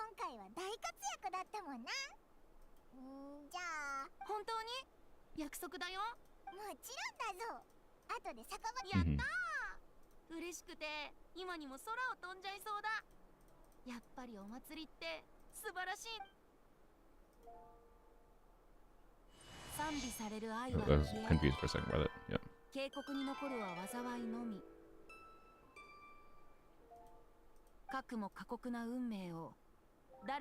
No, Zhongli isn't that cool now, but he still is for me. I mean, you just like retired individuals. That's fine. Zhongli is retired. I respect that. But he can just be retired doing his own life.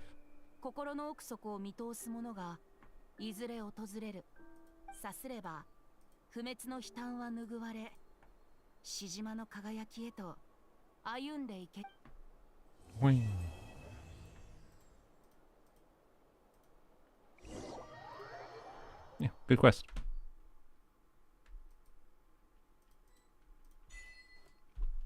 Probably, I don't know, well, recency bias, but probably among my favorite, if not one of my favorite. It's like, it's very good because it's one and done, right? Like, I've always felt this before, where like, when MiHoYo focuses on making like a one and done thing, rather than an overarching thing over multiple patches, it tends to be a lot better. So, like, I've seen this across multiple games. I've seen it in Zenless. I've seen it. This seems to be a fairly universal, maybe one of the most universal traits with MiHoYo games, is their writing, when they tend to not try to do overarching things that are all linked together in ways, it tends to be better. So, yeah, I think by far this is it's not even close. This is by far the best quest of 5.x. But yeah, just all albedo quests are good, I guess. I never got to experience the OG albedo quest, of course, but anyways, where's the weekly boss? Actually, where is it? For real? Here? What? What? Where is this? Hi, engineering plastics. Oi! Oi! Hey. Sir Plastics. You came into my chat yesterday, and you're like, I'm gonna skip her. Oh, it's this. Oh, I forgot about this. That makes sense, I suppose. I'm gonna skip her. I'm gonna skip Escoffier. And then, like, an hour later, you post a short C6 versus C0 Escoffier. What happened? Like, just what happened? It's still overcharging because we brought back Dragonspine and Sibylonka. Yeah, but like Dragonspine itself and like whatever. Like yes, I know it's not completely disconnected from every other quest. It's not the point. I think you're missing the point of entirely what I was saying. I'm saying like they're not trying to do Natlana or spacing out between 4 different patches of right. Like even Fontaine had its strong points, but like Fontaine is like I'd say Inazuma arguably started really strong and then faltered, right? Like I don't know. That's my point. It's like the normal initial Archon quests all have, I think, problems. So yeah. Anyways, engineering plastics apparently has no defense. They have no justification. Hey, we can all feel solace that at least we all, if you've ever made a bad Gambit decision, at least you probably haven't made as bad Gambit decision as engineering plastics. All right, let's see what this is like with DPS Lania. Electro, Hydro, and Pyro Crystals, huh? All right. I like that it drops a bunch of chess pieces. That's fun. Queen, Rook, and Knight. Nice. It drops these billets. That's actually nice too. I could have a chance of getting these. Anyways, I don't know if I'm going to claim the rewards. I feel like how long? Okay, how long is it going to take? Because I'm probably going to, well, unless I get lucky. I need 15 drops for Escoffier because I'm stupid and I condensed my resin today. So that's 15 divided by 3 is 5. That's 200 resin. So like right now, yeah, I'd cap out my resin in 200. Right, I'd get 200 resin in 19 hours. So tomorrow, like I probably shouldn't spend the resin here. But my thinking is I'm gonna buy the battle pass anyways because I buy the battle pass for the freaking resources. I'm at level 5 already. I can get a resin from the battle pass, right? So I should be able to get Escoffier fully ascended tomorrow. The only problem is I want to do a stream tomorrow, most likely testing Escoffier. So it depends on what time I'm streaming, and it is 8 p.m. right now. That way. Oh, I say that as a meme. Ah, I see. Back in 2021 when I had no self-control, I would say I'm skipping Hutel. Yeah, I see. You meant it at the time, but later on I changed my mind. I see. That makes sense.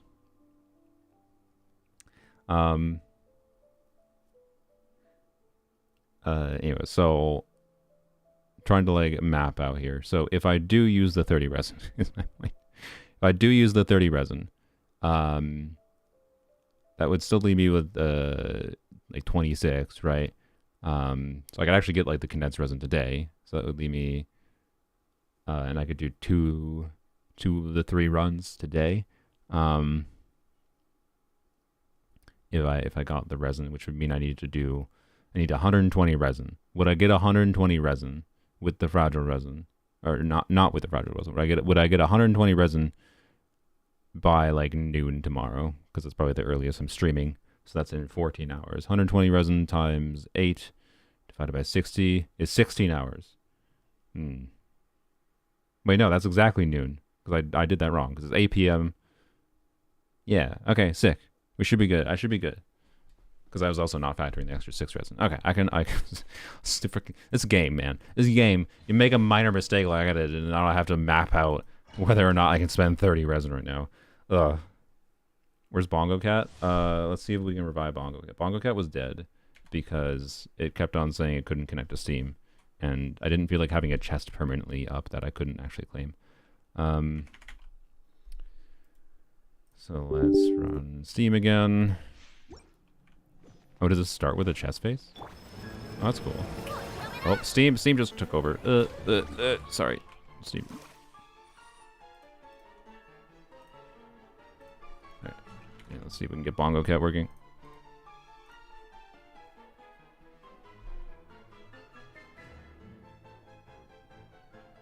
Bongo Cat is a Dodoko for real? Yeah.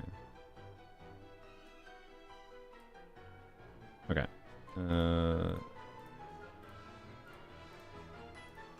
There's Bongo Cat, and we'll see in a minute if it wants to actually work properly. We can also try restarting as admin, because I did turn off the admin mode, but alright. Anyways, let's go.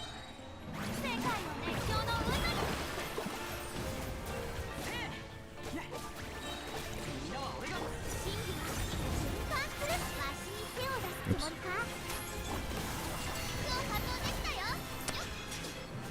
Lanyan.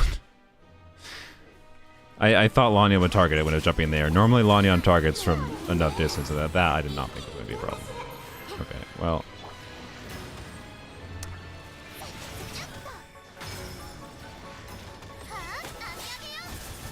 Particles.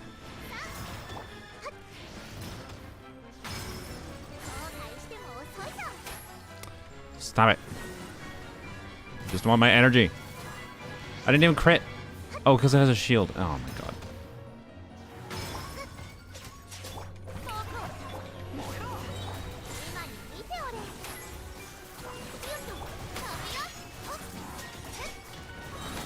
Good.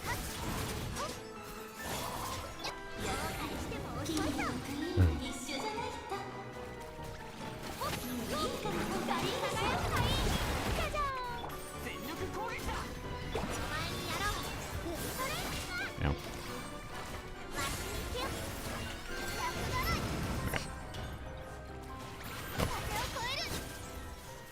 Alright, well, I can tell you, an energy-reliant team does not feel ideal against this boss.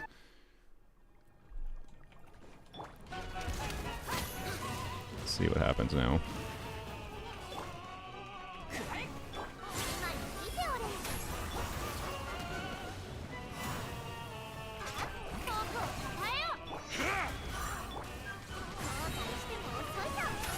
Okay, one dude seems like it's coming to me, so...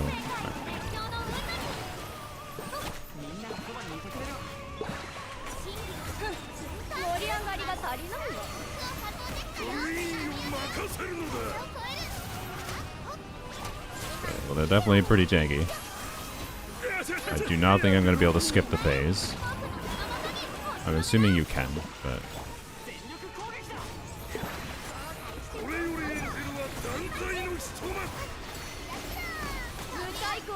Oh, he heals?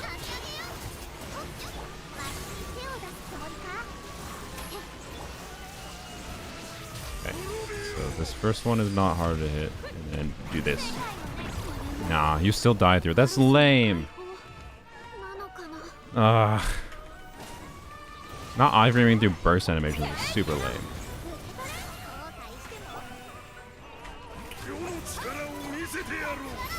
Oh well. It's fine. I like this boss a heckin' lot more. It doesn't feel actively terrible to fight because, you know, oh, your character's abilities don't hit it because it floats a half an inch backwards. And isn't constantly teleporting. Crazy idea, I know.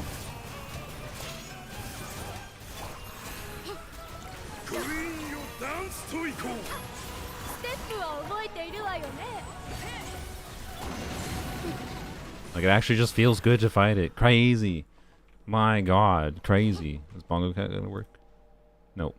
Rip. I have no idea what's wrong with Bongo Cat. I couldn't tell you. I'll have to investigate later. Here, we'll give it one last try with a restart. Oh, oop, I forgot to do that again. Fix that. There you go. Wow. Wow. 2 nights. Nice. And nothing else of relevance. Alright, well, cool.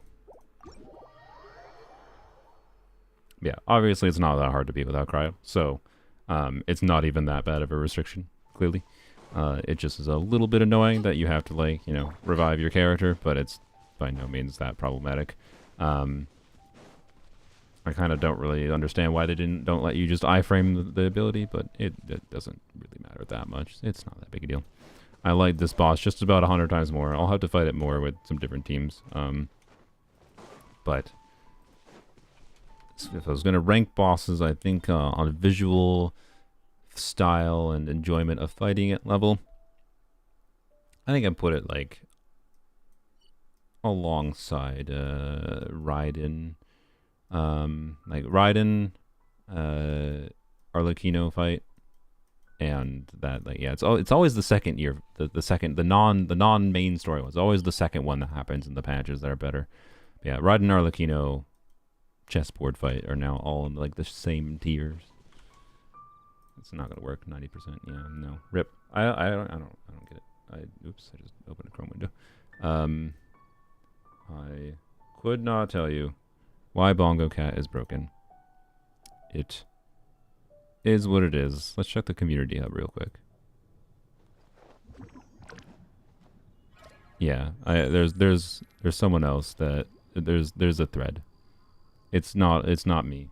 It's not just me. Okay. Oh, you couldn't even see Bongo Cat, but it had the error again. So, anyways.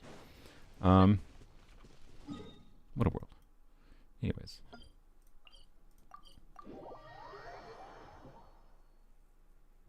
It's like the marionette in Zenless. They revive if you don't kill the other one. I mean, that I expected. I mean, I don't know why they would have the two enemies if that wasn't a thing. I figured that was a thing. That's a mechanic I like, personally. And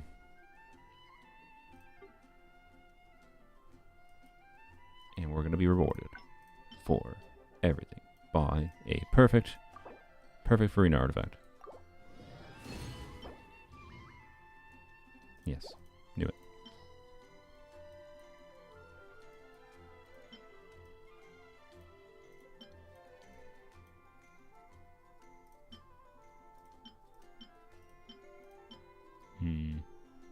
I don't need that.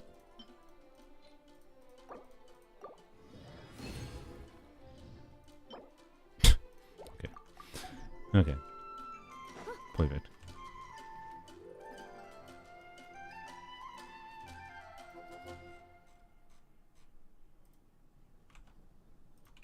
All right. Oh, we didn't flap. Is it Layla? It is Layla. Which ability is that? Is that her passive? Oops, I just... Blap. Is that her passive? Oh yeah, what characters do you guys want me to listen to in Japanese, since we have it right now? I was correct. Is her passive? Oh, it was upside down. Oh, I forgot about the upside down thingy. I thought it was down arrows when it was up arrows the whole arse time. All right, but I didn't recognize it as a passive, because like the down up arrow thing is normally only not in, like, these, I think.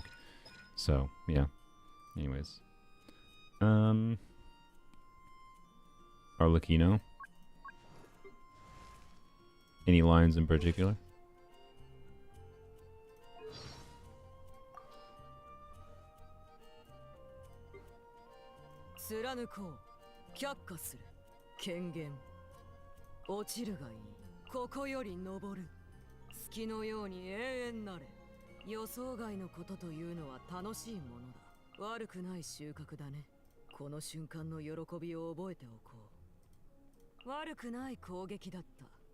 Sit lolly? Sure. Sate.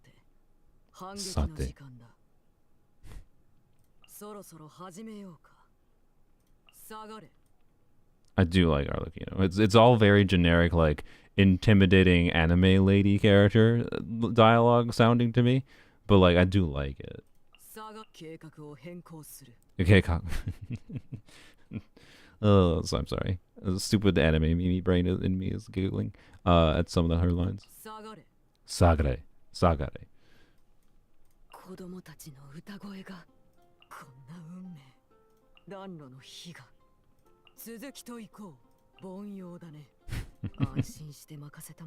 I do like.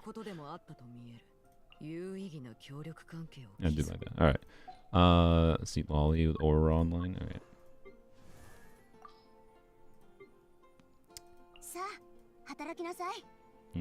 Okay. So Lolly, it feels more genericized anime girl than she did in English. I mean, that's pretty. I understand the way you wanted that one. Yeah, that was pretty good. Any other interesting ones? I guess the burst.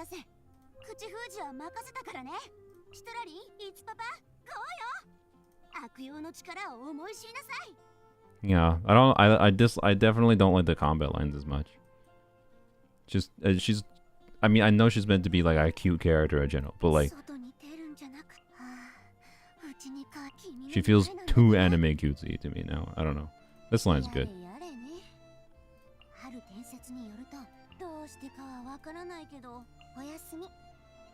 Oyasumi? I don't know. I don't hate it or anything, but I don't know.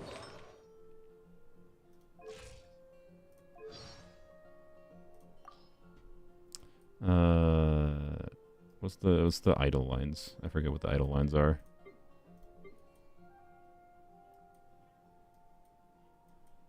What is the idle line called? Is it just chat? I think it's just chat.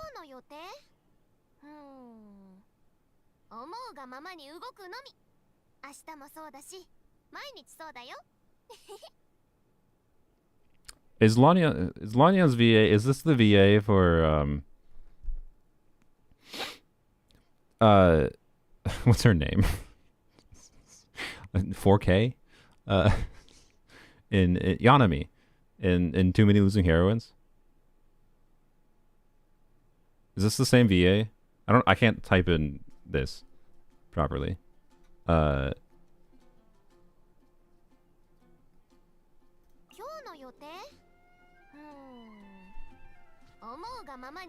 Wakayama Shion. Okay, thank you. It sounds so much like Yanami. Wakayama Shion.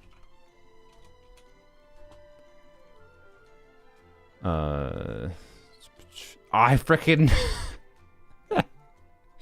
Yup.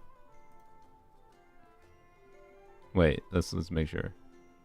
No, is Lemon? Oh, that's who I was recognizing. Not Yanami. It's Lemon. Lemon. Ah, I knew it was someone from the show though. I knew it was one of the major characters from the show. Also Momo. Oh, okay. That's why I knew I recognized her. Yeah, very recognizable voice. Okay. Well, suddenly I know like the Japanese voice of Lanya more. Anyways, I knew I recognized. I'm sure there's other ones I can recognize here. We should go through some. Is there any? Don't say who they are, but if there's any other characters that are like relatively well known, like anime voice actors, you can let me know to like give me a listen to them, and I'll try to like place if I have a vibe of like where I feel like I've heard them before.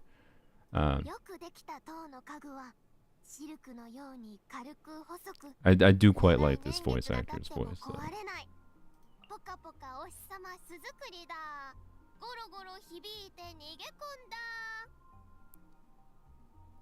But that's a very fun sounding. Japanese is such a nice sounding language sometimes, like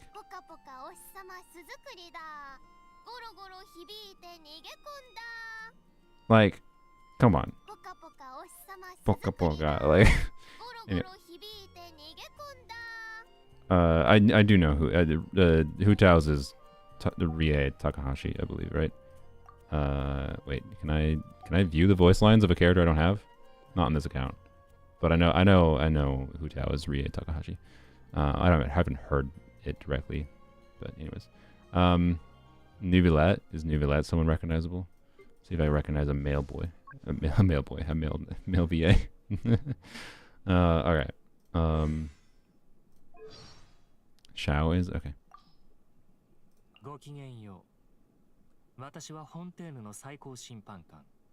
Okay, it is recognizable. Doesn't sound like Nubilat to me. But like, I'm so used to like Nubilat. How do you play Nubilat? But it's like his lines are very, you know, Nubilat to me. Like, yeah, where's his? This doesn't have the same vibe to me at all. The water line doesn't hit the same way.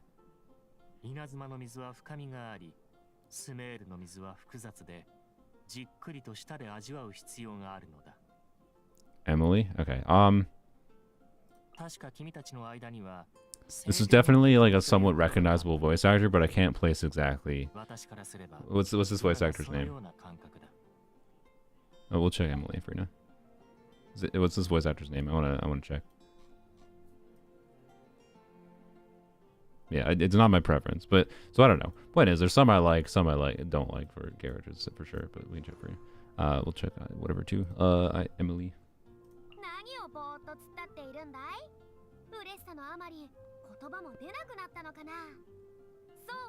Yeah. Yeah.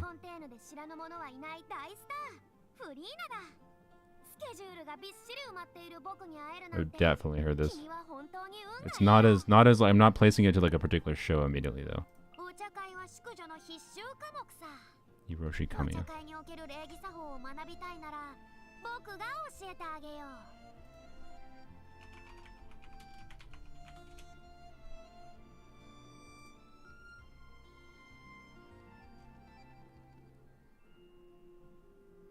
Ah, this is probably the show I most recently heard him in. Oh wait. I didn't realize. Has he always voiced Araragi? He has. Oh, frick me. I didn't recognize Araragi? Oh no, how dare I?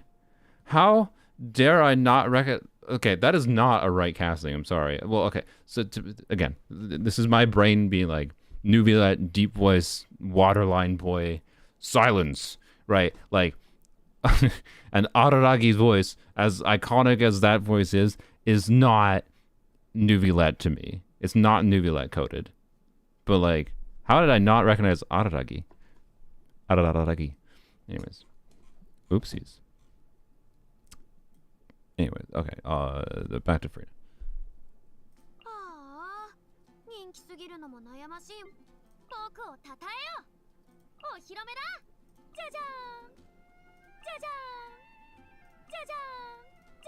Sorry. 君に捧げよう世界を熱狂の渦に光り輝くがいい歌え僕の名のもとにケーキに乗った王冠のようにひとまず休戦をなんて雨だまたこれで水が溢れたりしないだろうね I forgot she panics when the it's raining ここは撮影にぴったりの場所だね I don't know. I feel like I should. Like, I'm gonna look up this voice actor, and it's gonna be some specific actors. I'm just like, oh, yup. But in some ways, this is a good thing. Like, I am someone who I prefer not being able to super easily recognize certain actors. In some ways, but it depends, obviously. Like, a lot of times it's just representative of like I almost like the voice actor more when it's in this perfect middle ground of like I recognize it, but you also just sound like you're a different character, right? Shawa's Kirito? Oh. You spoiled it. Oh, you should not have spoiled that. I would have gotten it immediately. I don't know his name, but I would have got he's also Bell. This is also Bell from that's what I probably would have said Bell from Danmachi immediately, but I'm pretty sure that's the same VA as Kirito. I think. Maybe I'm wrong. Maybe the Bell VA is a different VA. Someone could correct me on that, but I'm pretty sure Bell's VA is the same VA.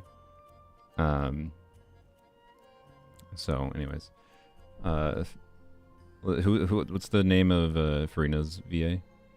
Inori Minase. Oh, it's Amelia. Wait, that's Amelia, right?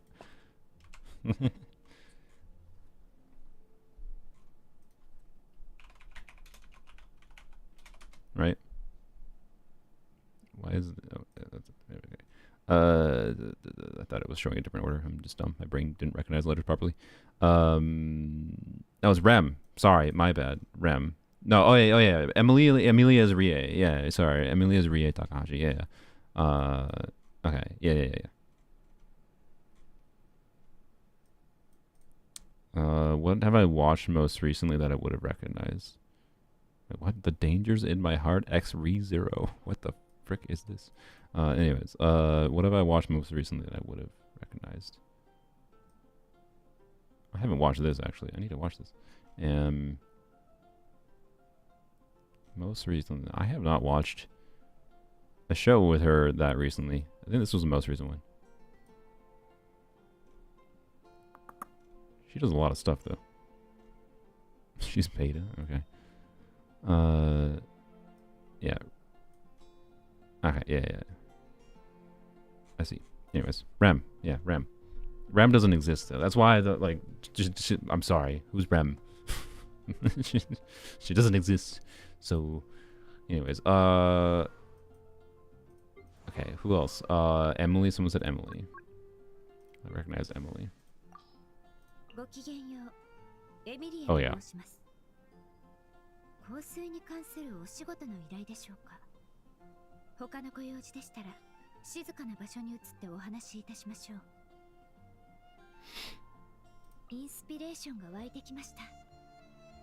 Again, I most of these I can't like name a character. I can't name a show.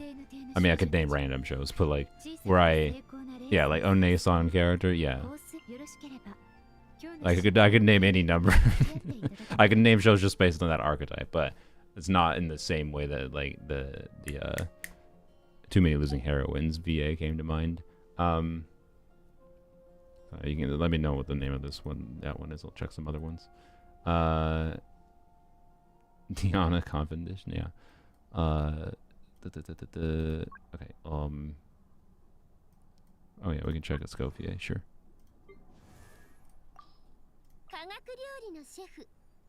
Chef. Going me and Mulani? Alright.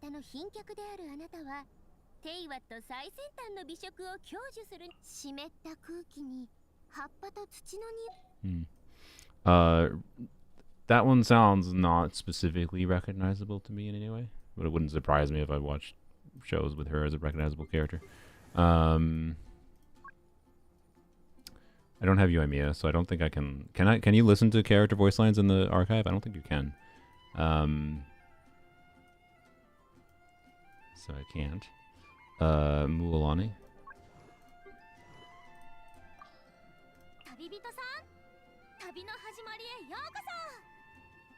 Another very recognizable one.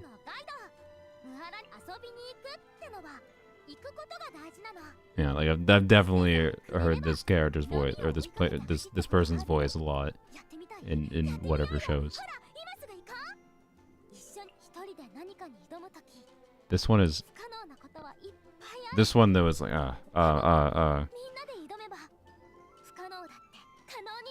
I think I'm watching something like now with this voice actor.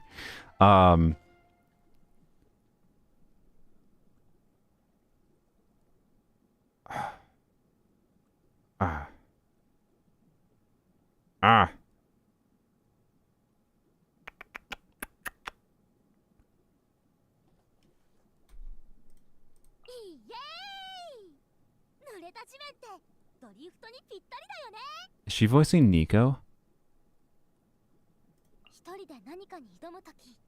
Yoimiya's Ren's VA from Fate. Okay.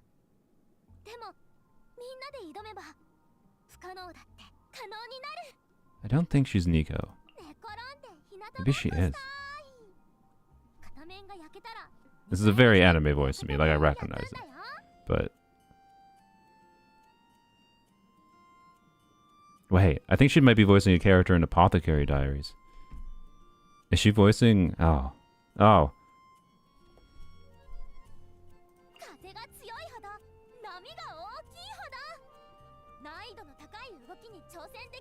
Is she voicing Shusui? No. Maybe?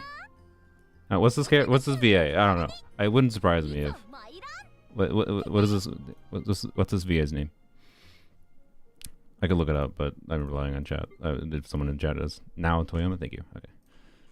I could now Toyama. I do recognize that name somewhat. Okay. That I don't think was. Maybe I was wrong. No, okay. She was recognizable, but I have not seen. There's not a show currently running. A high elf actor. I did watch a little bit of Shy.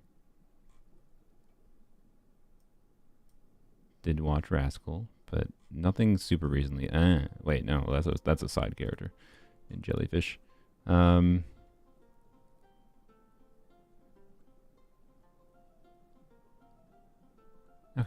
interesting. I thought she was going to be in a current anime I was watching. Nope. Oh, she's Yui. Ah, it's freaking. That's why. That's why. That's why she was so recognizable to me. it's freaking Yui Yuigahama from not Monogatari. Oregaru. My youth romantic comedy is wrong. That is why I recognize her so much. There we go. Placed it. Snafu moment. Yeah. Yep. Those characters have some fairly recognizable. Oh, I didn't have the thing up. Those characters have some pretty recognizable lodgings in my brain. I don't know why, but anyways, Dory has unique voice. Sure, let's check out Dory. Oh boy, I do like how Yai sounds in English, so the VA's got an uphill battle to win for me. Dory though.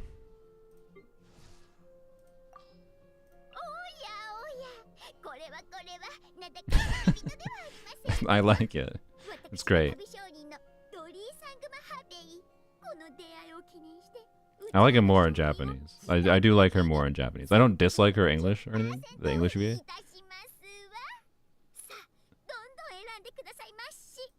But she's got like a...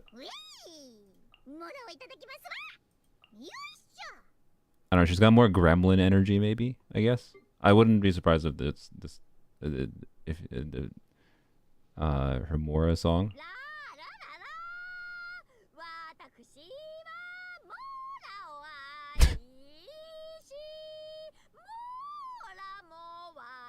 She's honestly kind of obnoxious, and that's great. This is Tomoko Kaneda? Okay, let's check her. Tomoko Kaneda. So type in extra letters. Dumbo. Bleach? No. Puyo Puyo.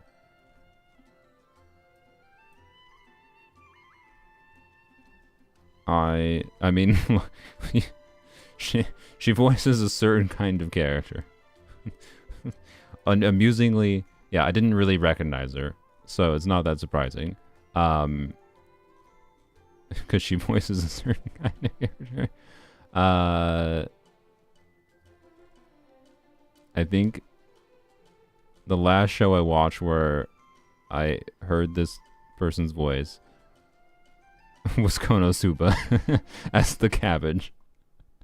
Well, it would have been amazing if I somehow placed her as the cabbage from Konosuba. I forgot the cabbage from Konosuba had a voice. So, anyways, it's just funny by like the images. You can tell what kind of character she plays. She plays the gremlins. Alright. The literal gremlins, the physical gremlins. There's other kinds of gremlins, of course. But anyways, that's funny. Alright, I think that's a good casting though. That makes sense. Alright, so what about Corin quick? Okay, I like Corin's.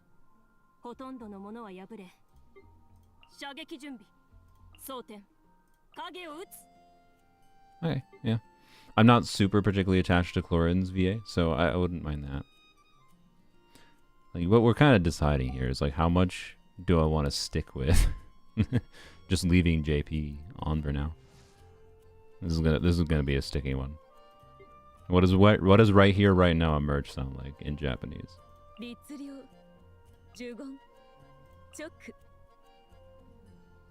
Hmm.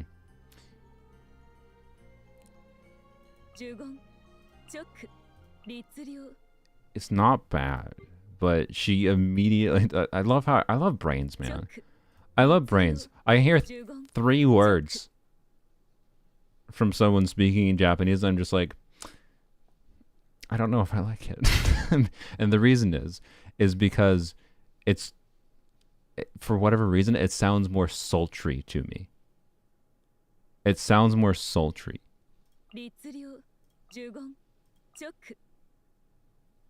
Right? But let's listen to more. I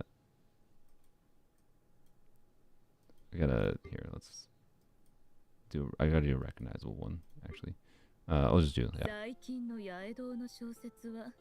Like, I understand why they went with this kind of voice actor and this kind of characterization for Yai. It makes sense. I get it. Also, I recognize this VA somewhat, by the way. I'm pretty sure I've heard them before. If anyone wants to put in chat what this VA is. But like,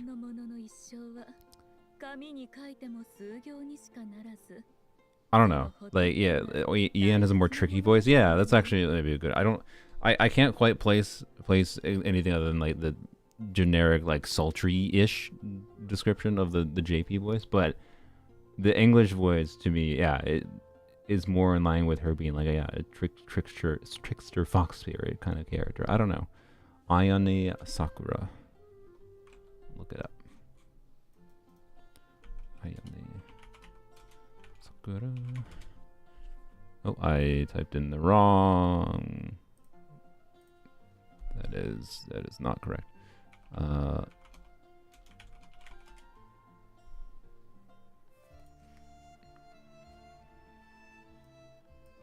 Wait, really? She voices Yotsuba?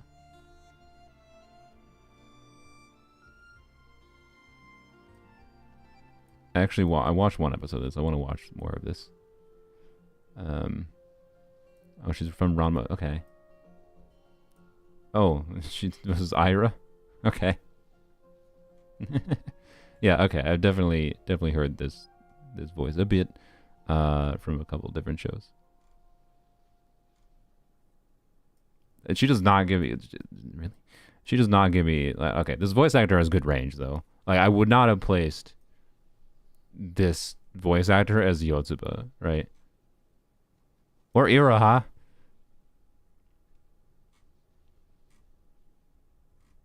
Roha, or whatever. I don't know. I probably pronounced her name wrong. I don't care. Okay. Interesting. Okay. I don't know.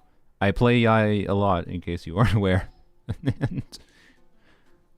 That one's like, it's not bad. It's just not like my monkey brain likes the normal right here, right now, or merch too much. And what's Raiden's burst line?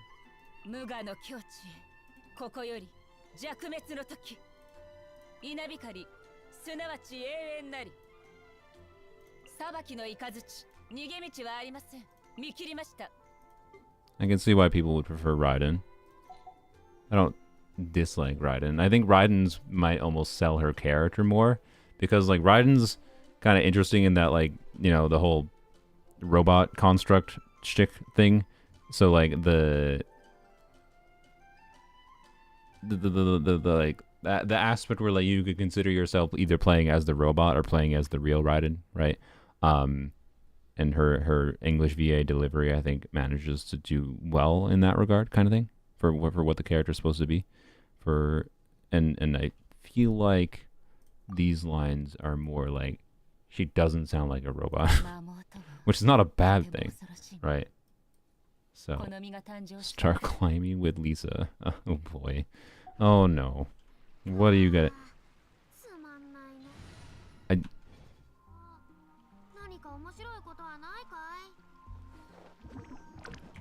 don't know what Farina was complaining about. What are you gonna make me listen to? Is this worse than the like? It's already pretty bad in English. It's pretty bad in English. What am I gonna hear? What's close? There it goes. All-time favorite anime? Yeah, there's a lot. I watched a lot of different like categories of anime, but if I'm forced to pick a place further than the universe.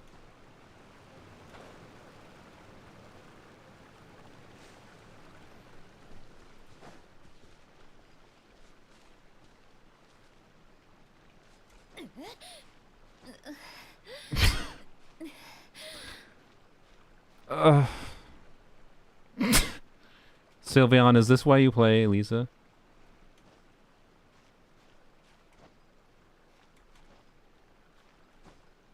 Are you here, Sylveon? You're probably not. You should be asleep right now. Because it's like late. Where you? Okay, the game is sparing me from hearing it again.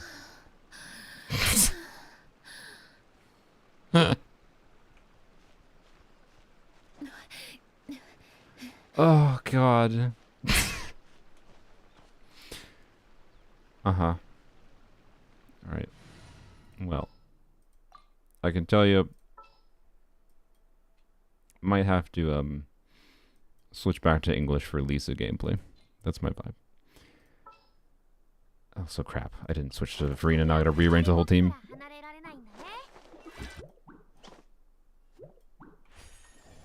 Oh, boy. Alright, anyone else? Oh, Dia.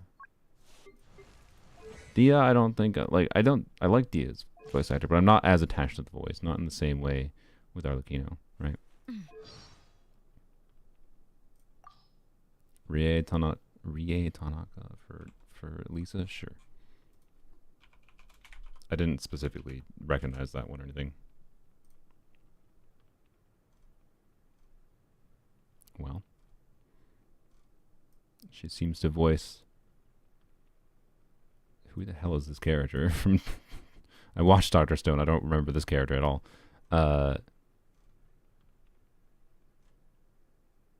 Mars from Pokemon Arceus Chronicles. Nope. Don't recognize her. She seems to mostly voice video game stuff more than anything though. Trainee, I guess.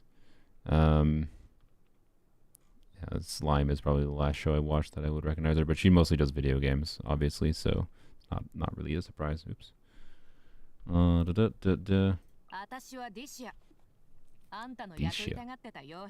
how they pronounce her name in Japanese. Disha. Horror on Setha? Sure. Yeah.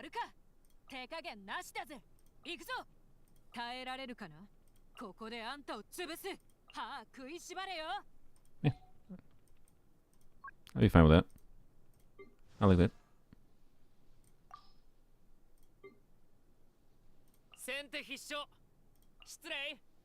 I recognize this. This is a very recognizable.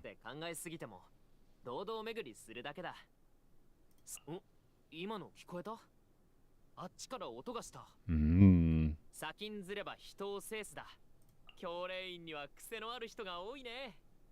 僕も通ってみたいって思うくらいだよ。砂漠ではめったに雨が降らないから、しばらくこの天気を楽しませて。あ、傘なら差してくれなくていいよ。やばいやばい。早く低いとこに行こう。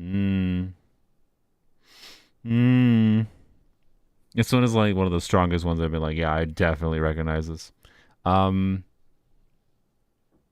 My gut feeling was Shangri-La Frontier, but I don't think this is Sunraku. I don't think this is the same VA as Sunraku. I don't think. It could be. Like, it wouldn't surprise me that much, because the VA could just have like good range, and this could be Sunraku. Yes, it's safe to come back.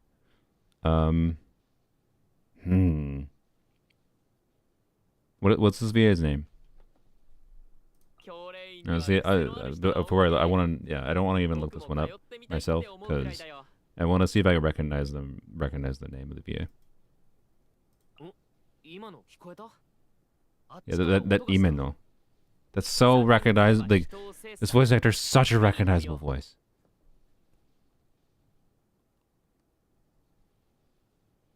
Huh.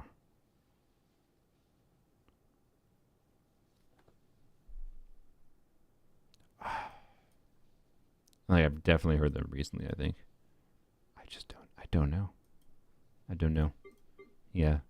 If someone can provide me the VA name. Yeah, if you can give me his name, I appreciate it. I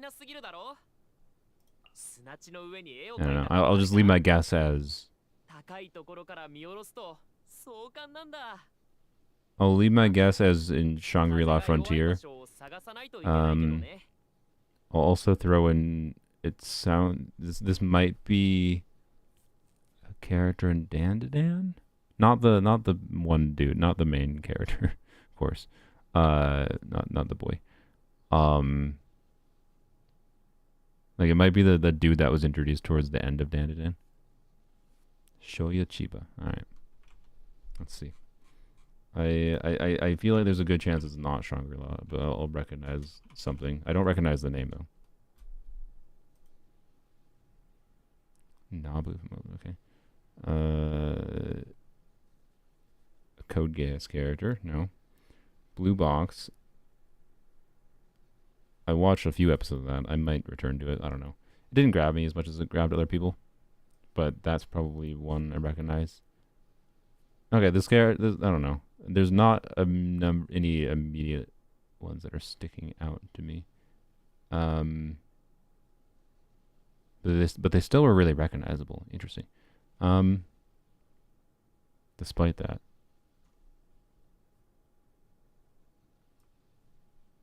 That one. That one.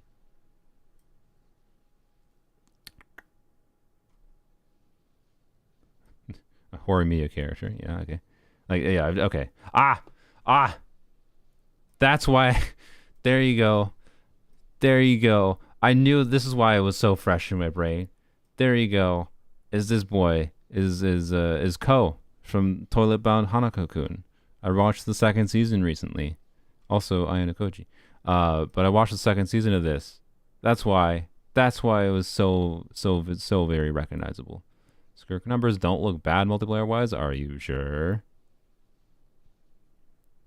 How sure are you? Because from what I've seen from people that actually tried to do some calcs, that is not the case. This character is Ayaka in Escoffier teams. Ayaka in Escoffier teams. And she's... What do you think she is without Escoffier and Farina? Anyways, I'm fine with her being meh. I want them to release this character that she is, but I don't think she is. Anyways, is it a good thing? Yeah, I think it is a good thing. I think it would be a good thing if this character released as she is. And they tried to pull back character power level to be like Skirk level, apparently. But I just, I just suspect they don't. I don't know. I feel like they're going to like lose a lot of players. Because there's too many casual players that would like not get Escoffier, pull Skirk, and they'd be like, wow, this is an extremely underwhelming character. She does not feel good. And would stop playing because they feel like they got screwed over by like not pulling for Constellation or not pulling for Escoffier, yada yada, right? So anyways, Auron. Let's check Auron.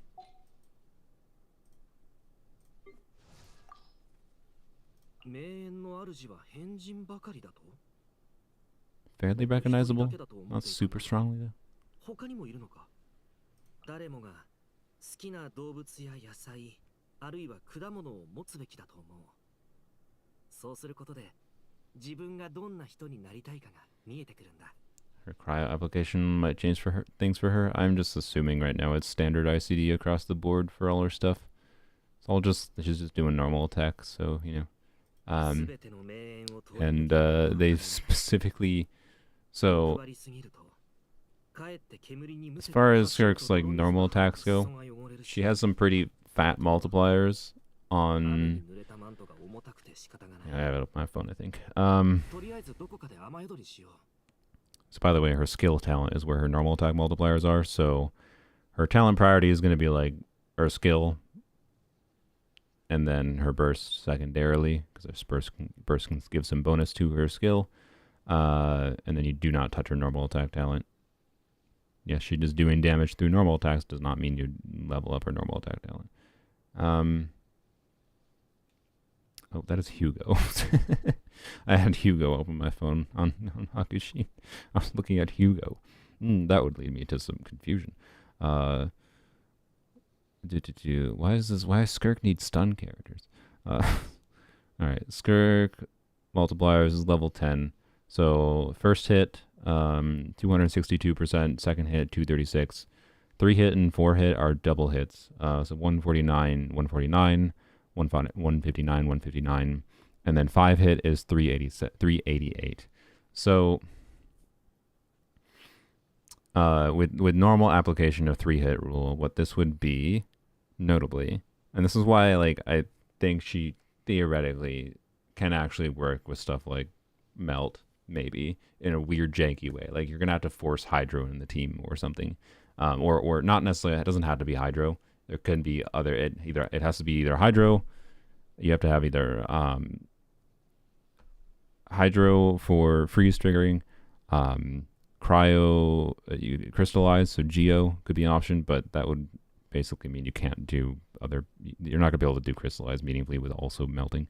But anyways, people already do melt Risley with Farina, for example, right? So it's gonna be the same thing, but with Skirk instead. Should theoretically work, theoretically. But this is very much got to play it in practice to see how cope it is. But anyways, so the normal timings for elemental application should be you get a reaction on the first hit, right?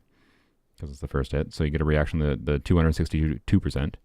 You don't get a reaction on the 236%, and then the first 3 hit, you don't get a reaction on the 149.7. You would get a reaction on the 149, which is a low multiplier hit, and then don't get a reaction on the 2 parts of the 4 hit, but you do get a reaction on the 5 hit, which is a 388% multiplier. So her highest and second highest, you would get a reaction for, but then it also changes from there. Where so anyways, it's gonna be weird. I don't think it's just gonna be melt DPS normal attack spam, but the ICD timings do line up in a way that theoretically works. Theoretically. But we'll see. I think she consumes so one thing that'll be interesting to look at is even if you don't get 3 Void Rifts, what happens? What happens if you only get 1 Void Rift? So Void Rift gives 8 snake points, snake soul points. So that'd be 45 plus 8. Divide that by 7. So she lasts 8 seconds. 8 seconds of uptime. How many normal attacks can get in 8 seconds, right? Because that should be very doable for a melt context. So I don't know. I actually think my perspective right now is the point of her freeze pushing is to make it so that freeze can do as much as her other archetypes could, and also to make Escoffier specifically the best. Escoffier teams would be a lot better. Without Escoffier as a context, I don't think she performs crazily differently. I don't think she would perform crazily differently in Melt versus in Freeze, right? Without Escoffier as a character that exists. So her Hydro Cryo pushing is just a way to uplift her team archetype that wouldn't otherwise be relevant if they didn't do that. Now, do they have to make her anti-melt in the way that they are with like her void rifts not like the fact that it's when nearby party members trigger frozen superconduct, like includes superconduct, right? Frozen superconduct, cryo swirl, or cryo crystallize and not melt. Like, come on, just include all cryo reactions, at least as this character is currently balanced. Because she has other things in her kit that incentivize doing hydrocryo, right? So I don't know. Anyways, she has a really weird kit, and it's interesting. It's not quite cryo Arlecchino or anything. It's more her own unique thing, and that's a good thing. I don't think she'll be my favorite main DPS, but it's very possible she could be among my favorite, assuming that some of the shenanigans, like, you know, that includes doing things like superconduct with her. I think she has utility to potentially be played with Dia. Like, you know how I've been doing Yai and Dia together? And like the balance of the field time with Yai and Dia together with Eons on Chevers balances out quite well in a good dynamic. I think Dia's short field time and a shorter field time version of Skirk should also work out somewhat. So, anyways, the point being, like, I'm actually quite interested in Skirk's kit as it currently stands. She doesn't seem as boring as I thought she was going to be. And she seems much less strong than I thought she was going to be. That does not mean Superconduct is going to be her best team, to be clear, or anything. But also, Superconduct teams should be very easy to get her full uptime and everything, right? Like, they should work. And like, it's going to be less bad than I would have thought to do Superconduct. And I could theoretically shove Farina in a Superconduct team, right? But, or not just Farina, but shove Hydros in a Superconduct team to help out even more. And I don't know. We'll see. And her C1, by the way, to take advantage of it, just requires creating rifts. So, like, I unironically am I tempted right now to, like, consider getting, like, Skirk C1 to make Skirk better in Superconduct? Yup. We'll see how her end at balance ends up being, though. If she gets buffed like I suspect she will, but she might not. But if she gets buffed like I suspect she will, then I probably am not going to feel a need to get C1 to power up her utility for Superconduct, because if she gets buffed, but it would be like if she gets buffed specifically, but only buffed like in her full Hydro Cryo context, right? So she just like if it's like her current performance in non-Hydro Cryo teams stays exactly the same, but then her performance in Escofia teams is increased substantially. Like, all they do is widen the gap between those in buffing her. They don't actually uplift both of them, right? Like, if they buff her and uplift both of them at the same time, then I don't really feel a need to get C1. But if they don't, then I might. And that's not because I feel like I need to, but I don't know. Because I think it changes her gameplay in a way that's kind of interesting and fun, and will indirectly open up other team options that aren't full Hydro Cryo teams on her to be more compelling by nature of just like, as long as you're doing, you know, Superconduct or Crystallize or whatever, what was the other one? Swirl, right? Cryo swirls, you'll generate Void Rifts, and then you can get that damage instance. And if that C1 can also actually apply Cryo, then there's melt potential with that. So, yeah, anyways. We'll see. Yeah, Dolly is bad. Sorry. We shall see. And her animations look nice as well, of course. So, yeah. She's a weird character right now. She's a very, very weird character, is my overall vibe. And I'm kind of surprised her baseline kit is kind of just meh. It's very meh by the current standards of character kits in Genshin. If this is the balance they've chosen for her, I'm fine with it. I am actually fine with it. Surprised, but personally fine with it. And it could be theoretically a sign of them trying to correct for power creep in Natlan and go back to just like they'll let some of the Natlan characters be overpowered, and they're gonna go back to releasing, you know, more balanced, more bad characters, you might say. But if the content is still clearable with all those characters, and we stop seeing the abyss inflation with whatever aspect of it, like So, anyways, the thing. Oh, we need to go do dailies in the other account. The thing she gets with reactions make Elon stronger than Shenhe. I don't know. I haven't checked. I think TGS made a video. I assume TGS probably did Shenhe versus Yelan. Right now, I assume Shenhe is better than Yelan, but it might be in practice. Not from what we understand, I believe you can swap out of her to do a second E on Shenhe. The problem is that her consumption still happens when she's off field, I believe. It's like Night Soul. So her Night Soul state stays, but it still consumes the Night Soul when you swap off, apparently. I don't think it pauses. It might pause. Yeah, we'll see. So, anyways, I suspect Shenhe will be stronger, but how much stronger? I don't know. And the real question is, in practice, is it going to be clunky to do 2 Shenhe E's, or do you just do 1 Shenhe E? Because if you're doing 1 Shenhe E, it's going to make Shenhe significantly worse, right? So, yeah. Anyways.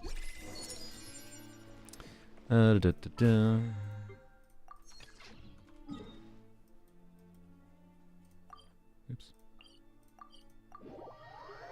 Joined a server a few weeks ago. Nice. But yeah, I don't know. Maybe they realized an outline power creep was a mistake, just like they realized the writing of our conquest also sucked. Maybe. Bye, Harold. Flap. Should I farm the new boss on this account too? Probably should.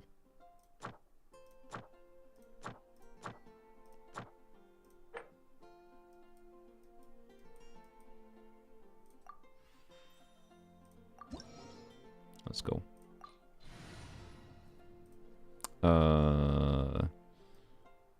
So this seems kind of weird out of place from my brief testing so far, but honestly, I thought it was going to be better. I think it's just a problem of having C6 Arlecchino, to be honest, though. C6 Arlecchino makes just the damage amplification of Shiver's teams. I think she feels a lot stronger in Shiver's teams. Is essentially where it's at. Is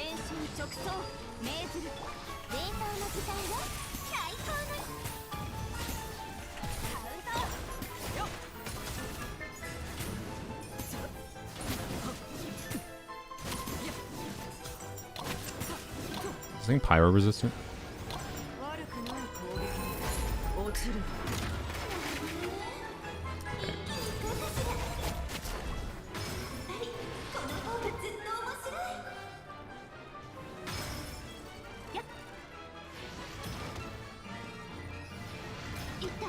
I find the first phase of this boss quite annoying.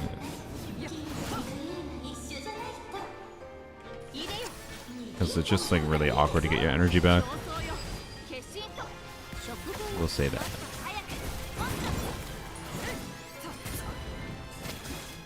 Oh, what? Why am I outstanding?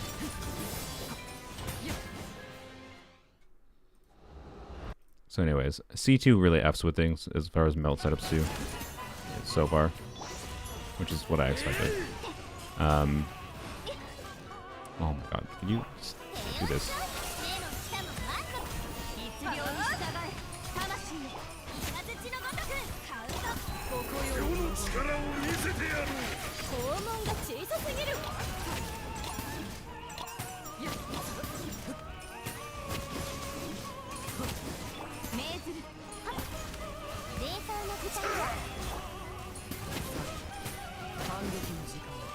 God dang it.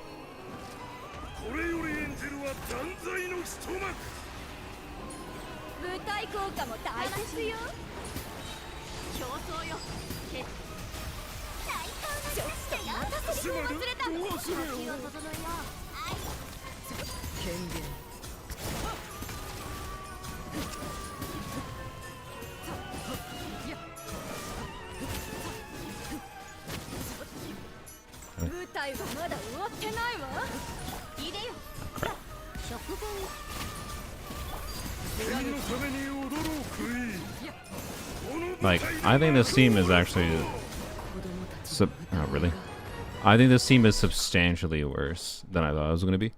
But I think it's just C6 Arlecchino problems, as stupid as it is. I literally think it's just a problem of having C6 Arlecchino. The damage numbers we saw there, to be clear, I think might be pyro resistant. I'm not actually sure.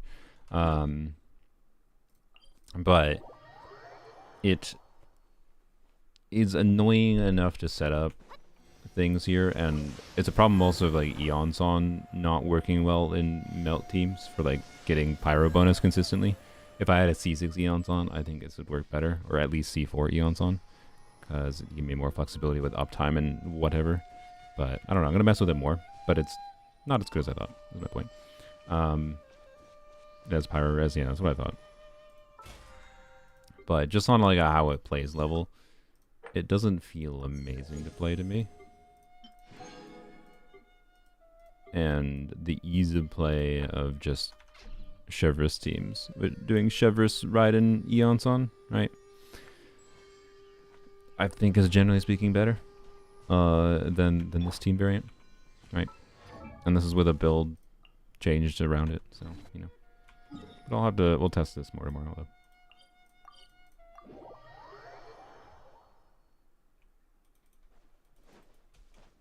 Reminds me of the dancers in Zenless. Hate them.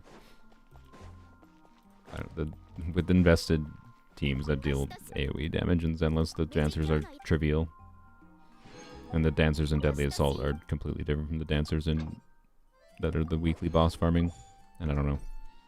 And they're also still, I think, a well-designed boss, because Zenless's auto-targeting works properly.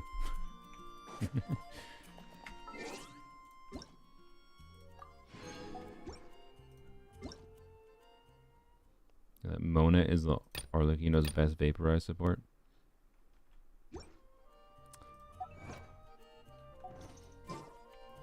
If you want to play Mona, go ahead. I value my sanity, so I don't.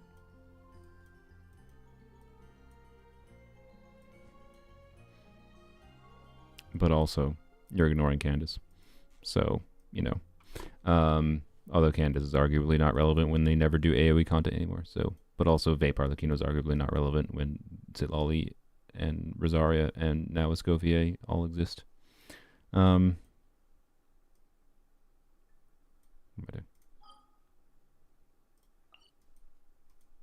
to get... Oh yeah, I changed her artifacts a little bit. I chose to use this. Oh wait, no, I forgot I got this. I farmed a little bit of this last night with 2 fragile resin. And I got a I got a 40 CV piece. To be clear, I've been farming this for a little bit, but the flower was the main thing I wanted to improve. And then I was like, okay, I want to give her a little bit more ER just to cover having her burst up more often. My previous build had like more crit damage, but less ER, like only 4 ER, 4.5 ER. So I was like, okay, I can use this off-piece circlet and then, you know, use this, and then I have 130 ER, which is much better balance. So I sacrificed like 30 crit damage compared to what I had before. I gained a little bit of crit rate too.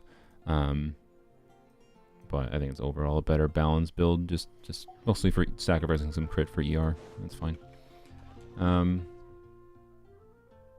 Oh, you're new to Zenless? Ah. You'll get used to the game. But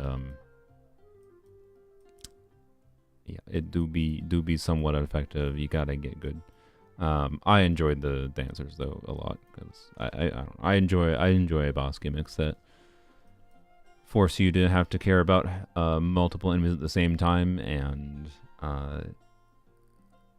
care about switching between them specifically, which is essentially what that kind of gimmick is. You are punished for focusing too much on one thing. Let's go. Well, I don't really need... I actually, because I have that flower now, I actually don't think I need any more flowers for Escoffier on this account. So, yeah. It's pretty easy to set up. You just need TTDS and 250 energy. That's cool. I'm not. If you're trying to convince me to play Mona with Arlecchino, I'm just not. I'm sorry. I'm gonna play Vape Arlecchino. I'm gonna play Candace Arlecchino. And that's all there is to it. So, you know. I think this thing has Pyro Res too, by the way. If I recall.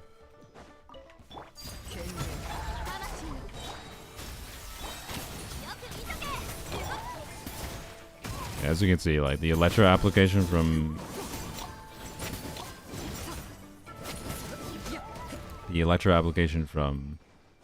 Eonson does cause a problem in this team.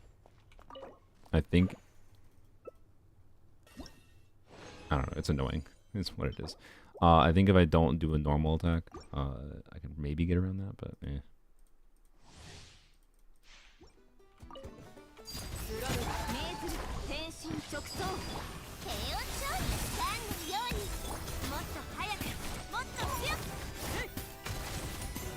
Yeah,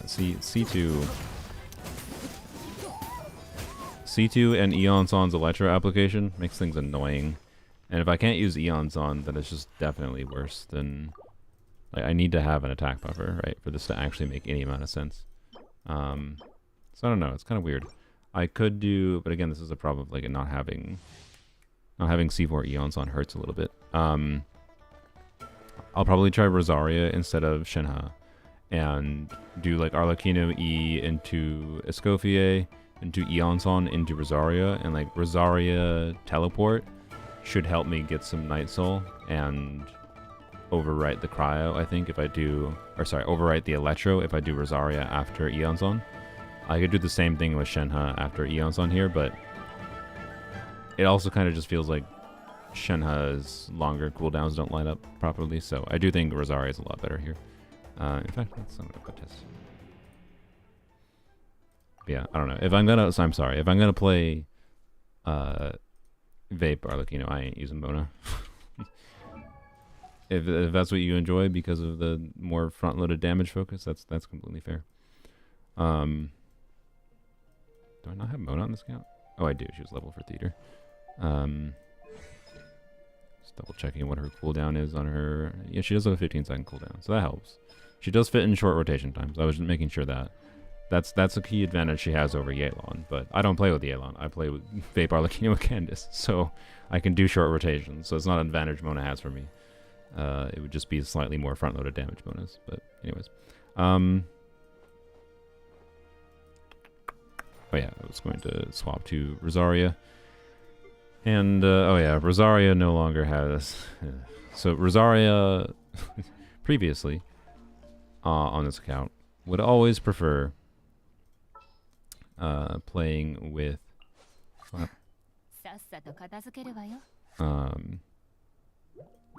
okay. Playing with her on I have a stroke, it's sorry. It's fine.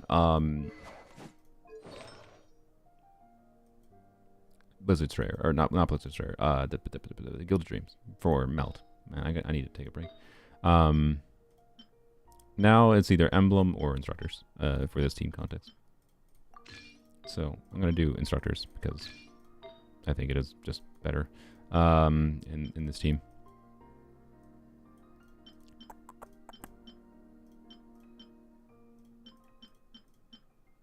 Okay, we'll figure that out in a second.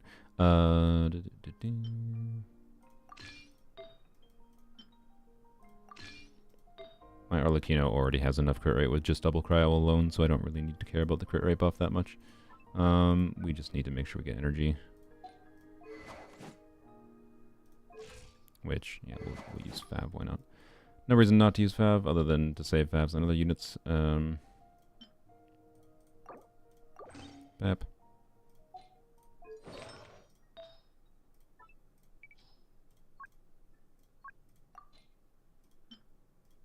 That's on Mika, we'll let him keep that. Plap, okay. Instructors, 47 crit rate, 227 ER, should be good. Okay. So, yeah, idea is Arlecchino E into Escoffier, into Eonson, and Rosaria hopefully can trigger a reaction and get a little bit of movement to help keep up Eonson buff. Okay. And fits in shorter rotations, which is important. Yeah, Melt Arlecchino feels way better than Vaporize. I have very little, like if I'm playing Arlecchino, I want to go ham on Arlecchino. Unless there's specifically an AoE Abyss where Candice Kazuha combo is really fun with Arlecchino. Melt Arlecchino is just going to feel a lot better. Like, and even in AoE, like, Sitlali does AoE, so like... Why Eon's on instead of Bennett? Is Bennett the polearm character? You can enlighten me if Bennett is a polearm character. I know you didn't realize. I'm just poking fun.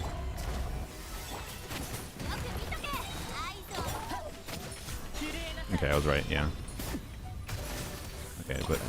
Okay, good. Okay, yeah, this one works a lot better. Okay. Yeah, this is gonna work. This one was gonna work way better.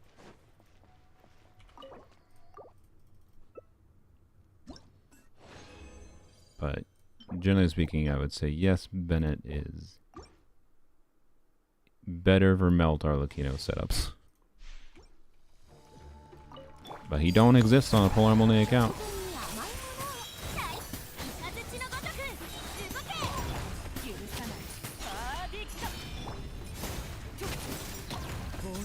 No. There is definitely the advantage of so can I min-max around? I don't know if I have the artifacts for it. Oh, I'd have to change the feather. Okay, I probably can then. I was gonna say, can I min-max around the fact that I am getting some crit rate from Rosaria? I'm getting at minimum like 8% crit rate or 7%. So that means I can go down to, so 85% crit rate is like basically ideal, but I can go down to 78 essentially. So lose 7% crit rate, or more. So let's do sort by crit damage. I mean, yeah, there's that. There's that. That actually, what about an off piece elsewhere? Actually, that's a question. Good question. No,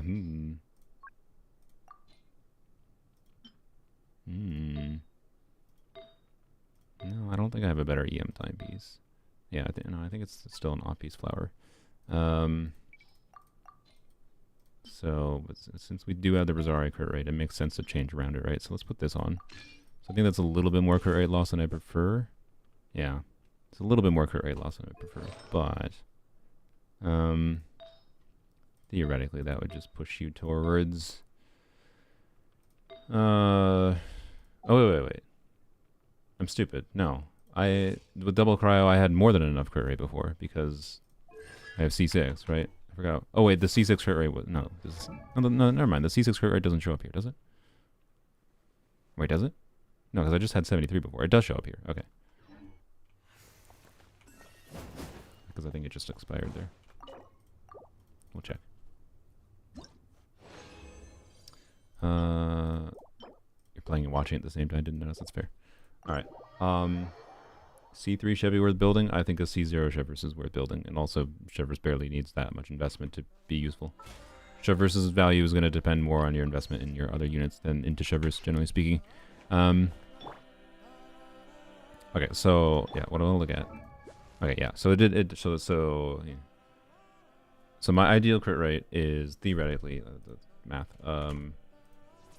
at a baseline is 100 minus 10 from C6 minus 15 from Cryo Resonance minus we'll say 8 from Rosaria. So 67% crit rate. So technically my ideal crit rate is having 4% more crit rate than this. Which might be like, okay, come on. You're fine being slightly unoptimal. And like, yes. Technically. Technically it's fine. But also I can fix it.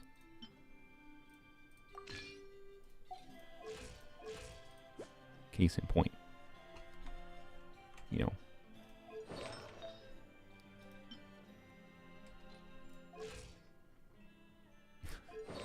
Do I need to though? Or do I just go with bigger number? I think we just go with bigger number. Probably. Well, I don't know. Well, this is 250 crit damage. It's kind of satisfying. So I think we balance around this, right? So this is. Yeah, it's fine. It's surely with a 3% chance to miss a crit, we don't miss a melt crit, right? Right. Let's go see what happens on the second side. And then this will be the end of the stream. Proper testing stream will be tomorrow. I'll look it, by the way. I don't know if I said hi before. Blap. I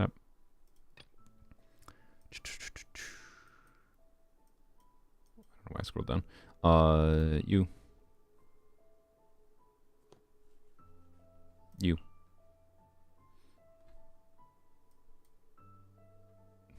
Why am I struggling so much? Jesus. The character order got screwed up, and now I'm like, oh, we passed 3 full roses now with Shivers with Escovia release. You. Okay. No, that. Yeah, the fact, like, I actually think it's Eon's on is a little bit weirdly enough, kind of a little bit easier to trigger Instructor's buff on Rosaria with than Bennett. Like, Bennett kind of needs C6 Rosaria to work properly. Oh, that's with Sitlolly though, because Sitlolly. Anyways,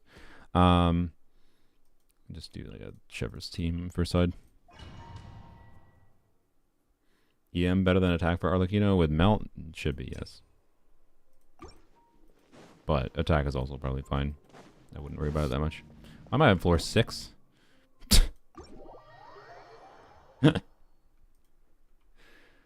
I have a Scofia's weapon on Polearms only, yes. How did I play on floor 6? What happened with my brain? I need to take a break. Yeah, EM Sands should be significantly better for Melt. In my opinion, for Vaporize Arlecchino, EM Sands doesn't really matter that much. It's close enough to attack that it's whatever. Because more of a relative percentage of your damage is non-reacted damage. Whereas in Melt teams, the vast majority of your damage is that reacted damage. Hence EM just better. Blap. Oops.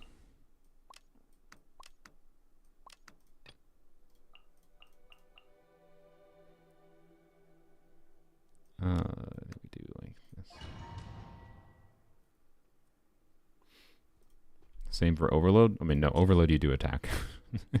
Overload you do attack. Also, hey, now we have 100% courage.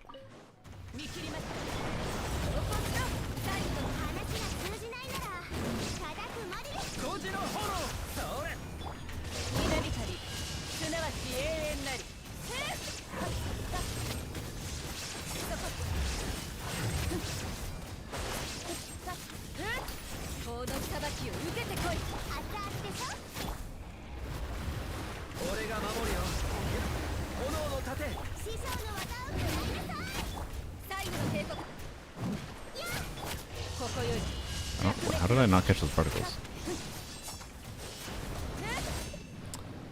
Topla gameplay.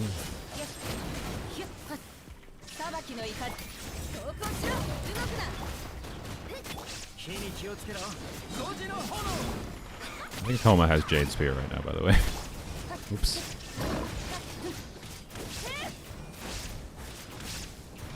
Stop. Yeah, he does. Well, he's doing damage at least. Alright.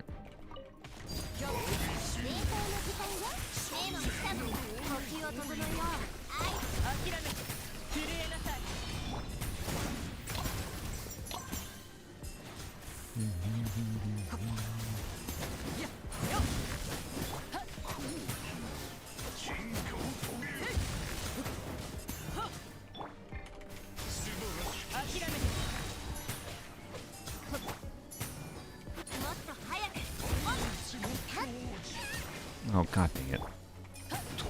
The ER there didn't really matter, I guess. I have police. Alright.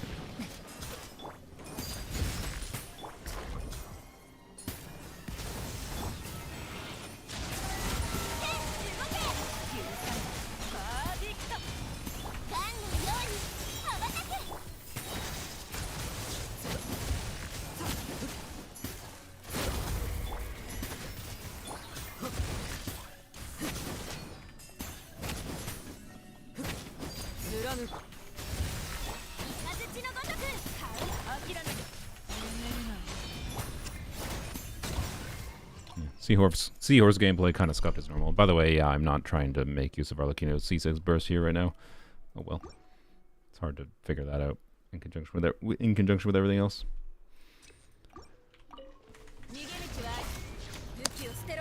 Oops. Didn't have energy. Not bad.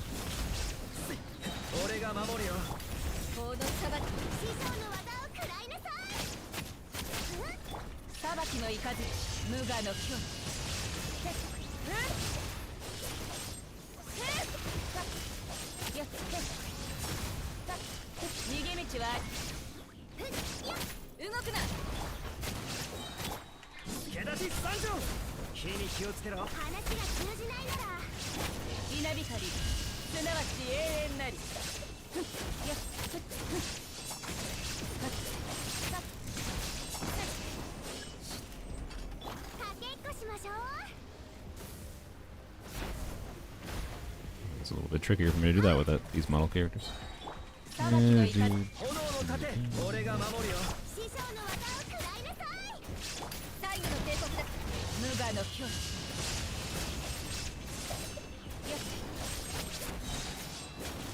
Our conquest out of 10 without saying a spoiler.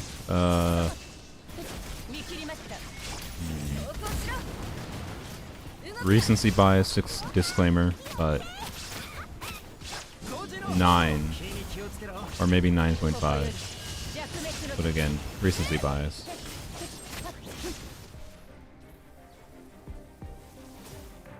But not in like a this was a moving story for me that much. Just it was just enjoyable and engaging.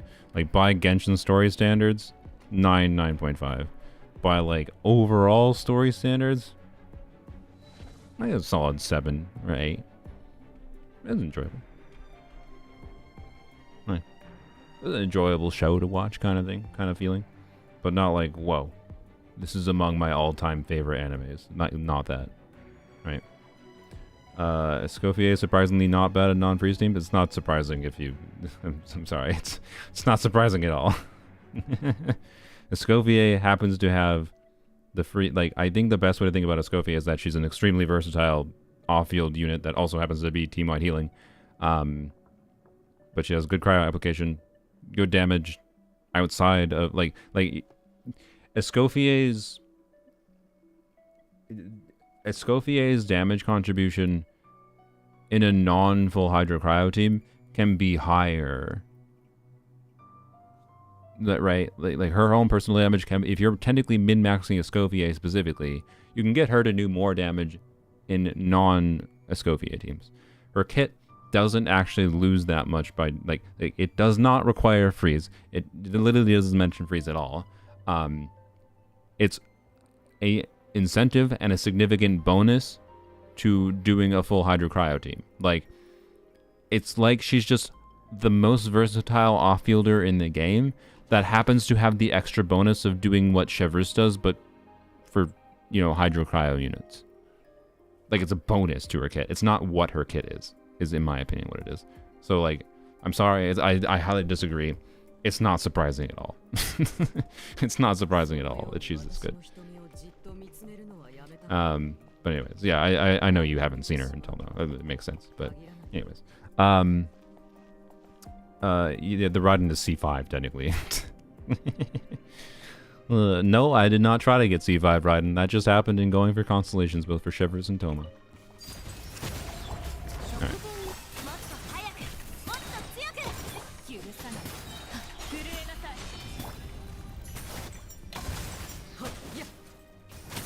Yeah, I guess we do this.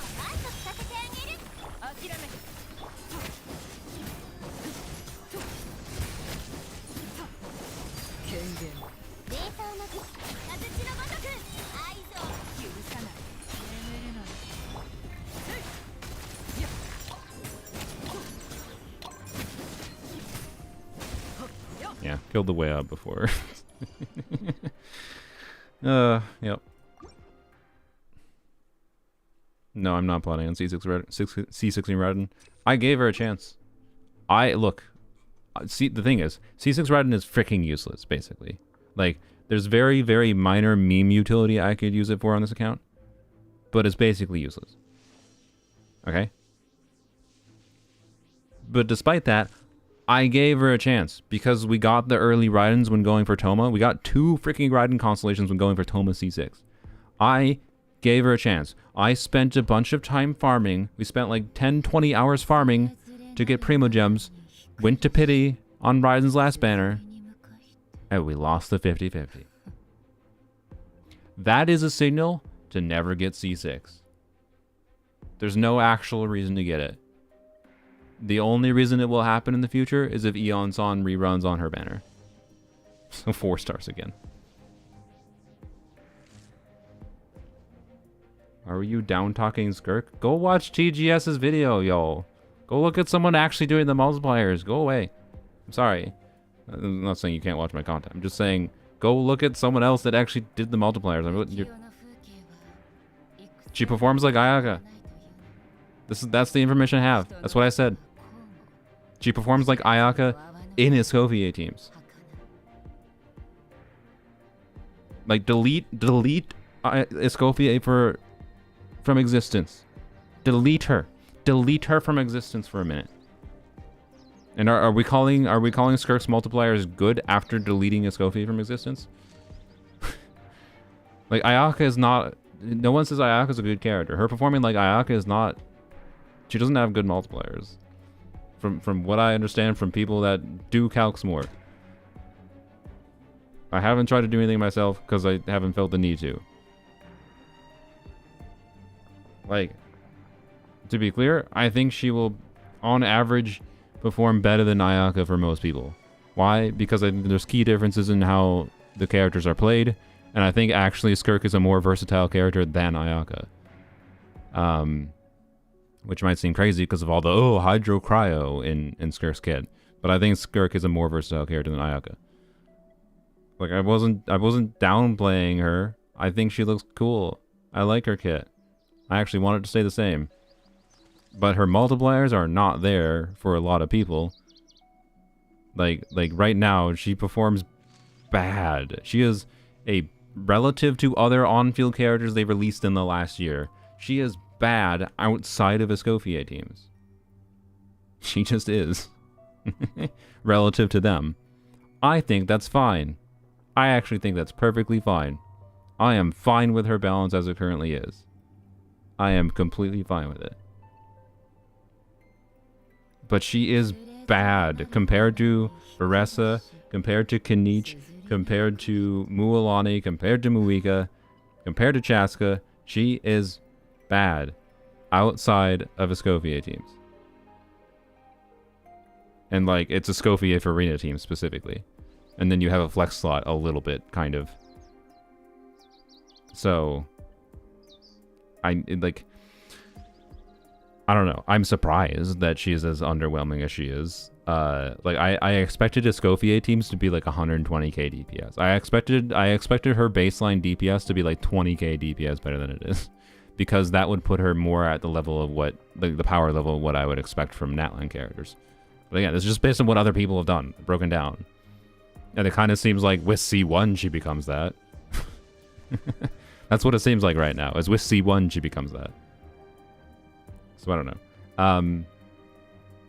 Is she better than Ayaka? No, right now she seems to be Ayaka level. Like, in the same team context with Shenhe, like, I didn't watch the video myself, but TGS apparently posted a video and showed his calcs, making whatever assumptions he made about Skirk, with Ayaka versus Escoffier, or sorry, Ayaka versus Skirk in the same exact team, Escoffier, Farina, Shenhe. And I'm assuming he was assuming that the main assumption I assume he made was that Shenhe 2 E's per rotation, which might be a little bit more scuffed in Skirk teams than it is in Escoffier teams, or sorry, than it is in Skirk teams. Like Ayaka works better with Shenhe, I think, than Skirk does. I think, just because of things. But no, I'm not gonna watch it. I don't want to get stuck watching that for 30 minutes. So like, based on that, based on someone else that told me, assuming they didn't like misquote whatever TGS did, it's the same as Ayaka. She performs the same as Ayaka. Unless we're missing something. So like, Yes, her signature weapon probably changes things a little bit, and her C1 obviously changes things. And what exact 5 stars you have in your account change things. Yes. The relative difference between those two characters is different depending on your exact account. But like, she's not fundamentally very different as far as total damage output is the point, right? It's that's it. Signature's a good weapon in general too. Are we? Oh, really? We can say that of almost every 5-star weapon they release. I wouldn't really say her signature's a good weapon in general too, unless you're thinking that her weapon crit damage and additional attack percent works on other characters, which it doesn't. So, actually, wait, sorry. It might be better for Ayaka. Because Ayaka Burst does snapshot her stats, and the way this weapon works, it might give stats, like the attack percent at least might be able to be snapshot by Ayaka. So that would be funny. It's possible this might be Ayaka's new best weapon. But yeah, the first 20% works, so... I don't know. I just don't like rhetoric or be like, oh, it's such a great generic weapon when half of the weapon passive doesn't work. Like... Okay. Because just saying, oh, it's a great generalist weapon, implies to people that it works. It implies it's a Homa, where you put Homa on a character, and it converts HP to attack. It doesn't work like that. It doesn't work. And it's going to leave the layperson thinking that you mean that like the energy thing works on a lot of characters, and it doesn't. Just the first 20%, 24% attack, yes, makes it a perfectly fine generic stack stick 5-star. It'll make it a slightly better generic 5-star than some other generic 5-star sword stat sticks. But there's also like 5 generic stat stick swords right now. People said that for Lathan's weapon. People said it for Chiori's weapon. People say it for Freena's weapon. Freena's weapon, people don't say that much. Freena's weapon's garbage. People say it for Jade Cutter. People say it for Mistsplitter. Like, and it's just slightly different on different characters. Which character would prefer whatever generic stacks to 5-star other than their signature weapon for a sword DPS? Just depends on the character. And depending on like how much they get value from damage bonus versus attack versus crit rate versus crit damage, yada yada, right? You get the point. Like, it's yet another generic 5-star stat stick sword. In the same way that the other ones are generic 5-star stat stick swords. It's no more appealing on a universal level than the other ones.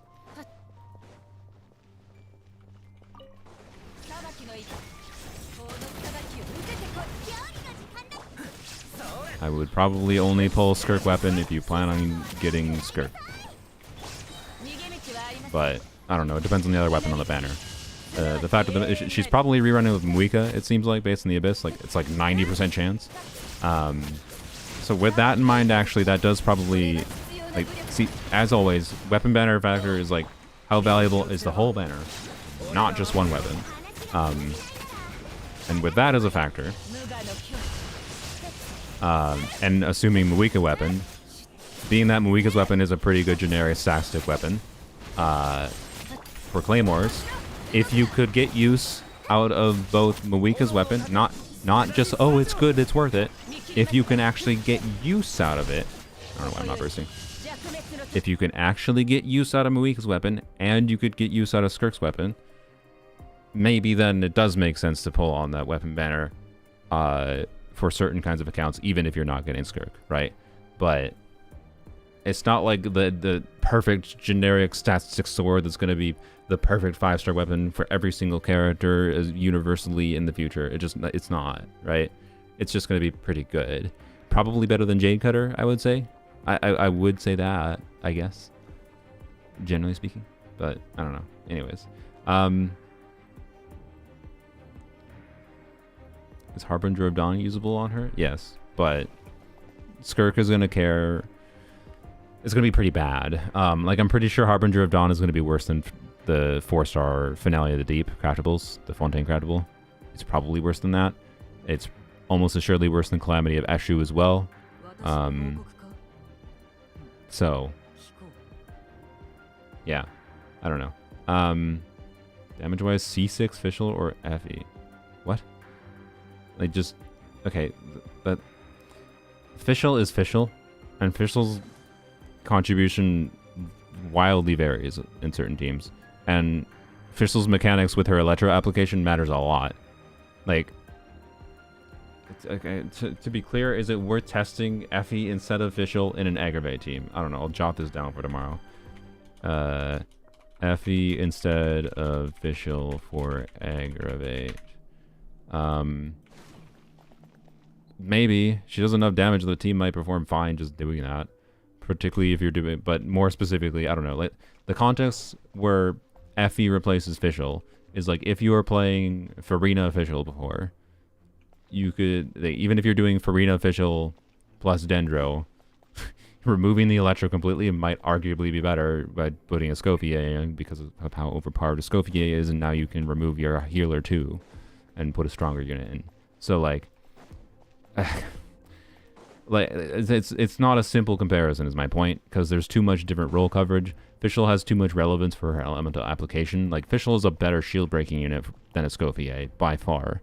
Fischl also covers all the random times where they have like ranged incentivization with like the Aeon Blight Drake in Abyss. Effie probably isn't very good for the Aeon Blight Drake, although the Aeon Blight Drake has other strategies, right? You don't need Fischl. But like, Fischl's not a team-wide healer. Fischl does not apply cryo application for Arlecchino, but Fischl is Electro for Arlecchino in Overload teams, right? Like, these two characters are different enough in role coverage. There's no way... The one character that I think is completely immune to power creep in Genshin, I think, is honestly Fischl. Because I think it'd be insane for them to directly... Like, there's no reason for them to do that. It's not beneficial in any way for them to power creep Fischl. So I don't know. Is there team context where you can replace Fischl for Effie and have a better character? Yes. But I think they're relatively limited because they have very different roles. So, I don't know. On a damage level, though, Effie should be on average better, I would say. On average, because she's overpowered. But, like, as far as raw damage that she's outputting, if you just compare the number on a spreadsheet. But percentage of team damage, it's a little bit of a different conversation.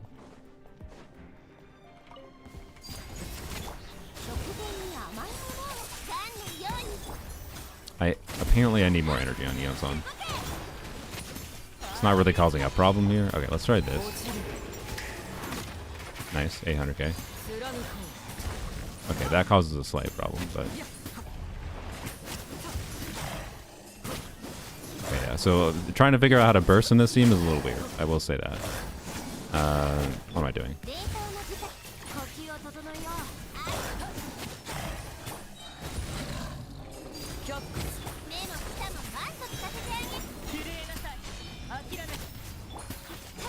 What am I doing? Yeah, I think you just don't burst in this team. It's a little sad because I have C6 Arlecchino or whatever. But I don't know. It's evident that I think Rosaria is a lot better than Shenhe. Just rotates a lot better if it's the cooldowns line up better. Anyways, is her healing enough for CZ over Farina? Effie? Yes. She's like one of the ideal healers for Farina. Yes. Hey, here. I'll go murder my characters. Like, Farina Escoffier combo is a wheelchair core.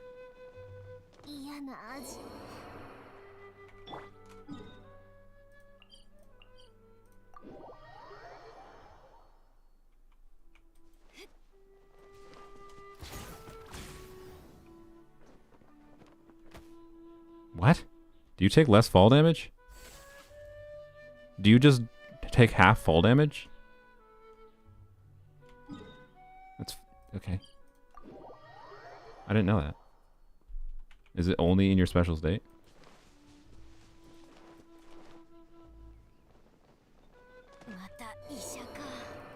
How can you heal with Effie with no Effie? I mean, that you probably can't.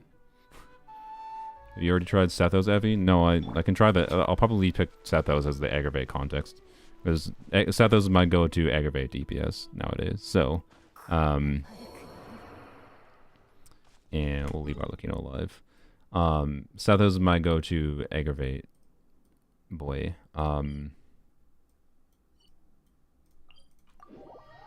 So, I will try weird stuff with Effie with Electro characters for sure. I have Superconductor Escoffier on the list. I will specifically put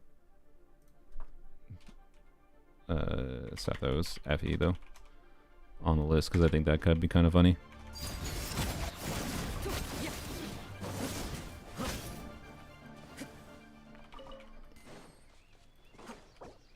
I forgot I needed to revive them. Frick. Okay. Okay, this is not gonna fully heal them, right? No. Okay, get away.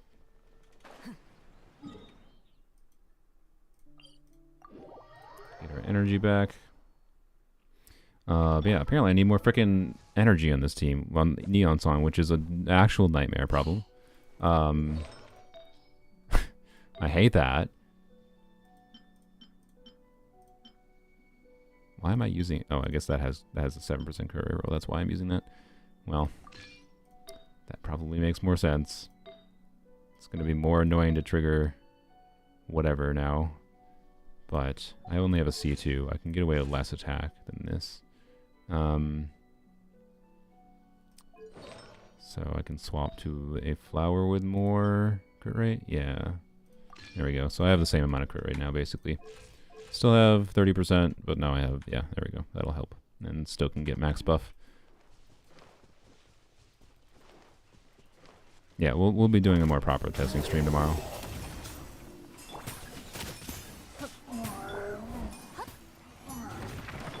Don't let her die. That'd be dumb. Alright. Good. Get the heck out of here. Alright, so this is a crowned Effie with 2k attack. It's very possible you could have more attack because, like notably by the way, in a Farina team, when you aren't using Shenhe, an attack goblet is better, stat for stat, than a cryo goblet. Because she has so much damage bonus from Farina and from 4-piece Golden Troop. On my account, being that I only have the damage bonus from Golden Troop, and I have just a really good onset goblet, cryo goblet should be better for me. But like not crazily so. Point being, attack goblet is very good on her, and attack goblet will make her heal more, right? But this is a crowned Effie with signature weapon, right? So it might have more attack than you, might have less attack than you. My point is if you have higher base attack, and you're using her with Farina, she'll also heal more because Farina gives some healing bonus, yada yada. So this is not even. So my point is, you're probably gonna get more healing than I will get, but this is still gonna be a lot of healing. Yeah, like. There you go.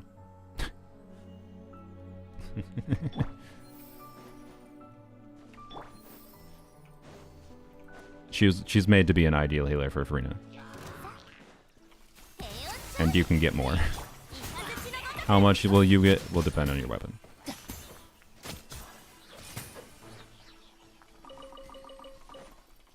It is a strong character. So anyways. We'll do more proper testing for Escoffier tomorrow. Like I said, we're going to focus on the shenanigans.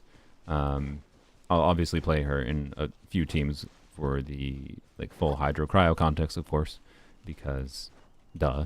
But my main focus of time taking, that is going to take time, is going to be comparing her as just a more generic utility unit, because I think that's where her true value is. I think her true value is as a generic utility unit that happens to have the bonus of doing her full Hydro Cryo teams. So, yeah, I don't remember where that chest was. I saw a precious chest somewhere, but it's gone now. Out of mind. Full healer Escoffier? I mean, you can if you need the healing, but I don't know why you would need the healing, because her scaling is good enough. If you need more healing, level up her burst more. Put her on an attack percent weapon, right? Like, if you feel like you need more healing for whatever reason, because, like, I don't know, it's not healing enough for your Yelan. That's a particular context where you might need more healing, I guess. Because, you know, how much... So like, this Effie build with a Farina, right? That amount of healing would have been, instead of 9,000 healing for the team-wide heal, not the on-field healing, it would have been, like, what? 11,000-ish? That's only like 30-ish%, 25 to 30% of like someone like a fully invested Farina or Yelan. So That's a little bit less ideal, but you're still getting plenty of damage bonus, and you're also getting like it's just not gonna matter because like this constantly proccing for 9 seconds for your on-fielder is a ton of extra healing for your on-fielder that will trigger Farina's overhealing passive 9 times most likely, or close to 9 times. And that means like if you go look at Farina's overhealing passive, right?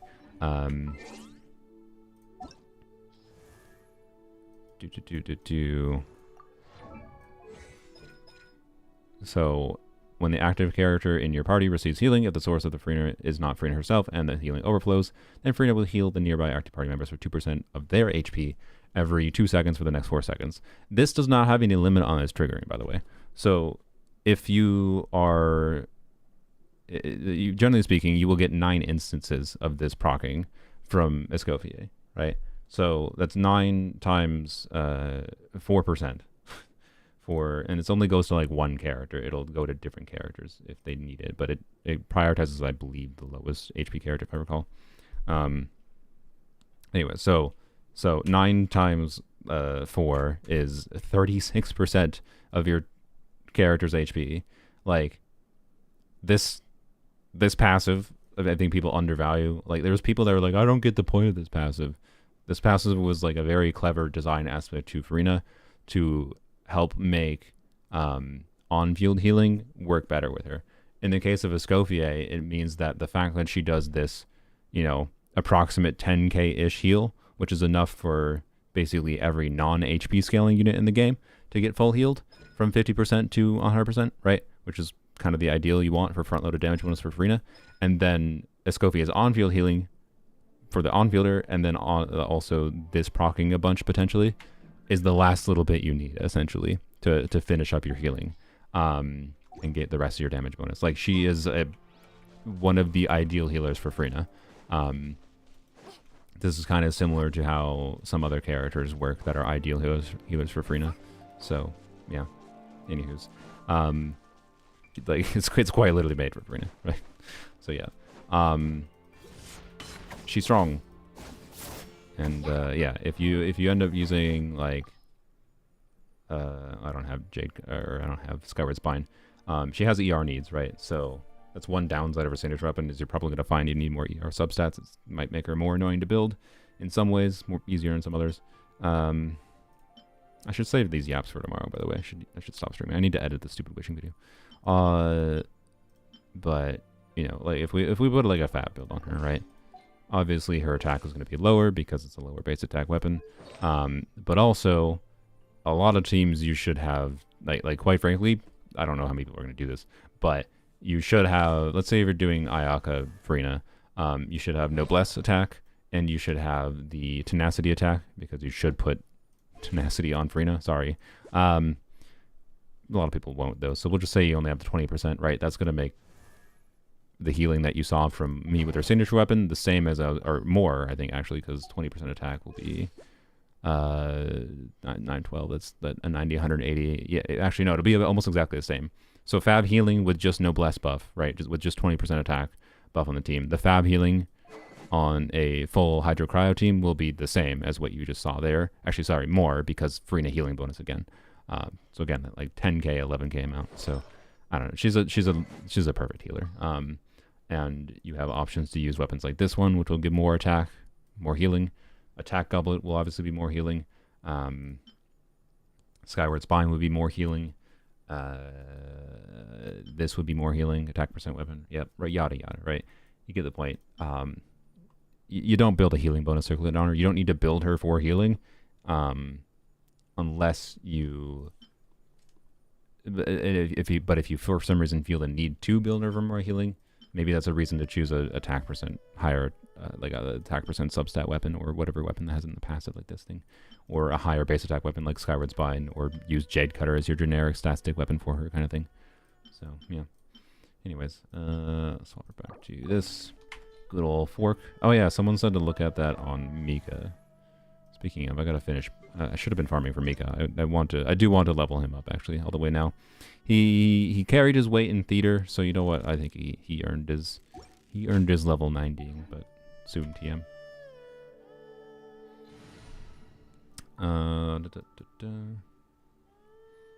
Miss of Windspear? Oh, yeah, true. Meekers. So, also, someone said... Oh yeah, it was level 0. That's unfortunate. Someone mentioned in the Pole Arms Only stream that no one noticed. No one mentioned in live that this was level 0. I didn't realize it was level 0. I went and checked to see like if the main stats were correct, I remember, before playing him.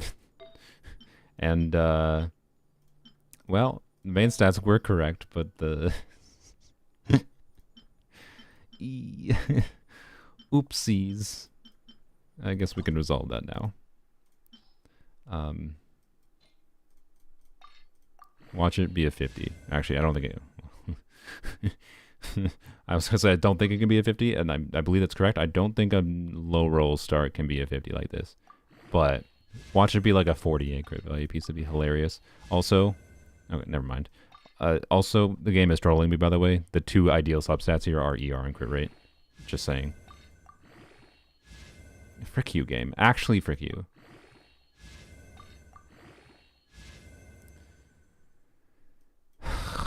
Should have had a camera on. You would have seen the biggest eye roll from me.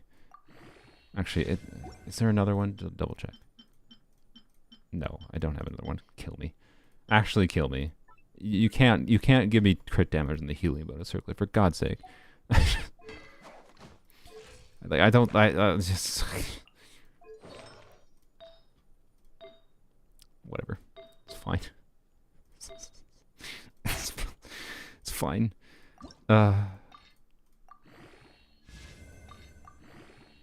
It's gonna roll 30 crit damage, I know it. No, ER roll's nice though, I appreciate that. Okay, that's something. He has enough crit rate anyways, it's fine. Alright, troll ass game, Jesus. Okay. Anyways, that seems fine. I think his build is fine. The only thing to do here now is, yeah, I'm gonna level up this more in the future. The only reason, as stupid as it is that stupid healing way up shows up again. I want to have him healing maximized. Healing maximized. I don't know. If I'm fully investing in him, I may as well crown this too, probably, I guess. Can't say I didn't try. So he'll get level 90 and he'll get this maximized to make sure he can heal as much as possible, and I don't want to have to change his build in the future. Anyways, what was I doing? Oh yeah, I was gonna look at the fork on him. Someone said it looked funny.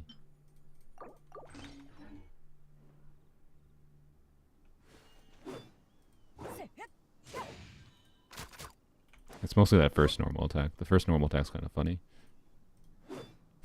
That's like the scoop with the fork. I think he needs a spoon. That's what we need. We need a spoon. A big old ladle. Anyways. Any other characters that are funny with it? Maybe Yao Yao? Let me check Yao Yao. It's so big compared to him. It is pretty big compared to him, yeah. Anyways, switch. Oops. Yao squared.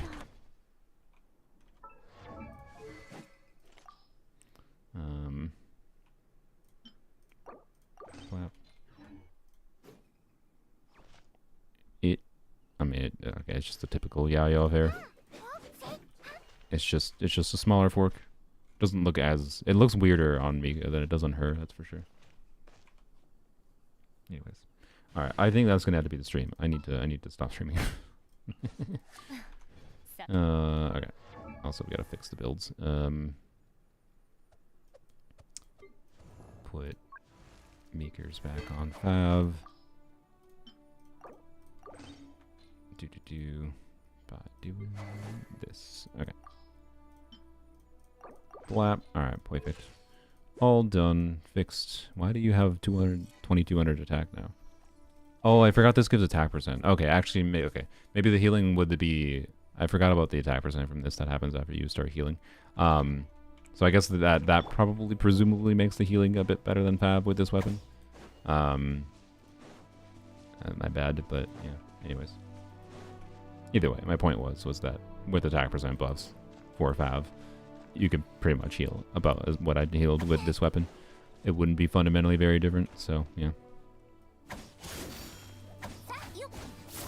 I like our normal attack damage a lot. Quite fun. Anyway, need to go. It's freaking 10 p.m. I've been streaming for 6 hours. Quest was fun. I need to go edit a video. Thank you all for hanging around. I think you maybe are some of my most dedicated viewers because, I don't know. It might have been a very bad idea to do this stream, quite frankly, on a YouTube algorithm level. Like, when I start doing Twitch streaming in the future, almost assuredly I will probably stream story content, but like content that I know is not gonna be perform well. Like the YouTube algorithm, right, will see people watching a live stream like my previous one, for example, right? Be like, oh, okay, sweet, a bunch of people are watching this person's live stream, and it'll like my next live stream. It probably push this live stream out, for example, to a lot more viewers than normal.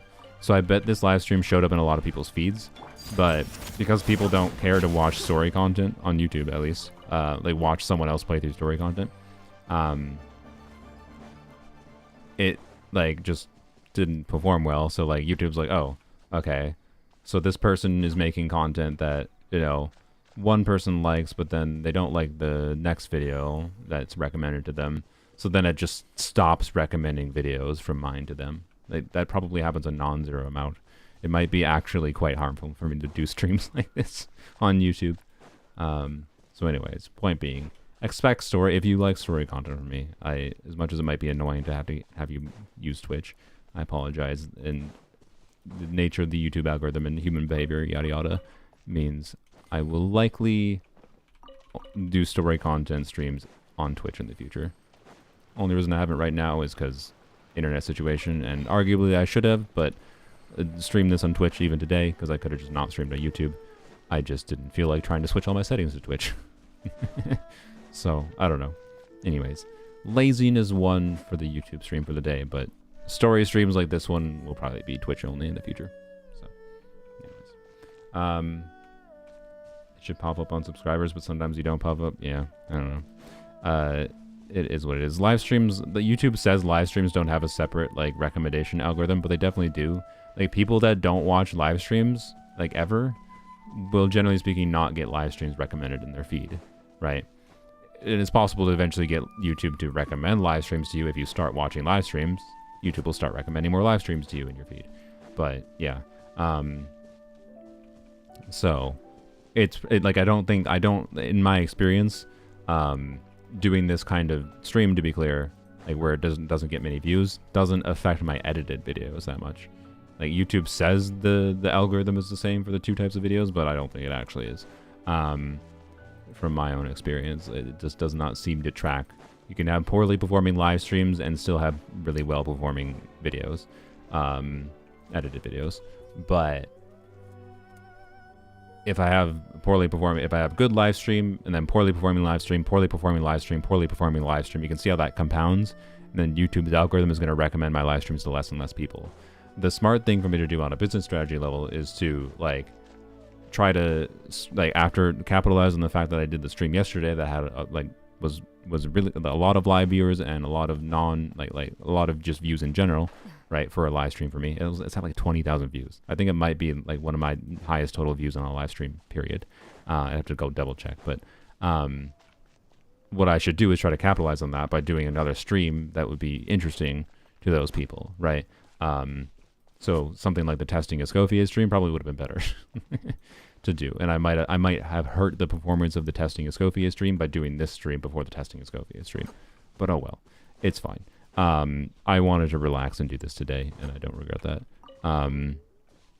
My point is, it's just like content creator things that you have to change what you do a little bit and how you position your content based on the whims of the algorithm. And the whims of the algorithm is not just the whims of the algorithm. Whims of the algorithm is also somewhat. Just stay here. The whims of the algorithm is to some extent based on the whims of human behavior and how YouTube as a platform is a platform where most people watch.